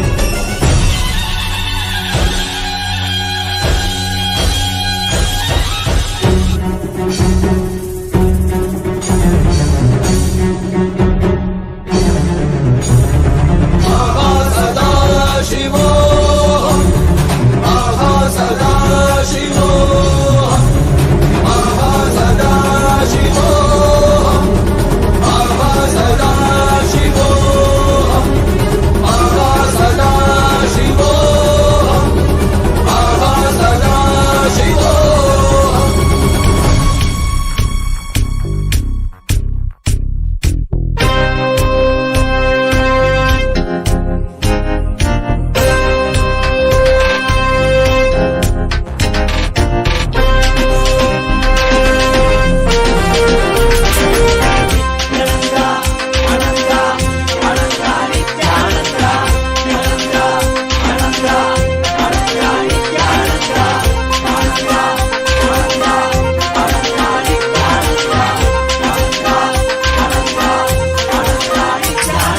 வானவர் மேலவர் வாழ்க்கையை வாழ்ந்திட நல்லவர் நாடும் நாமம் போற்றி அண்ணாமலை பிறந்த அமுதே போற்றி ஆலடி அமர்ந்த அரசே போற்றி ஆடக மதுரை அரணே போற்றி ஆரமுது ஆன ஆனந்த போற்றி மலையும் மலை காக்கும் மலையே போற்றி முழுமதியாய் வந்த முதல்வா போற்றி அருணையில் உதித்த நித்தியனை போற்றி மாமுதுரை மீட்ட சுந்தரா போற்றி அருணையில் உதித்த நித்தியனை போற்றி மாமுதுரை மீட்ட சுந்தரா போற்றி அனந்தா அனந்தா அனந்தா நித்யானந்தா நித்யானந்தா அனந்தா அனந்தா நித்யானந்தா நித்யானந்தா அனந்தா அனந்தா நித்யானந்தா அனந்தா அனந்தா அனந்தா நித்யானந்தா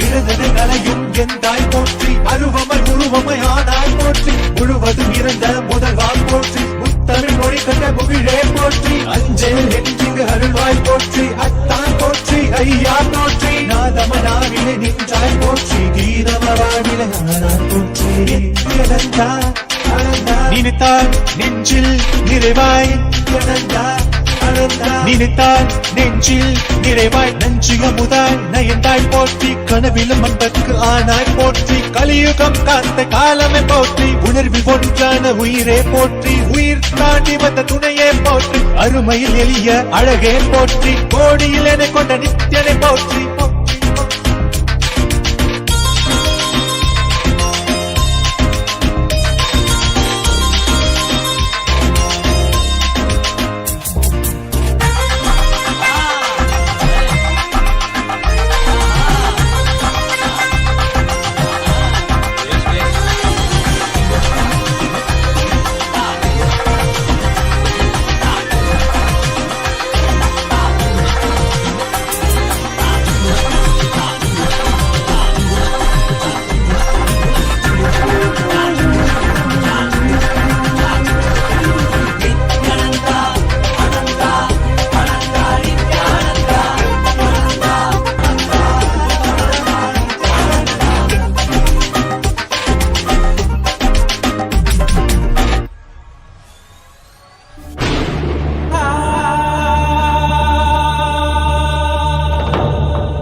నీలకంఠాయ శాంభవే అమృతేశాయ సర్వాయ మహాదేవాయ తే నమః మృత్యుంజయాయ రుద్రాయ నీలకంఠాయ శాంభవే అమృతేశాయ సర్వాయ మహాదేవాయ తే నమః.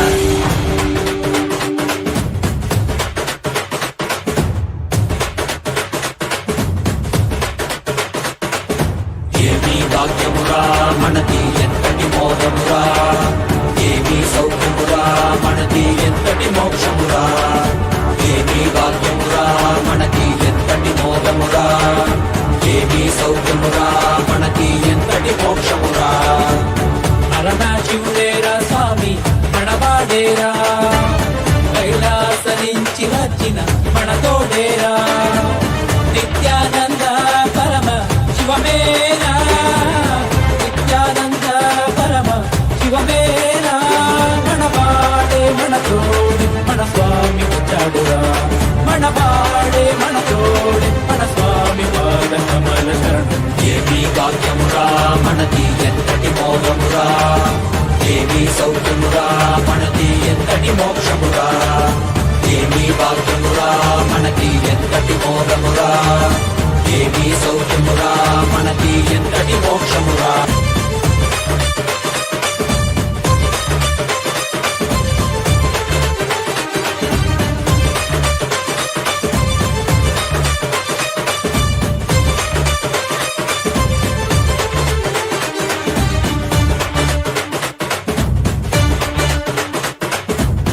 ఎంతటి కష్టమైనా మనకి స్వామి నీ తలవరా, ఏమీ లేకుండా నీకు స్వామి ఉన్నాడురా. ఎంతటి కష్టమైనా మనకి స్వామి నీ తలవరా, ఏమీ లేకుండా నీకు స్వామి ఉన్నాడురా. దర్శనమిచ్చాడురా స్వామి దివిలో నీకెళ్ళామురా, దివ్య శరీర స్వామి మన భాగ్య విధాతరా. దర్శనమిచ్చాడురా స్వామి దివిలో నీకెళ్ళామురా, దివ్య శరీర స్వామి మన భాగ్య విధాతరా. మనవాడేరా మన తోడేరా దర్శనమిచ్చాడురా, మనవాడేరా మన తోడేరా స్వామి పాద కమల శరణం. ఏమీ భాగ్యమురా మనది ఎంతటి మోదమురా, ఏమీ సౌఖ్యమురా మనది ఎంతటి మోక్షమురా, ఏమీ భాగ్యమురా మనది ఎంతటి మోదమురా, ఏమీ సౌఖ్యమురా మనది ఎంతటి మోక్షమురా.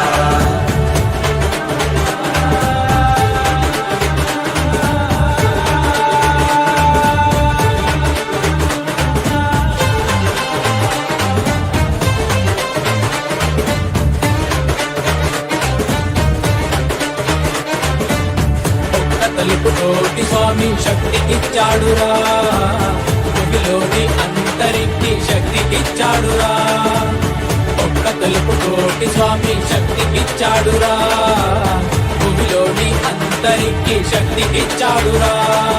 మనకి శక్తినిచ్చి మనతో అందరికీ ఇచ్చాడురా, స్వామి దీక్షతో పుట్టివాడు చూసేనురా. మనకి శక్తినిచ్చి మనతో అందరికీ ఇచ్చాడురా, మన స్వామి దీక్షతో పుట్టివాడు చూసేనురా. ప్రపంచమంతా సంతోషమే పరాశక్తి ఆవిష్కరణమే.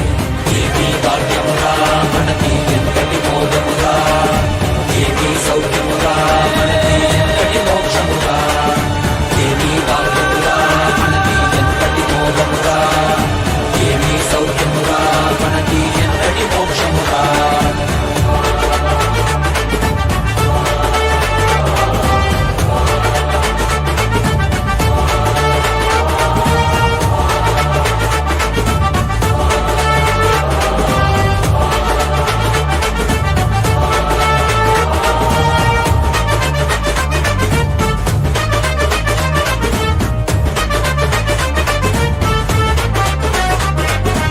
ఏమీ భాగ్యమురా మనది ఎంతటి మోదమురా, ఏమీ సౌఖ్యమురా మనది ఎంతటి మోక్షమురా, ఏమీ భాగ్యమురా మనది ఎంతటి మోదమురా, ఏమీ సౌఖ్యమురా మనది ఎంతటి మోక్షమురా. కైలాస దేశ స్వామి భూమిపైన కైలాసరా, ఇక్కడ భూమిలో జనులు చైతన్యుడురా. కైలాస దేశ స్వామి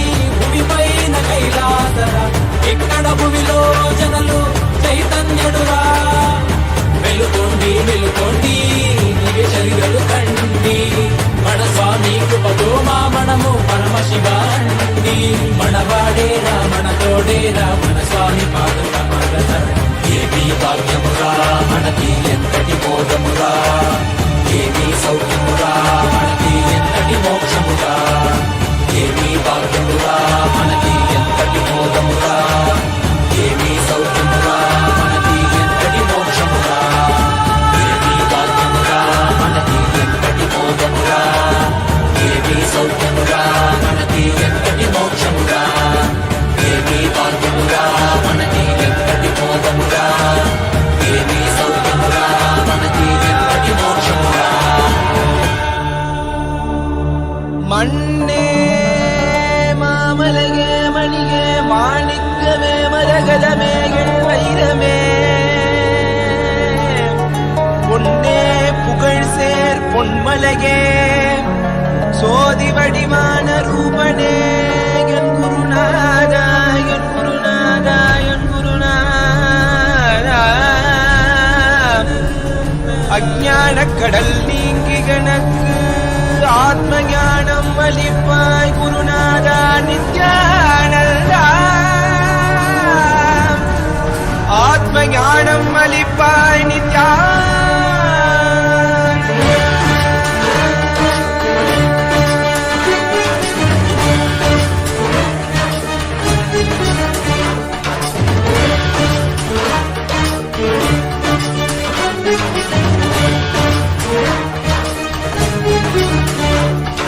மந்தகிடம் கொண்டு கங்கை முடிக்கொண்டு நர்த்தனம் புரியும் ஈசனே சுடலை புடி பூசி புடுக்கை தனை ஏந்தும் பாலனே புலிதோலனே வீடு பிடியால் உள்ள முறைகின்ற மதுரை மாநகரின் ராசனே இன்னல்களை கலைந்து இன்பங்களை அளிக்கும் சுந்தர வடமணி நேசனே ஞாயிறு திங்கள் நித்த முறைகின்ற செவ்விழி கொண்ட செல்வனே சொக்கனே எந்த சோமனே ஐயா சோதி வடிவான ரூபனே பழிமொழி காணா அண்ணாமலையே அகிலமும் போற்றிடும் ஐயனே ஆபரணனே நால்வர் போற்றிட நயமுடனாடிடும் நாதனே ஆழகாலம் உண்டு ஆழம் காடுதனில் ஆனந்த நடமிடும் ஆதி செய்வனே மங்கையிடம் கொண்டு கங்கை முடி கொண்டு நர்த்தனம் புரியும் ஈசனே சுடலை முடி பூசி உடுகை தனையேந்தும் காலனே புலிதோலனே மீனின் விழிகால் உள்ள முறைகின்ற மதுரை மாநகரின் ராசனே இன்னல்களை கலைந்து இன்பங்களை அளிக்கும் சுந்தர வடமணி நேசனே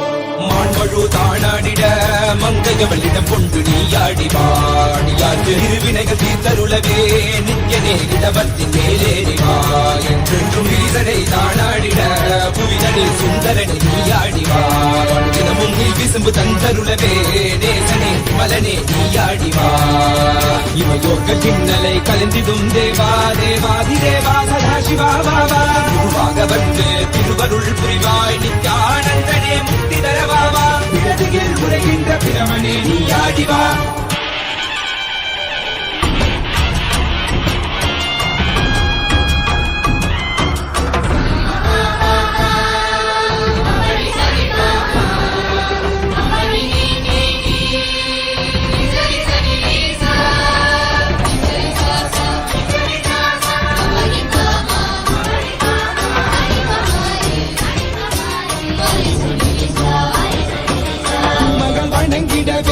காஞ்சியில் மண்ணாய் உரைபவனே அப்பாய் காட்சி தரும் எங்கள் ஆணை காவலசே ஆதிகந்தமிழாத ஜோதியாய் அருணகிரி உரைநாதனே உலகிய கிடும் வாயு வடிவே காலகத்தி ஈசனே தொழுதிடத்தில்லை நகர்களில் வானில் ஆடும் கூத்தனே பஞ்சபூதமும் நித்தம் பணியும் பரமனே பரமேசனே நித்ய रचित नित्य वैभव गुप्त कैलैवासने ईशने सर्वेशने परमेशने जगदीशने नित्यने आनन्दने यन् जीवने गुरुसेवने नित्यने आनन्दने यन् जीवने गुरुसेवने नित्यने आनन्दने यन् जीवने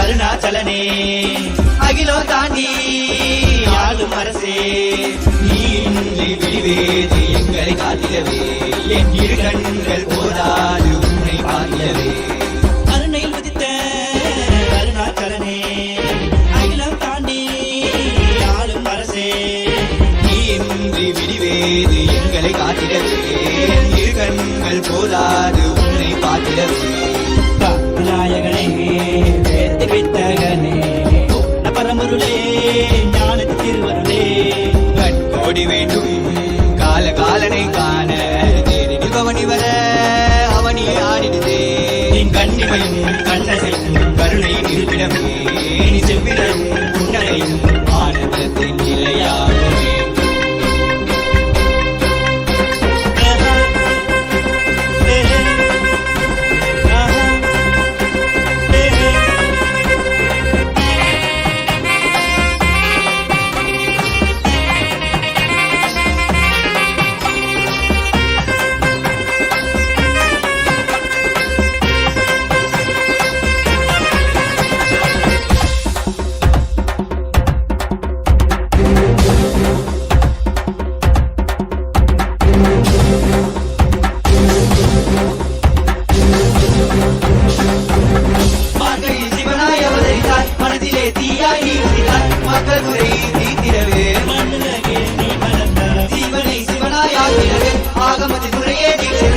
ஆனந்தமாய் வாழ மிக ஆண்டவனே ஏகி வந்தாய் கனியாகும் உங்கள் கருணையிலே அன்புயினாகும் உங்கள் வருகையிலே எங்கள் வேண்டுதற்காய் சிரசினை தந்தாயே எங்கள் வேண்டுதற்காய் நீ காலம் வந்தாயே தந்து உயிர் தந்து உயிருக்கு பொருள் தந்து விளக்கி நீ தந்து சிவனடி சேர்ந்திட சிந்தை சித்த ஓம் ஓம் ஓம் ஓம் ஓம்.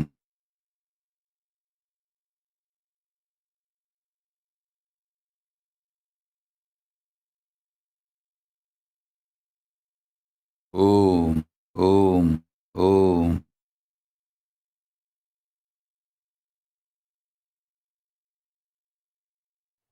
I bless you all. Let Paramashiva manifest with all the bliss, complete manifestation. As a living Purnavatar of Paramashiva, I bless you all. Let Paramashiva manifest as Purnavatara in all of you.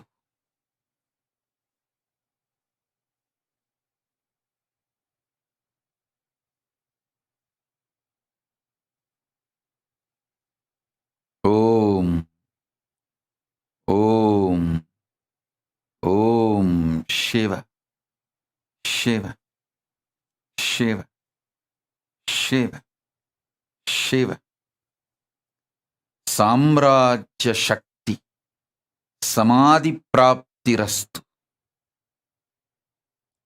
Anandamayi Bhava, Sarvamangala Prapti Rastu. Om, Om, Om. Om, Om, Om.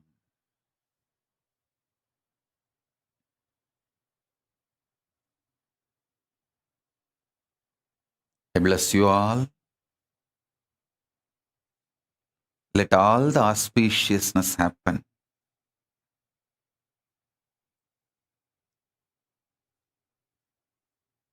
Sarva Mangala Praptirastu.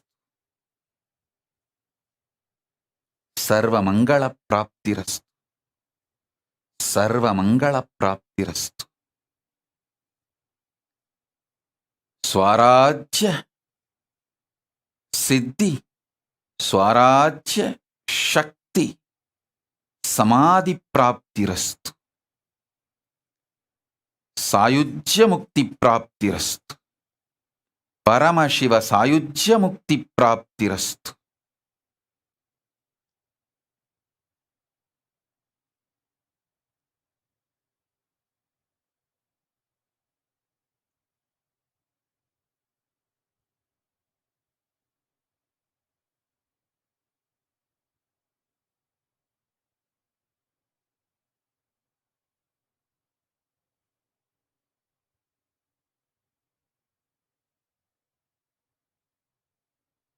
Today I also have some releases. Till now we have few hundred proclamations from all over the world. Today I am releasing first 200 to all of you and to the world. The first proclamation is from Mayor of City of San Jose, the Honorable Sam Liccardo. I thank you for this proclamation. Next is from John Billingsley, President, Hollywood Food Coalition, USA. Ashok Desai ji from California, USA. Reach Maluwal, spokesperson, South Sudan Bar Association, South Sudan. Commander Amela B.T. Gibson, Immigration Support Unit, the Republic of Liberia. Mr. Rabi Fakri, Attorney at Law, Lebanon. Joshua Kitakule, Secretary General, Interreligious Council of Uganda, Kampala, Uganda. Kayanja Vincent D. Paul, Chairman of Lake Victoria Regional Location, East Africa, Uganda. Governor Henaro Polai, Melakok State, Republic of Palau. I thank all of you, and there are hundreds more. Today I am releasing the first set of few hundreds. Blessings to all of you. And Ma Paramartha Bangaru Kutru Niku Pelirosu Subhakangshalu. Ma Paramarthananda, Ma Nitya Paramarthananda Bangaru Kutru Niku Pelirosu Subhakangshalu. Blessings. And blessings to every one of you.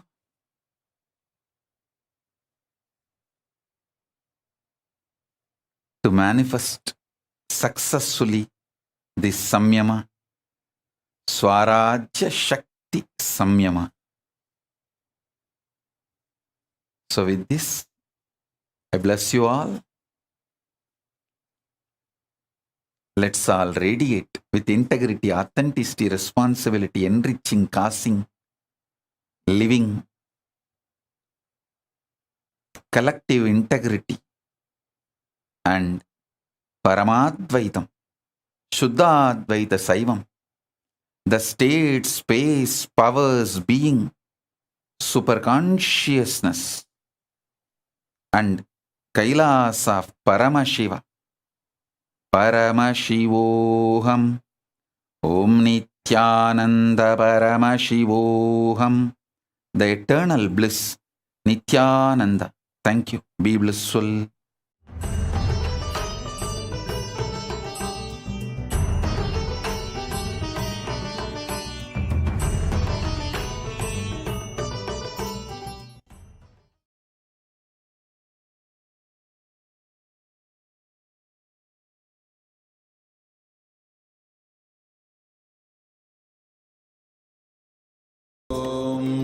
Nithyananda Paramashivoham.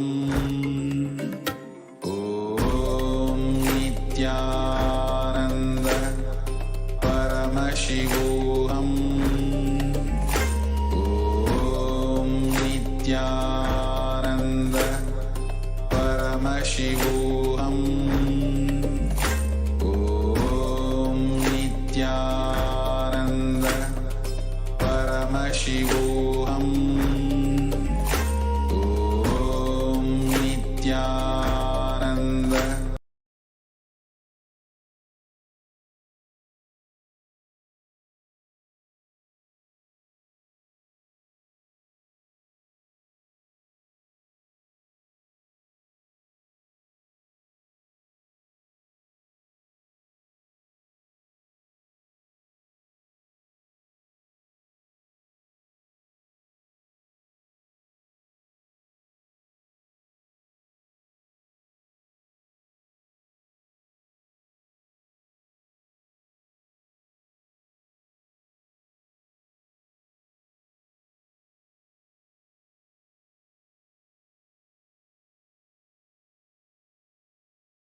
Guru Mahasannidhanam, His Divine Holiness, Bhagavan Nithyananda Paramashivam.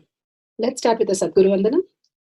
Nithyanandam Paramasukhanam Kevalam Jnanamurtim Dvandvatitam Gaganasadushnam Tattvamasya Lakshya Ekam Nityam Vimalamachalam Sarvadi Sakshi Bhutam Bhavatitam Trigunarahitam Sadgurum Tam Namami. Let's go through the disclaimers. Security measures. No photography, video, audio recording. Important cautions.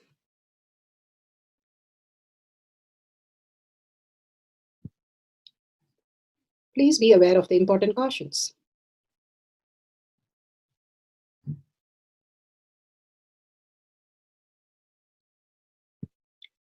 What is spa manifestation? Let's hear from Bhagavan himself explaining what is spa manifestation. All the 25 states of consciousness, when they happen in you, due to your chemicals and hormones, ups and downs, it is powerlessness. When it happens in you, out of your free will and consciousness, it is powerfulness. That's all. When you fall into sleep, it is powerlessness. When you enter into sleep, it is powerfulness. When you fall into dream, it is powerlessness. When you decide to dream, it is powerfulness.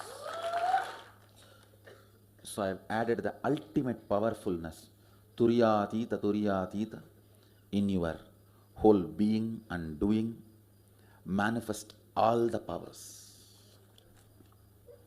Understand, power manifestation is nothing but cognitive shift. It is not work. It is cognitive shift. Understand? It is just cognitive shift. It's not work. Work is a 4-letter word. Power manifestation is cognitive shift. Playing with life. Playing with being alive.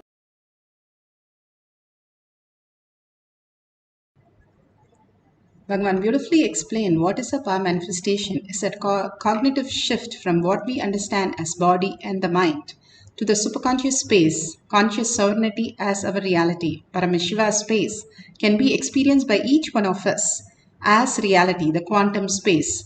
And it is a science because each one can manifest it and it is repeatable. And the evidences of millions of human beings have had a superconscious breakthrough is clearly listed here. That is the science of power manifestation. The scriptural reference, Shastra Pramana, the eternal unchangeable truth revealed in the source scriptures, the Vedas and the Agamas. Apta Pramana, the experience and the results of the Aptas, millions of rishis, munis, ganas, nainamas, alvars, siddhas, all of them are authority of Hinduism, who have manifested all these powers and have had the superconscious breakthrough and manifested all the powers of Paramashiva, which is authentic, time-tested, scientific and foolproof. Atma Pramana, account of His Divine Holiness, Bhagavan Nithyananda Paramashivam, this millennium's avatar's personal experience of power manifestation, Bhagavan's very own Leelas, to showcase how a human being can have a cognitive shift and manifest the superconscious breakthrough. Shakshi Pramana, the experience of the millions of disciple devotees, followers all around the world, manifesting the powers of Paramashiva, initiated by Bhagavan. Bhagavan has beautifully said, I myself will be in the Kailash courtyard for each one of us to manifest the ultimate reality, the Paramashiva space in us. Pratyaksha Pramana, the scientific study, measuring the effect of being in the enlightened state, the thoughtless space, can be simply experienced. People spend millions of dollars to experience that thoughtless space. Here, Bhagavan is initiating us into the ultimate science and giving us the ultimate power. Just like that, only being in the oneness with Paramashiva, we can experience the ultimate, the Shakti Pada, just by the initiation of the Master. Let's go to the Shastra Pramana. The Shastra Pramana are the eternal truth which are revealed in the source scriptures, the Vedas and the Agamas. This is from Vijnana Bhairava Tantra. Vijnana, consciousness, Bhairava, one who experiences the consciousness beyond the mind. Tantra is the method to experience the consciousness. And strong process for us to go beyond all the pain. स्वदेहे जगतो वापि सूक्ष्म सूक्ष्मतराणि च तत्त्वानि यानि निलयं ध्यात्वान्ते व्यज्यते परा. Bhagavan Parameshwara beautifully says, this is for the power, scriptural reference for the power of body scanning. Scanning the history of others' problem. Cognize deeply that from the subtle to the subtlest constitute principle of your whole body. How we exist as a gross, but going subtle and subtle, the molecules, the atoms, or the whole universe simultaneously consist of the essential reality. They are being absorbed in their source, cause. By the experience of such restful awareness, one becomes complete from the thoughts, and the ultimate universe, divine power, Para Devi, is revealed and the supreme power manifestation happens. Clearly, verbatim has described how we can experience the quantum space, subtle and subtlest, which is the reason it is made of all that in the outer world, and which is what is made in the inner world. But through the inner world, only we can reach through everything else, because the outer world we perceive is only as object and matter. But there is the higher frequency level that we can experience as the oneness. Now the science is clearly showing us that everything is connected, everything is happening in the outer world in much defined format that we can experience as a higher reality. And we can live for 1,000 years. They have found how they can predict even your death doing a blood test. All this science is catching up, and they are saying we can live for 1,000 years, we can find out the higher science, how we can have the superconscious breakthrough. Scientifically, now science is trying to catch up with all these great truth. But Bhagavan beautifully says here, whoever understands how our body is made of, what is going on in us, and what is there which needs to be continuously monitored, that who is that who's creating all this identity, who is that who's experiencing all this. When we start bringing all the awareness to the inner space, essential reality, that they are being absorbed into the source, we get absorbed into the beautiful space of oneness when we start looking in instead of looking outside. The beautiful story how the Zen monks, one day he was asking the disciple to pour the cup of tea into his cup, and he kept pouring into his cup and pouring, it's overflowing. He's not telling stop. So the disciple doesn't know what to do. So the disciple finally gives up. Okay, I need to know why he's wasting so much of tea. And he asked, why are you still asking me to pour when your cup is full? And Zen master looks at him and says, that's exactly what I'm asking. How can I teach you when you're completely full of thoughts? And if you drop it, then I can start giving you the higher science. All we do is continuously the thinking is encouraged by us. we decide that because when we are in the deep sleep, we don't have the thoughts. So we know how to live without the thoughts, but we encourage the thoughts, thinking that is saving us, thinking is required for us. And Bhagavan says, when you unclutch again and again from that thoughts and be only in the space of oneness, that you are Paramashiva. I am seeking Paramashiva. Don't give me all these things. Yes, thoughts happen in us. Bhagavan beautifully says, when somebody asked him, don't you have thoughts?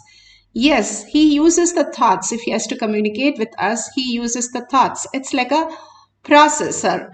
He uses that processor and application to come to our level to talk to us. But that doesn't mean the processor is him. He is the ultimate who is using this processor to communicate with us. We use application to talk to people. Same way, this is an application which is running in us. But Bhagavan says, in millions of acres, just 1 acre of thought doesn't make a difference. Like we have millions of apps, it doesn't make a difference if we are not using that app. Same way, how we can experience the higher reality. Bhagavan beautifully gives an example of how we are a computer 1 and he is computer 10. If you have like any disk, you can log into anybody's computer, use the supercomputer. Same way, when you are connected in oneness with Paramashiva, you can use his resources and all his tapas to manifest all the powers of Paramashiva. All the auspiciousness and abundance starts flowing in you. The science of power manifestation, this is a science because you can experience that immediately. And beautifully, Bhagavan gives the Apta Pramana of Sai Satcharitra volume. It's from the chapter 26. Beautifully, Baba, how he scans the person who has come, Harishchandra. He had come to Baba because his son has epilepsy and asked for blessings. He gives some coin and says, go take this coin and use the coin with the other coins that I have given you and worship it, and simply there will not be anything in your family. Whole family will live happily and fine. The masters always give us only like a word or just a thought or just one action for us to do because we want something very, very simple. Otherwise, we have too many questions.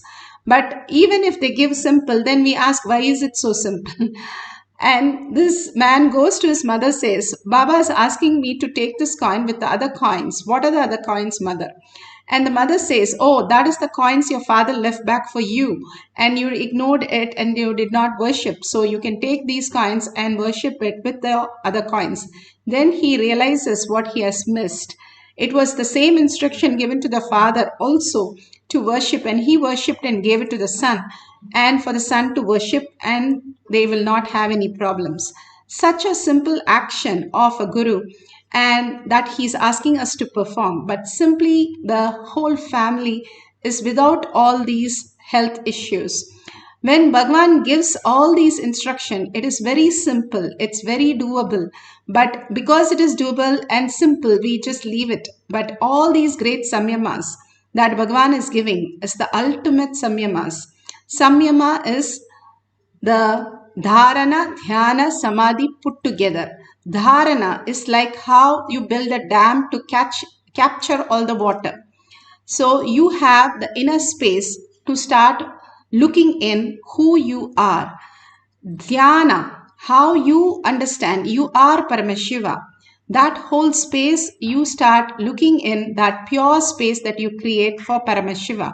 Dhyana. Samadhi is how they have the dam, and from the dam there is a tunnel, like a pipe, which is the dhyana, and there is a turbine, and which runs the turbine. The water rotates the turbine, and because of the rotation, the electricity happens. Bhagavan gives this example for us to understand. Dharana, dhyana, samadhi. When we are completely focused, looking inside that I am Paramashiva, nothing to do, just witnessing us, that's all, witnessing the awareness. When we are with the witnessing awareness of who we are, that I am Paramashiva, the quantum space simply absorbs us and we become the Paramashiva, not losing anything. the way we perceive ourselves, like sleep, we are not lost ourselves. We go to sleep, wake up. Same way, you can experience this consciousness as the ultimate reality, and you can be in that reality of higher conscious space. Bhagavan beautifully explains how the silence increases the intelligence and to the level that we can get absorbed into the quantum space. Bhagavan beautifully explains how we can live in the conscious sovereignty. You should understand the context properly, the word, the meaning. All know it properly. They can know anything they want. When Ubay Bharati asked Shankaracharya about the secrets, knowledge about the physical relationship, he did not immediately have that knowledge, but he could straight get it. He can just one ray of his energy into somebody's body and see the whole action, signs, what happens in and out, and able to explain the whole thing to Ubay Bharati. Understand? It means being a celibate by birth, but not out of any incompletions towards sex. He is simply able to look in. It means he doesn't have incompletion. He has not become celibate because of any incompletions.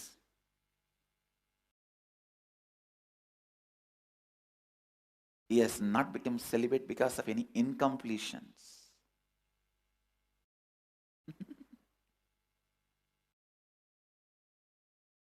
That is the beauty of the Brahmacharya in Vedic tradition.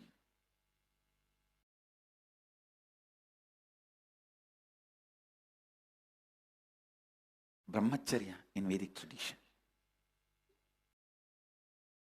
If he has become a brahmachari, celibate, due to some incompletions with the sex, he cannot just straight look into that science and answer Ubay Bharati's questions. The moment Ubay Bharati saw Shankara, the motherliness in her was awakened.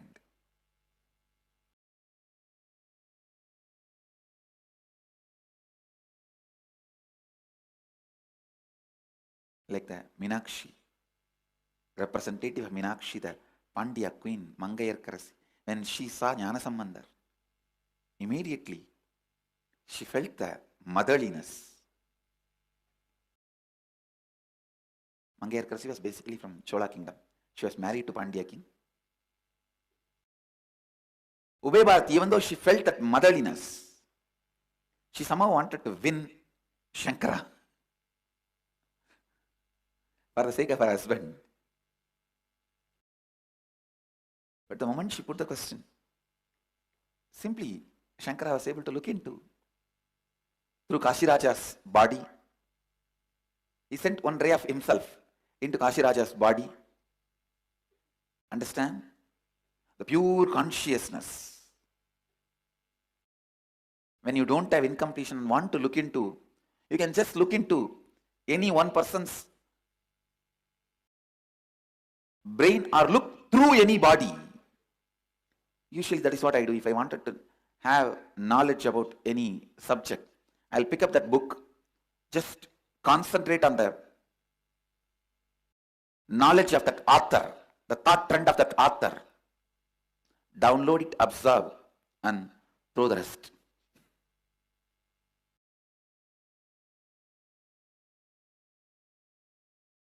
Bhagavan beautifully said how he scans the book. Just one ray of him and he can scan anything. The ultimate science is available for all of us. You can see how the beautiful space where Bhagavan heals the devotees, and it has been measurable that how the body was reacting and the heart rate and everything they measured. It was so perfect how the whole manifestation happened. How when Swamiji is blessing, it simply increases and just heals that person totally. Now we are going to scan our friends, family, anybody in the family also. Even if you know there's a problem, that doesn't matter. You can completely scan how they are and why they are experiencing all this. Now, science has gone up to an extent that they can tell you even when you will die doing a blood test. To that extent, and they say how you can elongate and live as 16 years as reality. In science, they are now able to bring in that level of perfection. Now they are trying to catch up with what Bhagavan has beautifully given, that Sadashiva, Paramashiva is always sweet 16 and always the ultimate space of love, which keeps him always alive. And here you can scan for all the people root pattern and how they have started to build tiredness, boredom, and all kinds of disease, and finally the death. This whole cycle is repeated so many times where we get redundant and irrelevant that it is too much for us to handle. Then we wake up to the higher science, how to exist as consciousness. Beautifully, just by scanning them, you are also scanning your own body. Whenever you're doing scanning, it's not their body, it is also your healing. Your own patterns are getting healed and your own paths are getting healed. It's not just scanning. But when you scan, please let them know to go to a doctor and find a clarity in whatever you're scanning and not just take your inputs, so that there is absolutely clarity in what they need to do. So tell them you're going to scan them and write down whatever Paramashiva shows. And clearly you will be so shocked how beautifully he gives every detail, much more than what they know as their problem. They would have been thinking that cholesterol is the problem or BP is a problem, all that we know. But why is that? What in their life has created that problem, which you can scan and see how they have experienced that. Now, let's get into the meditation. Let's sit straight with the head, neck, and spine in a straight line. Few minutes of just entanglement, deep breathing, and oneness with Paramashiva. So much of auspiciousness and abundance can happen.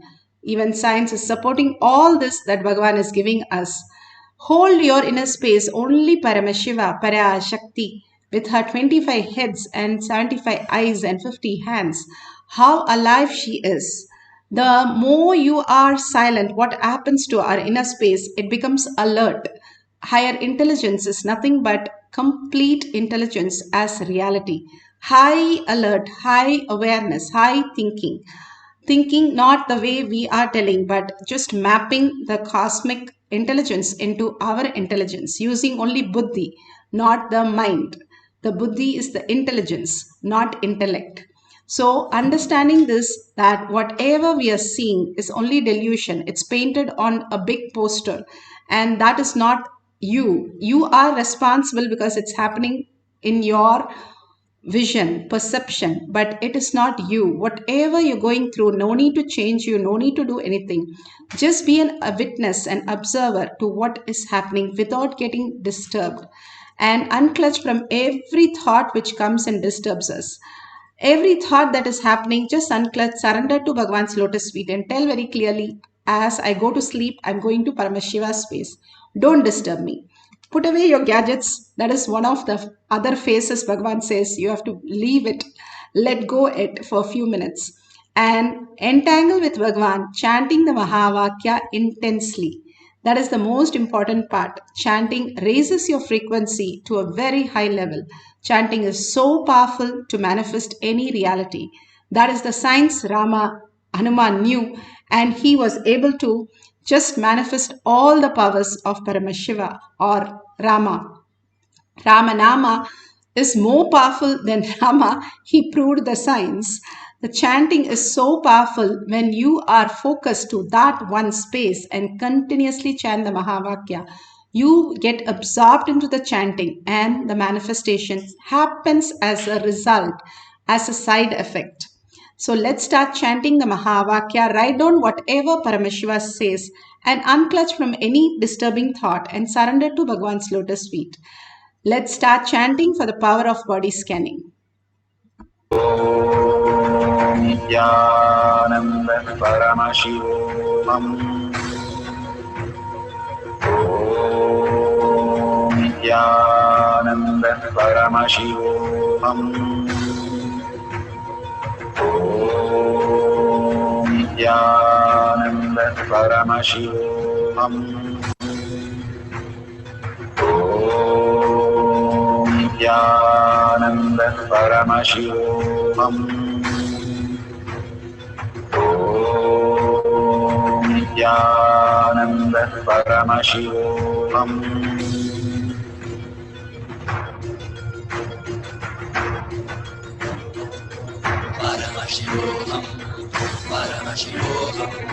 Let Paramashiva's third eye manifest in all our third eyes. Let the Amrita pour, let the Vani open up, manifest in all of us.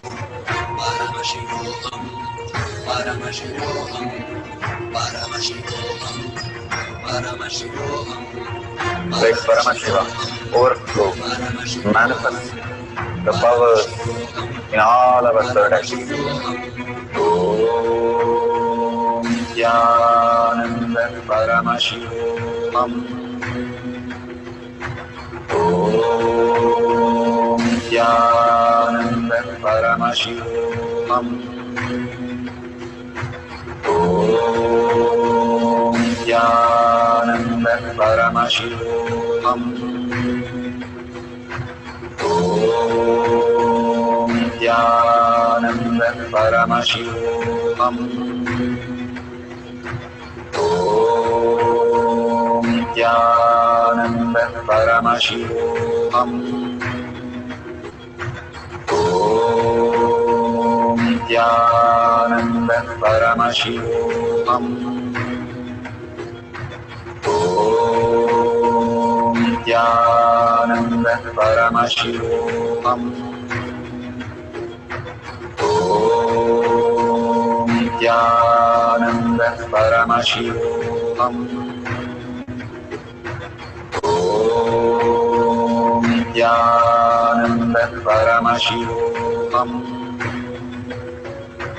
Om Nithyananda Paramashivoham.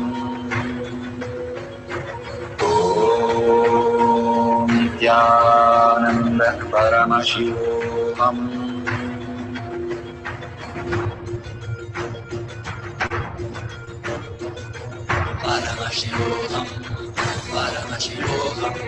Let Paramashiva's third eye manifest in all our third eyes. Let the Amrita pour, let the Vani open up, manifest in all of us.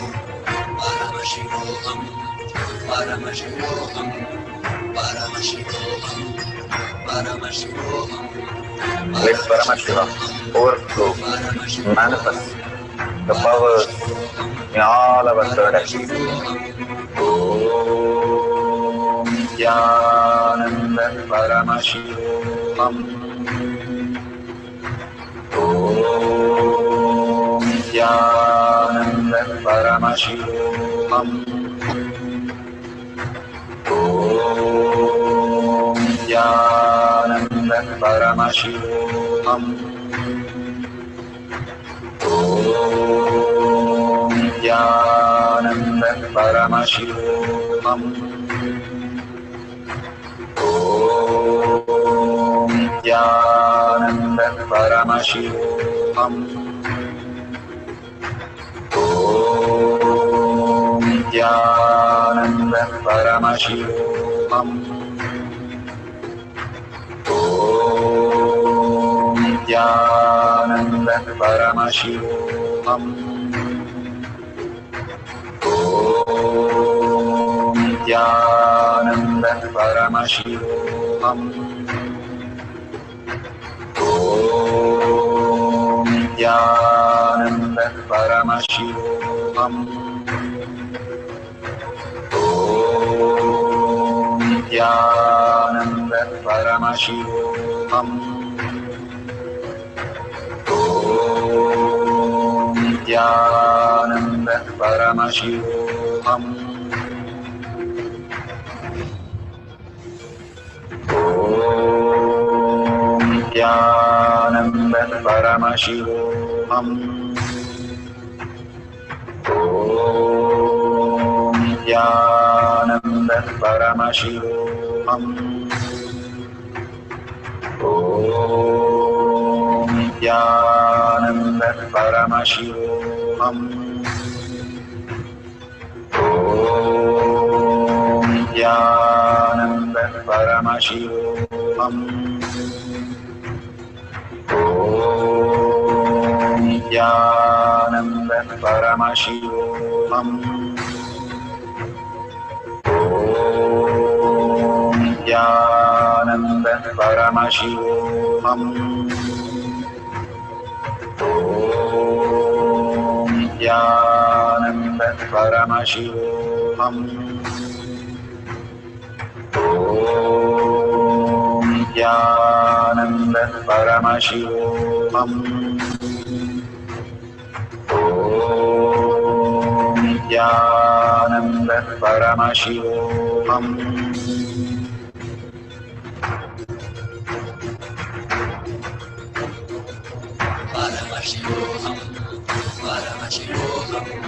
Let Paramashiva's third eye manifest in all our third eyes. Let the Amrita pour, let the Varni open up.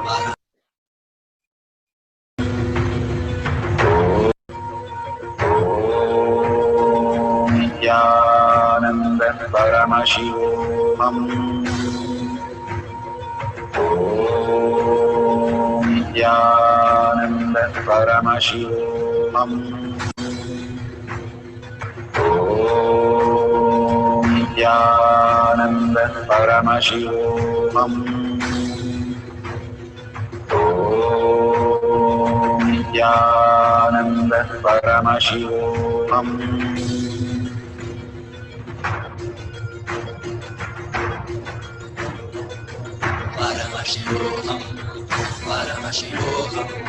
Let Paramashiva's third eye manifest in all our third eyes. Let the Amrita pour, let the Varni open up, manifest in all of us.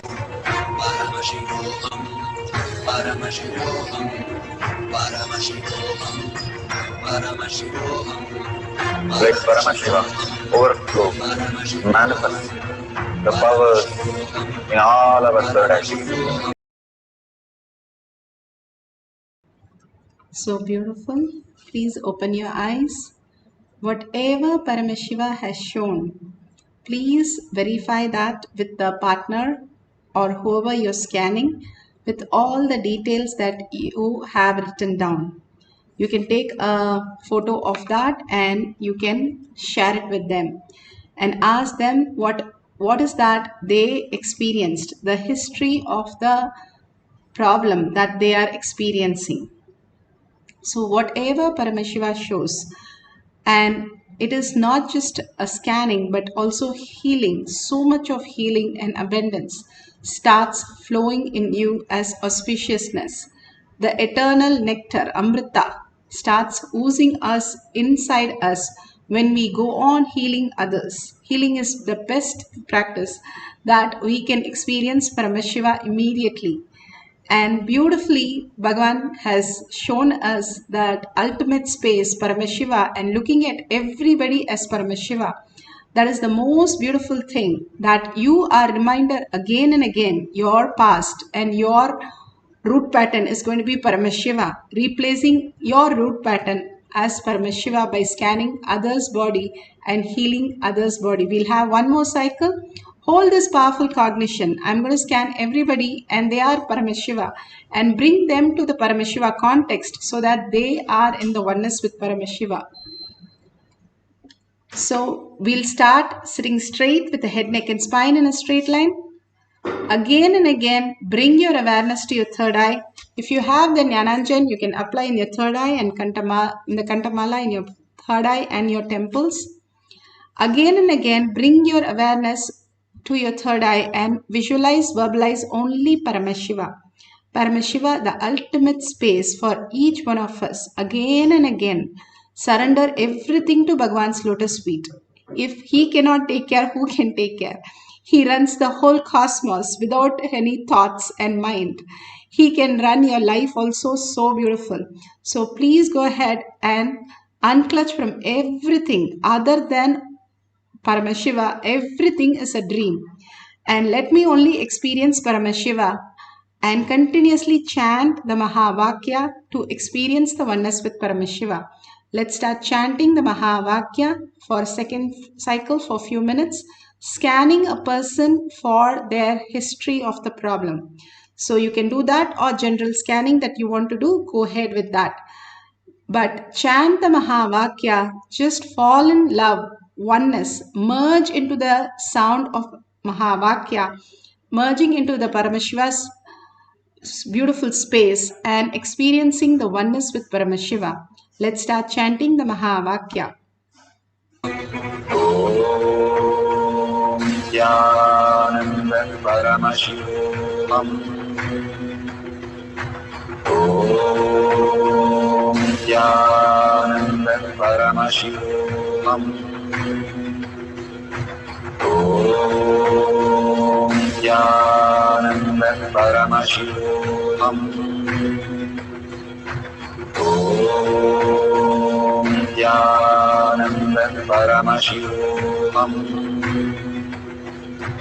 Om Nithyananda Paramashivoham. Om Nithyananda Paramashivoham. Om Nithyananda Paramashivoham. Om Nithyananda Paramashivoham. Om Nithyananda Paramashivoham. Om Nithyananda Paramashivoham. Om Nithyananda Paramashivoham.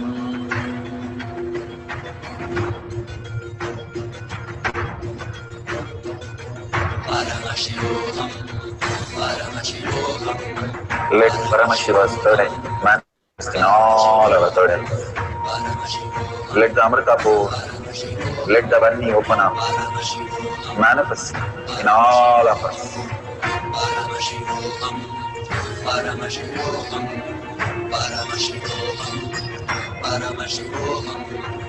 Let Paramashiva overflow, manifest the powers in all our third eyes. Om Nithyananda Paramashivoham. Om Nithyananda Paramashivoham. Om Nithyananda Paramashivoham. Om Nithyananda Paramashivoham. Om Nithyananda Paramashivoham. Om Nithyananda Paramashivoham. Om Nithyananda Paramashivoham. Om Nithyananda Paramashivoham. Om Nithyananda Paramashivoham. Om Nithyananda Paramashivoham. Om Nithyananda Paramashivoham. Om Nithyananda Paramashivoham. Om Nithyananda Paramashivoham. Om Nithyananda Paramashivoham. Om Nithyananda Paramashivoham. Om Nithyananda Paramashivoham. Om Nithyananda Paramashivoham. Om Nithyananda Paramashivoham. Om Nithyananda Paramashivoham. Om Nithyananda Paramashivoham.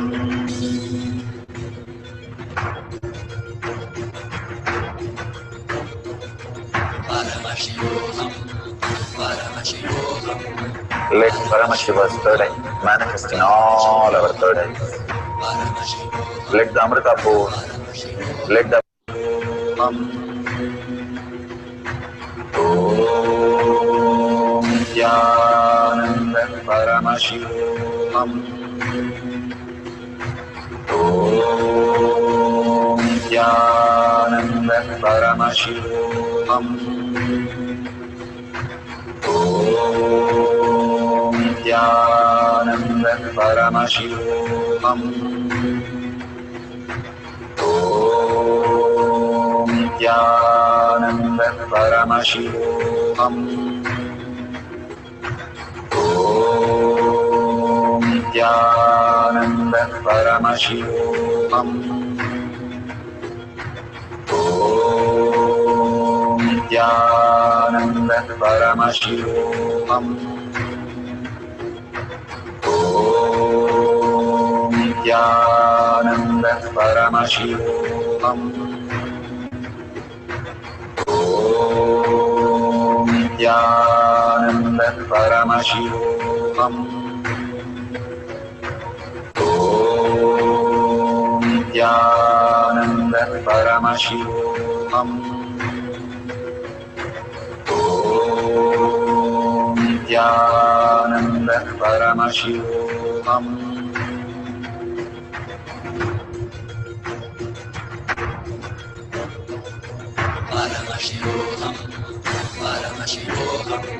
Let Paramashiva's third eye manifest in all our third eyes. Let the Amrita pour, let the Vani open up, manifest in all of us.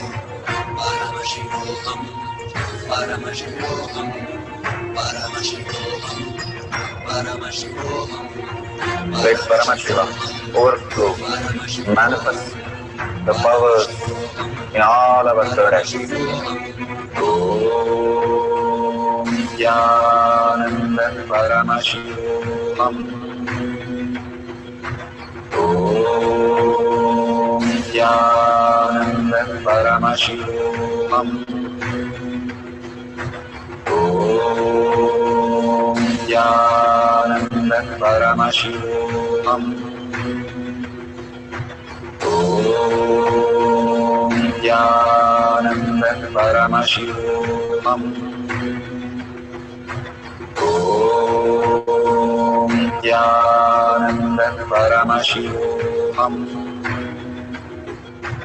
Om Nithyananda Paramashivoham.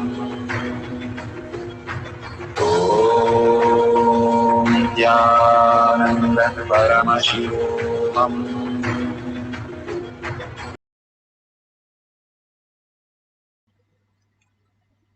So beautiful. Whatever prasada you have received from Bhagwan, please share it in tinyurl.com/powermanifestation.